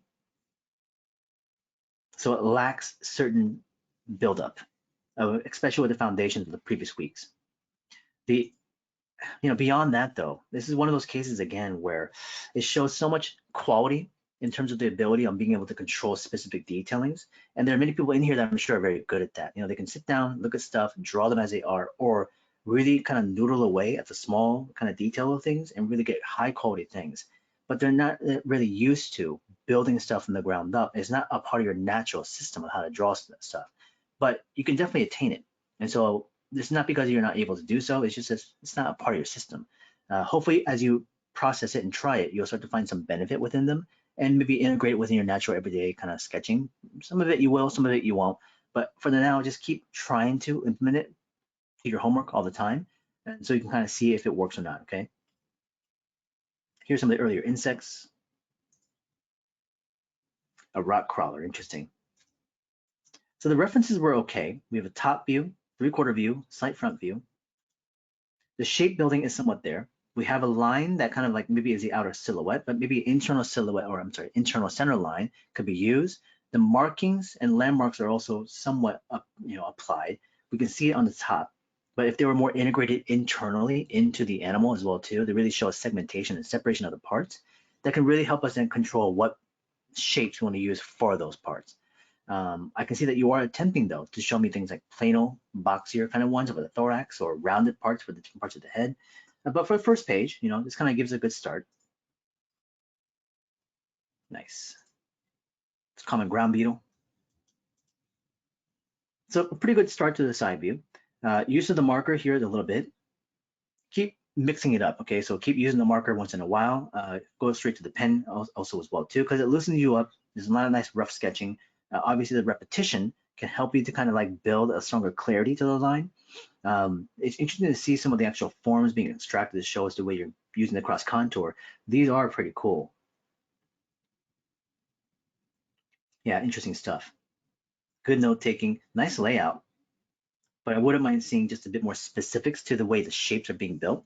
The line work, like I said, is not a huge priority. Making sure that we're still a bit rough in the beginning, getting warmed up to it is fine.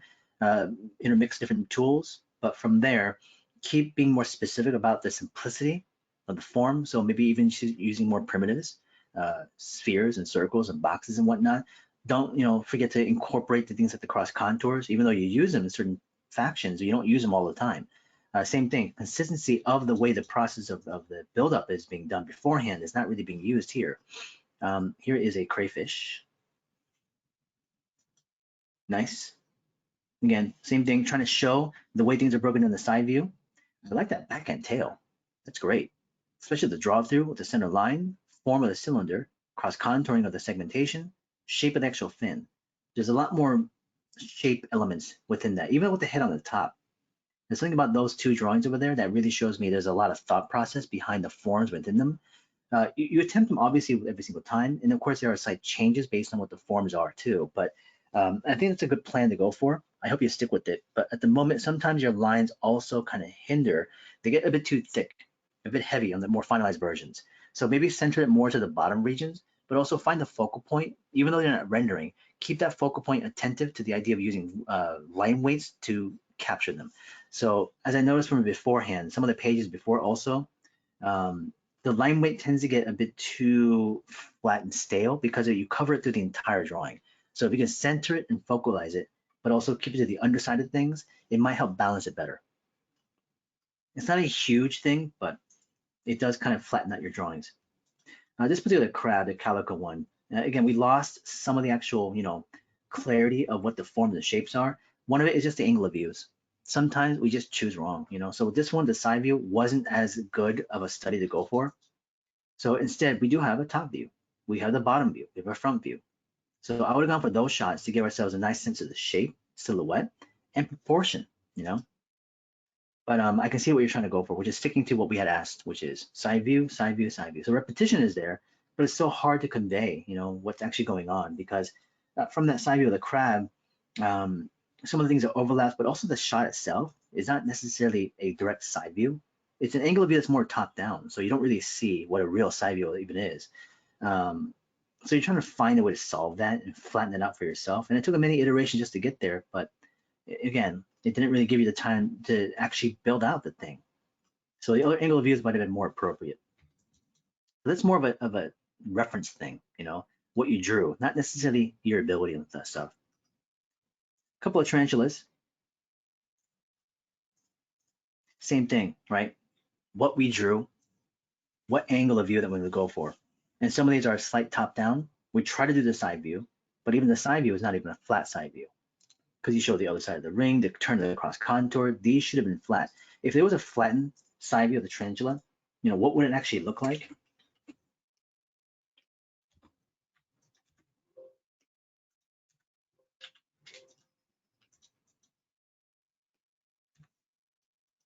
So if I had that on a ground plane, right, the sections of a line first, line. So there's no line internally, then the shape that goes above. So the shape of the cephalothorax, to then the abdomen section. So if it's going to be a round, fine. I mean, you know, if it's a square, you can do whatever. From there, the actual limbs attach themselves to the cephalothorax. We have a pedipalp to the front. Just using line work now. Just lines to indicate the positions of the limbs. And I'm not looking at this as a 3/4 view with a cross contour. It's just flat, side view. That's it. So you should have started with something as basic as that, which you attempted to do, but the angle of view that we went for was also a lot more information, you know? So you could have done a top view, and that could have been done as well too, and that would have been the same way, which is central line, split the sections, the shape of the different parts, whatever you would see. Maybe it's going to be something more angular and boxier like this over here. Then we have the front sections of the fangs to the pedipalps, and of course the connections of the limbs, which are more radial, you know, so they come out like this. And it extends out, and of course to the limbs, so all the way to the end. But still keeping it very basic, simple like this, and then moving your way along. But right now, a lot of the shapes, we see the internal sections, but the front and fangs, you kind of have these like rounded portions, but really trying to decide what it is that you're trying to convey there. Even though you don't see it, you have to visually describe what it is you want to try to intend to go for. So if I have the head of the cephalothorax and the fangs, I can't see it, but I'll still incorporate maybe some kind of form. Maybe it's just a wedge, you know?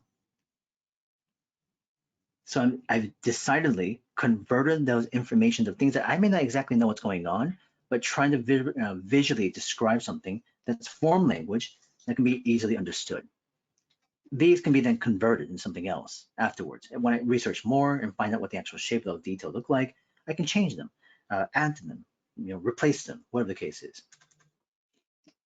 So definitely, just a bit more attention, on being able to actually begin on some of these parts. Here's a vinegarum, the tailless whip scorpion. It's cool stuff. They got some amazing claws. I do like how you're extracting a lot of information here and trying to show us the elements of details within how things work and different sections and parts of stuff.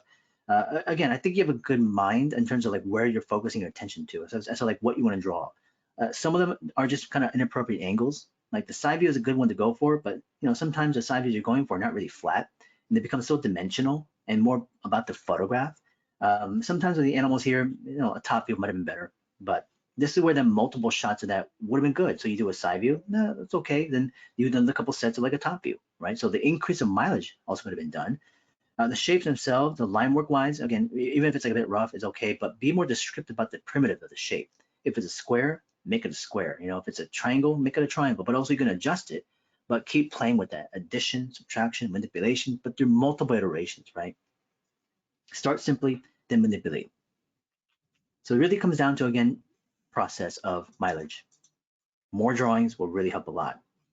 Even though you're doing a good amount of drawings, and the ones that do work really well, especially like the whole drop through and the building of forms, but you're missing a bit of the proportional control. Specifically within, focuses and callouts, you do great on. You really do. Like the sections and parts of form here, the sections of the head and details of those parts, all great. But for some reason, some of your proportional studies of side or top are not as strong as it could be, which I feel like you can definitely do a lot better on. And I'm pretty sure more than capable. And so it's maybe like the shape decision, Maybe it's like the angle of view, maybe it's the reference image, you know. I think a slight change, a couple of those things would completely alter it, but it's also just warming up maybe, you know, just getting used to things we're seeing. We'll see how it goes with the weapons. Be very strict about sticking to the side view, flatten it out two-dimensionally, no actual three dimensions in the side view at all. What I mean by this is that sometimes people get confused what I'm talking about. Because when I say a side view, they say flat. People will still come in with the next week with the weapon, and they'll draw the barrel like rounded with a cross contour, and they'll show the body right here, and they'll show the actual grip, and they show cross contours as a side view study proportion. All I'm saying is flatten it out two-dimensionally. Squares, flats, that's it. You know, so there's no cross contour, because even though in the photograph you'll see the turn of the ellipse on the barrel, you will forcibly flatten it. Okay, that's the difference between what we're talking about here. Because as soon as you have to think about the turn, the curvature, and the cross contouring, there's extra stuff of layers you're trying to put in there. But the first proportional study should be more about length, height, placement of information on a flat 2D. That's it. Okay, so then of course finding the appropriate image will hopefully help you with that. And with some of these insects, you did have them. Again, here was a nice top view of that bug, flattened, you know, easily convertible. But you went with this angle of view over here in the top left. So you had this like slight side, but more top, and you're trying to force it into a side view. So it's really hard to convert.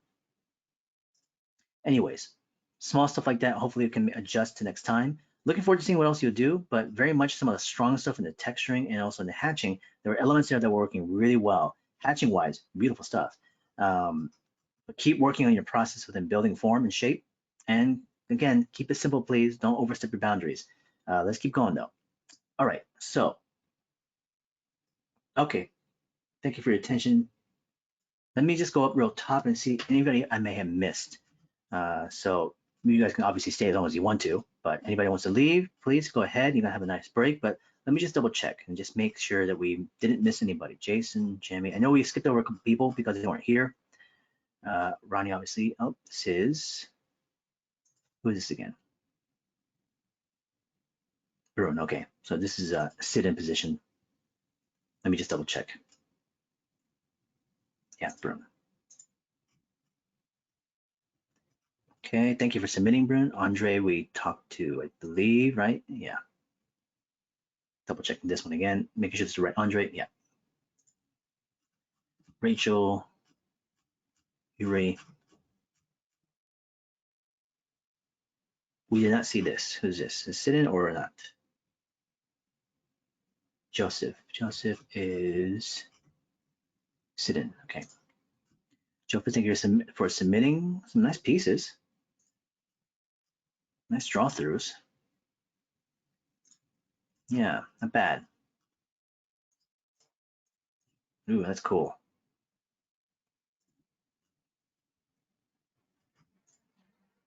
There you go. It's good to see everybody sharing. Vanya, we did not talk to. So there's Vanya. Let me come back up to Vanya in just a second. Brad, we just had a conversation with. So Vanya is the only one that we did not chat with that's actually fully enrolled. So we're going to finish off here with Vanya. Thank you, Alex. Jason, can we add in handguns from the early 1900s? Yeah, you can, absolutely. At a later period of study. Oh, shoot. Well, Vanya, I know that you're not here. Unfortunately, what happens is with the Google Drive, I need permission because I'm signed in as a certain email and you send it to my well, not sending it to me anywhere, but I need permission to access it. And so you have to grant that. And unfortunately, as you're not here, it's gonna be impossible for me to look at your work. I mean, the only thing I can do is request it. And I don't see that you're online right now. So I request access again. Let me see if you're actually online here in Discord. No, I don't see Vanya. Well, unfortunately, it's the case here. I'll have to remember this next time. If you do plan to use Google Drive again, what I'll plan to do is obviously open the link to make sure I request access. Here's what we'll do though. If you're listening to this, and I'll reach out to you through Discord message, but I'm going to put it on the recording anyways. So as you're listening to this at the moment, Vanya, I can't see your work right now because I can't access it. So what I'll do is wait for you to give me access. I'm going to message you after this one here on Discord. And once I get access to it, what I'll do is give you feedback, okay, separately, and I'll post it up separate compared to this video recording, all right? That's the only thing we can do. So for the moment, let's keep moving forward. I'll hopefully look at your work later tonight. If I don't see it tonight, I'll give you the feedback this week, maybe after tomorrow of Thanksgiving. But I'll try to do it tonight if I get access soon enough. But that's the only thing I can do at the moment, all right, Vanya? I do apologize. I do wish I saw this earlier, and this is not your fault. You didn't know. Google Drive just does that. We grant of access to request things. So I'll just have to wait. So hopefully I'll see your stuff tonight. And if not, I'll speak to you maybe in the future and maybe this week and kind of give you the feedback from there. Because I would like to be obviously give you feedback to help you along with things. But please do reach out if you don't hear from me soon enough. All right. Okay. If anybody else has any comments or questions, please let me know. Do have a good holiday break for those of you here in the US. If not, for other viewers, just hang out, chill, do your work best you can. I will see you all next week on Wednesday, and we'll do it again. Okay, guys, thanks a lot.